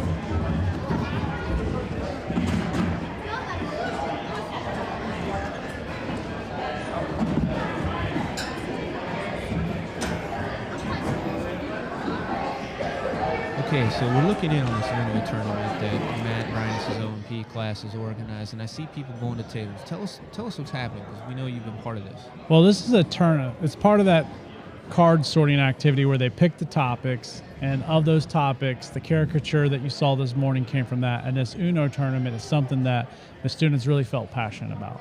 And so we said, well, okay, tell us how you're going to design that. So they designed a tournament that has bells on the table that they can ring when they have a question. They have elimination. They figured out a bracket. They figured out a way to do it where if you win, you go to this table. You can see there's different tablecloths. But they designed an experience that's communal, because what we have discovered through this class is we really connect through things that we enjoy. And they felt like to build community, developing a card tournament that allows us to have fun and talk together is where it's at. And so it's not just about playing Uno, it's about the conversations that happen while we play Uno and those funny things that happen, that competitive spirit and all those other things that come from that. So I'm really, really excited to see how these kids, and you can see the red t-shirts, the kids in the red t-shirts are in the class, they're sharp. They're all unified together. They're going to help the students that don't know, because some of these people that are in here have not played Uno before. And that's right. part of that experience of, did you develop instructions, which they did. Did they develop them well enough where everybody who doesn't know how to play knows how to play now? So let's go in and maybe we can check out what's going on. It looks like they're dealing on the green table, passing the cards out. It's cool seeing our young kids here. It is cool. Those fourth facilitated. graders are awful cute, aren't they? Yeah.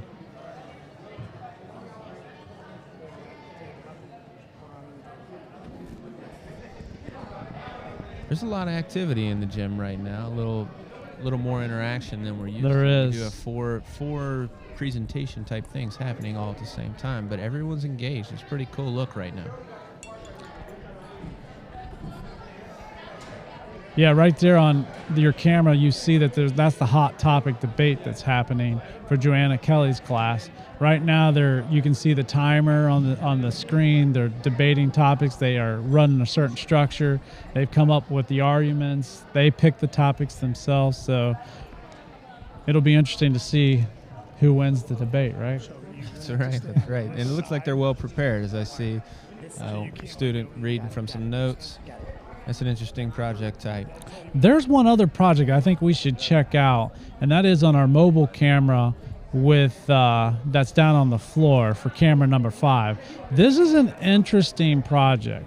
They're using Play-Doh to build these models, and this is something that Matt Bryant's Biology 2.0 class has done, and you can see that Shelby is very involved with this. Neuroscience is her main field of study, and she's working with the students to put together these things.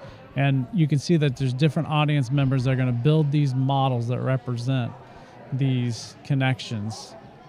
And so it's a little different, right?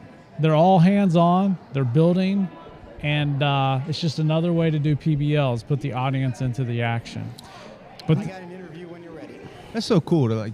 We have one stage right now. They're doing a hot topic debate, right? They're up in front and they're debating their issues. Another stage, we have an Uno tournament happening. Another one, we're building models.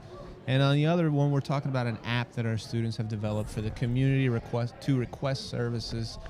I mean, it's just a variety, such a range of projects. It's really cool to see. It's very cool. And they'll all remember it. And the learning that goes with it, too, will last for sure. Right now, looking back at the Uno tournament, looks like someone just played a blue 7. We're going to keep you on the Uno tournament and the other stages for a few seconds. And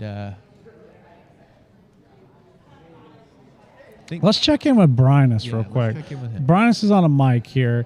Let's check in with Brynus and let's let him give us the on-the-floor action of what's happening during this tournament here.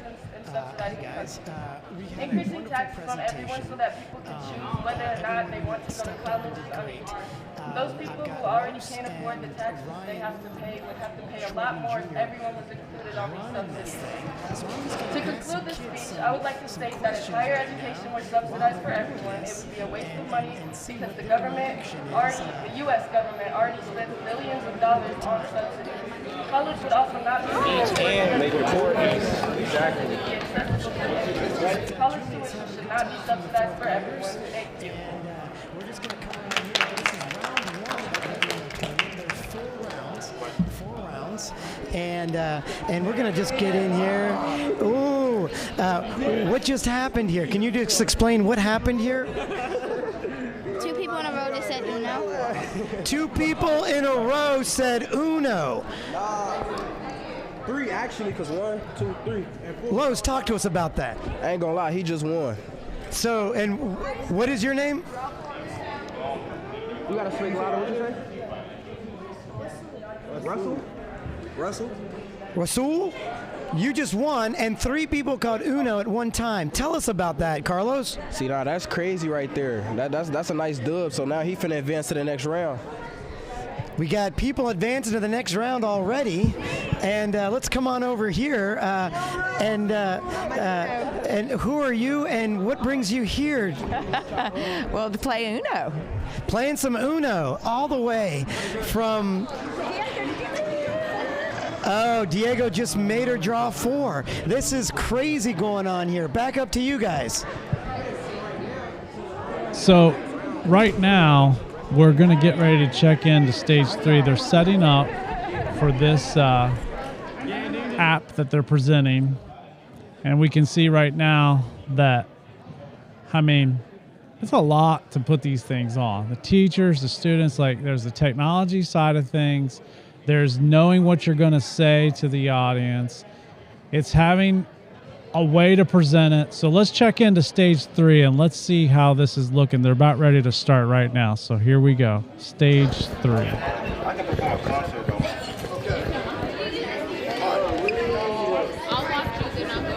Braylon, you good? All right, I don't know how loud I got to talk. I thought they're supposed to be talking. Well, I'm going to introduce him. Can you hear me? Yes. All right. So, this is like, if you ever seen the show Shark Tank, this is kind of like that. Okay, this is for my 5th Bell financial literacy class, and this whole idea started last year with me driving home from school here. Last year I leave our campus, I'm heading home, and as I passed this, there was an older gentleman in a walker, and he's walking down his long driveway wheeling a garbage can. And as he was wheeling this garbage, it took him forever to wheel this garbage can down. He had to get it out front for Rumpke to pick it up. And I saw a bunch of our students walk right by him and didn't offer any help to this older gentleman. And it got me thinking that I was upset with that. That none of our students at this campus stepped up and was going to help our community. So what we came up with was this app, okay? And it's called what? What's the app we made? Finneytown Student Services. And how it works is we passed out flyers. These fine people up here passed out flyers to our community, and we were curious of what odd jobs that people wanted done that maybe they didn't want to do it themselves.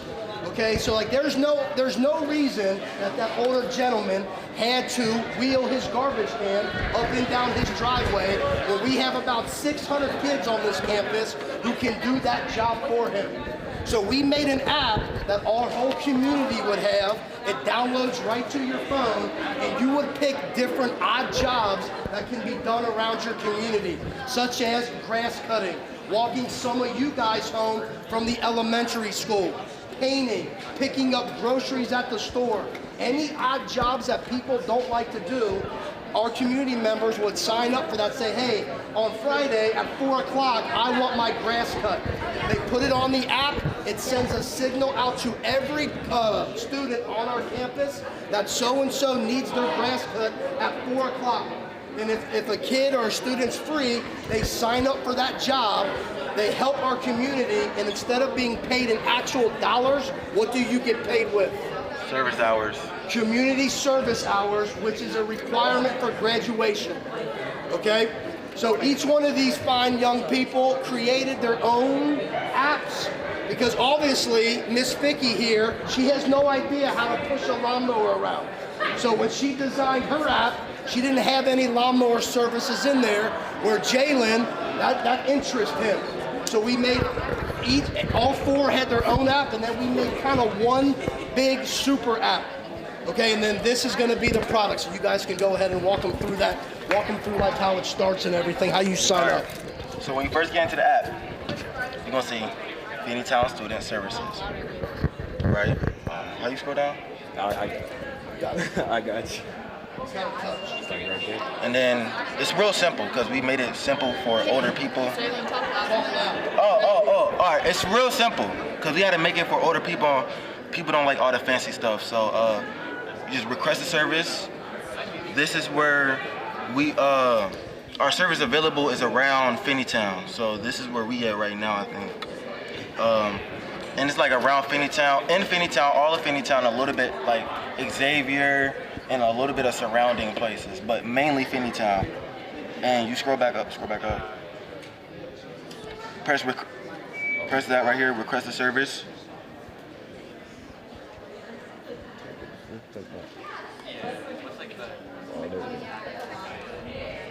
Okay, hold on, right here. Do it on this one. This one. And I have my name there, but you put your name, your last name, scroll down, your phone number, your email, and then your address, because we need to know where are we going to give you the service. So your street address, your city, state, it's all a requirement right here. We already know where you are, but this is a requirement for the app. And then the dates that you want it, the time, and then go down a little bit more. And then these are what? And these are the services that we give. So there's grass cutting, weed removal, trash cleanup, grocery pickup, snow removal. So it's gonna be the whole entire year round. Walk children, brush. Bush cleanup, babysitting, plant care, mulching, painting, cleaning, errand running, and car washing, and like social and emotional therapy. So like if you need someone to talk to, we're there. You know what I mean? And then this is like to go into more detail what you want of these services. Oh yeah, and we have to, the person, the homeowner that we're going for, or we're doing services for, need to give us the material to do it. So we won't come with a lawnmower if you want your lawn mowed. You have to provide the gas, oil if needed, everything. Yeah, that's the disclaimer really. And everything is free. All of this is free, 100% free. We're just getting service hours from it. And you just submit it right here, save it if you need to, and then submit it, and then an alert will pop up on all of our phones, and then one person will accept it and then do it for their service hours. Basically, that will be going on. Yeah. Any questions? Who is the target market? Target? You say that louder. Who is the target market? We target usually targeting older people who can't do these services, but they're available,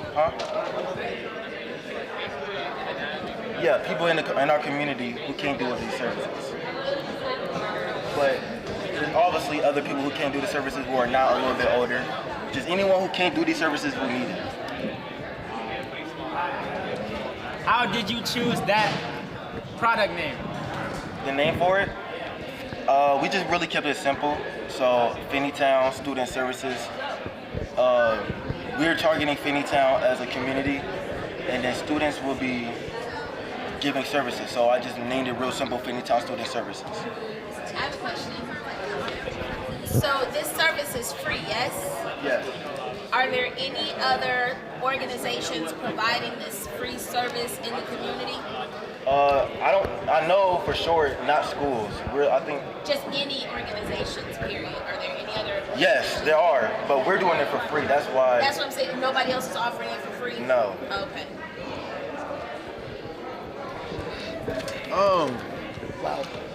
What makes this unique?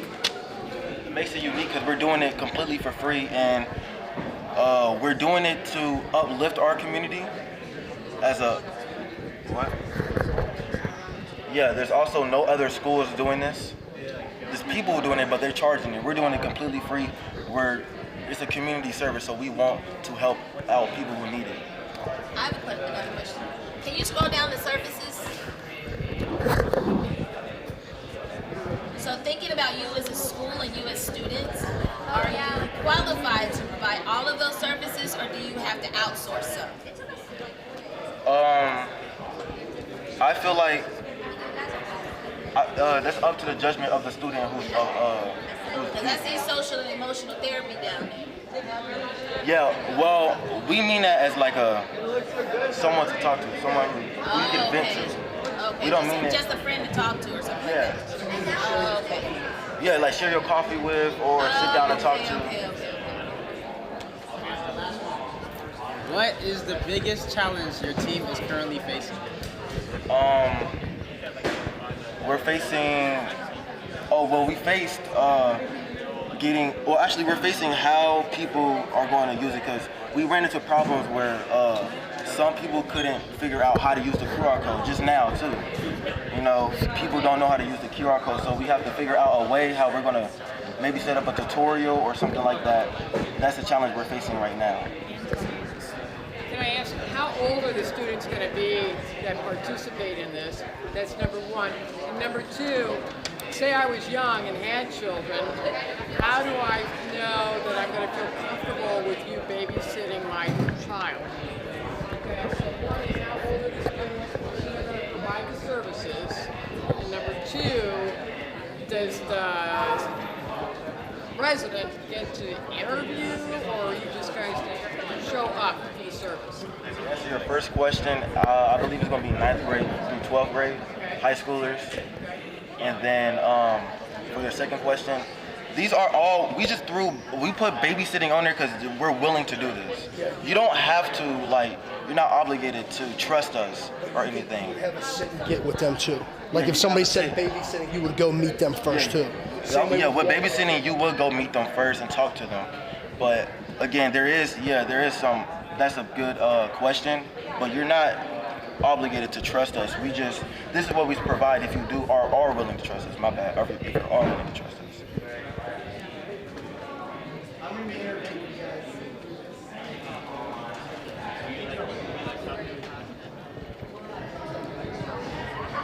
Any other questions? What grade are you guys in? Go ahead. That's fine. So, as you were developing, how did you collaborate to develop this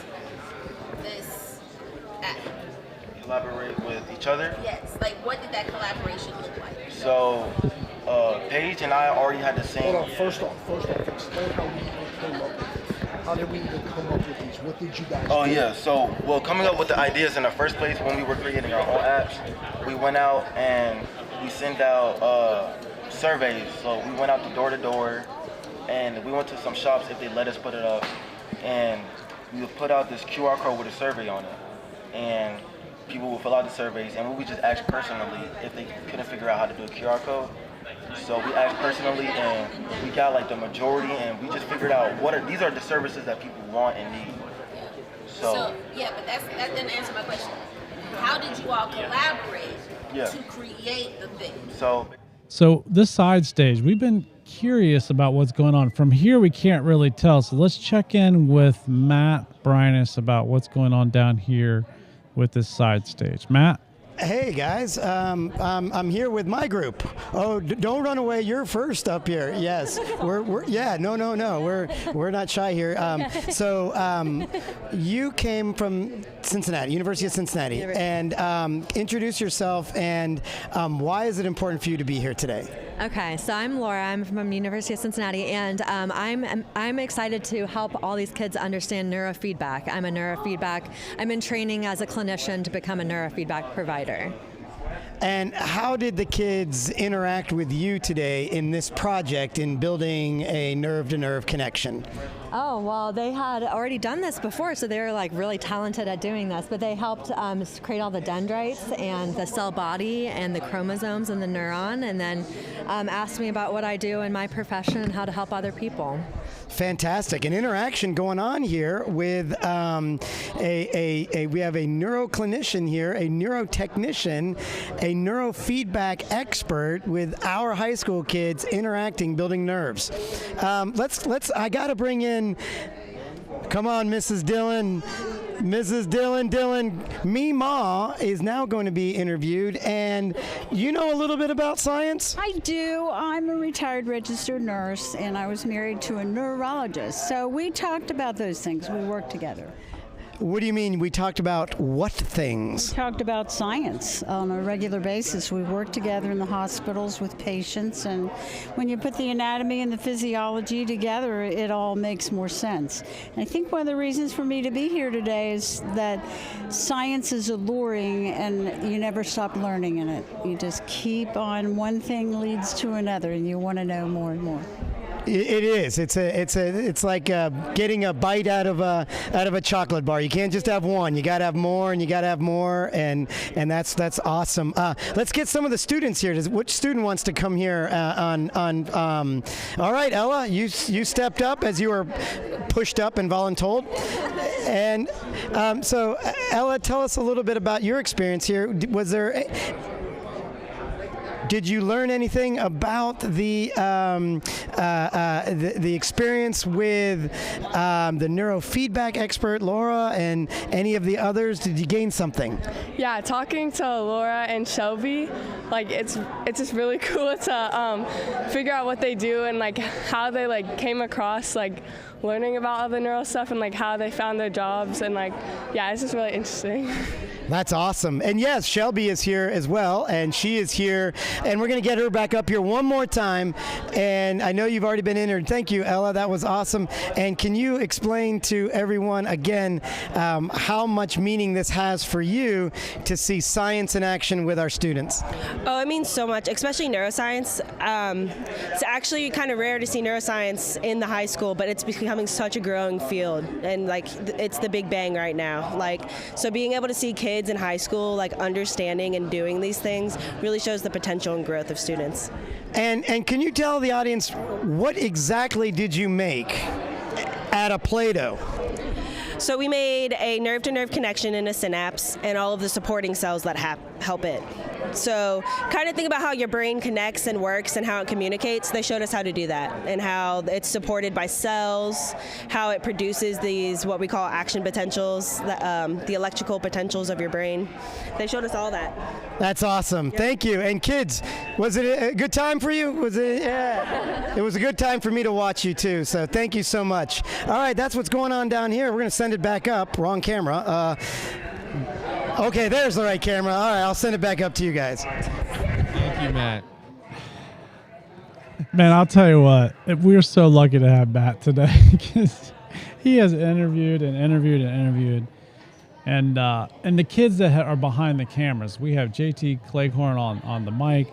We have Morgan Castman on the camera. We have tons of other people. Saeed Johar, Matthew Harris. Yeah, I mean, just tons of people that have helped us kids-wise. So we appreciate all those folks. And, of course, Grant Anderson behind all the technical side of the cameras and the audio. So huge team effort here today.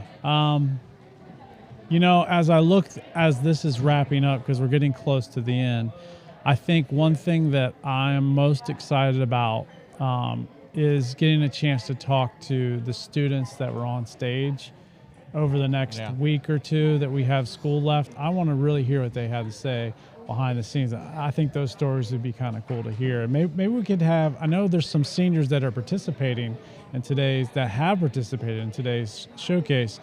We should get them on the podcast, man, because we're about to come up on graduation. We are planning on live streaming the graduation. We are. And that'd be cool to hear from some of the seniors that did this PBL experience, what that was like for them, because they've been in this for a long time. And I wonder what this experience was for them. No, I think that's a great idea. And we've had so many seniors present today. I think, getting them on the podcast would be great. We can ask them to reflect on their time here at Finneytown. We can have some talk about presenting today, and then what they're most excited about with graduation. And I know this live stream's been a long one, but it's been a good one. We're doing it again for graduation, so I'm excited about that. So what's going on down here right now, Mike? Looks like the app presentation from Backer on stage 3. Yeah, it's about to sum up here. Let's check in with Brynus and let's see what happened on stage 3. See if we can catch some folks over here. Matt, Brynus, can you give us a little bit of a rundown what you've seen over here on stage 3 and who you got with you here? Hi guys, I've been on stage 1 a lot, and I have no clue what's going on here on stage 3. But I do believe that Dave Backer is doing a presentation here on financial literacy. But Fred Wittenbaum here, who is one of the co-founders and facilitators of the PEM scholarship, is here, and he's going to tell us a little bit about what's going on here on stage 3. Looks like it's somewhat of a Shark Tank situation. New product, innovation, actually somewhat fascinating because it looks to provide services to Finneytown residents from the students of the school during summertime that they either can't or don't want to perform themselves. It's actually a pretty good idea when you get down to it, and it's free. Doesn't get any better than that.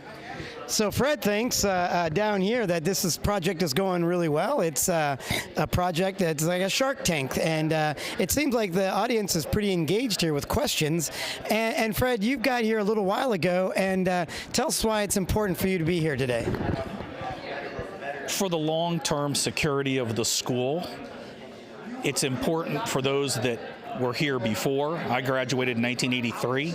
It's important for us to come back. It's important for us to support these kids and let these students and let them get what we got, which was a good push and good education and good opportunity to find our dreams. And that's what these guys are doing. These 4 young students up here came up with a great idea, put it all together themselves, differing ideas, combined their thoughts, and came up with, I think, a pretty solid idea for the summertime.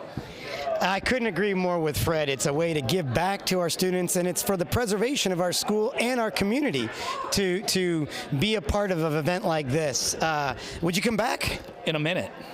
Absolutely. And tell us a little bit more about, once again, I know this might be a shameless plug, but you give back so much to the community and to the school especially.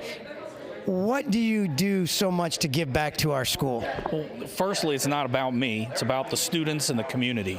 It's about giving them the opportunity that we had, which was to find our way. But this, with alumni, is a little bit different because we can help direct and guide and provide opportunities that maybe we didn't have, but that we can take the good that we've received and pay it forward. So it's a great opportunity to try and make the kids, the students' lives a little bit better and make their futures a little bit brighter. Oh man, my heart's beating real fast right now, and strong words from Fred, and I feel the same way about our community, and we're lucky to have you, and we're also lucky to have these students here doing such a great job. So I'm going to send it back up to you guys. That's what's going down here on stage 3. Thank you, Matt, and thank you for interviewing Fred. Like you said, Fred does so much. Fred Wittenbaum for our community, our students, through scholarships, through the Penn Memorial. A big part of why we're able to do the things that we are able to do, and our kids too. Yeah, it makes a big difference. The support that PEM has given our school It's been unbelievable. It's remarkable. It is. Yeah. Well, MK, we're an hour 6.5 of this Listen, live stream. before we go, thank you for being patient with us. I know we had a moment in there where we just lost it, but the fact is, we have really enjoyed doing all this with the kids, and a lot of fun. It's only going to get better, and every live stream we do will get better.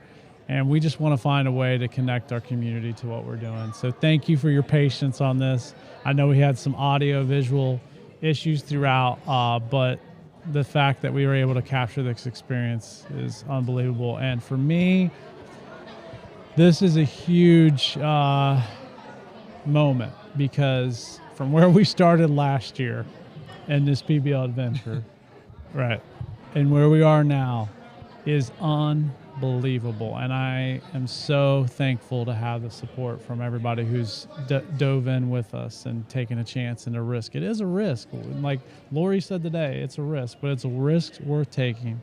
And I know this first event was big, but I feel like we need to do big things with our kids. They deserve to do big things. And yeah, we might fail and we're going to learn, but the facts are we're doing it.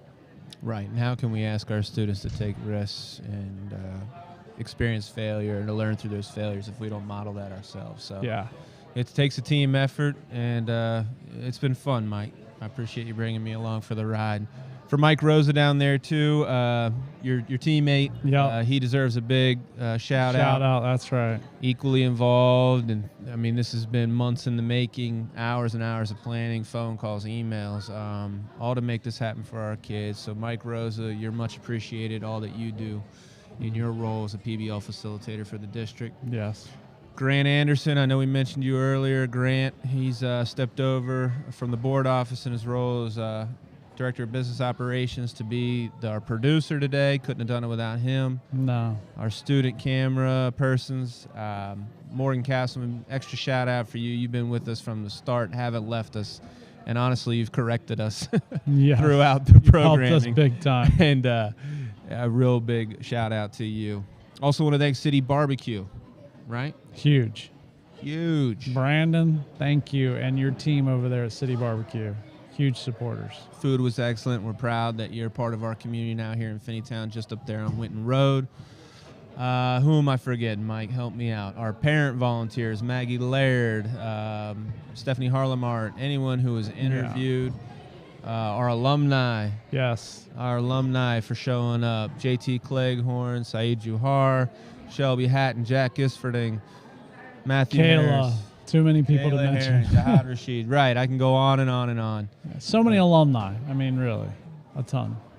But the cool thing about it all is that I really think we brought every aspect of the community into this event today, and it was a success. So, yeah. Thanks for watching. Okay, everyone. PBL Showcase 2023 in the books. Be on the lookout for PBL Showcase 2024.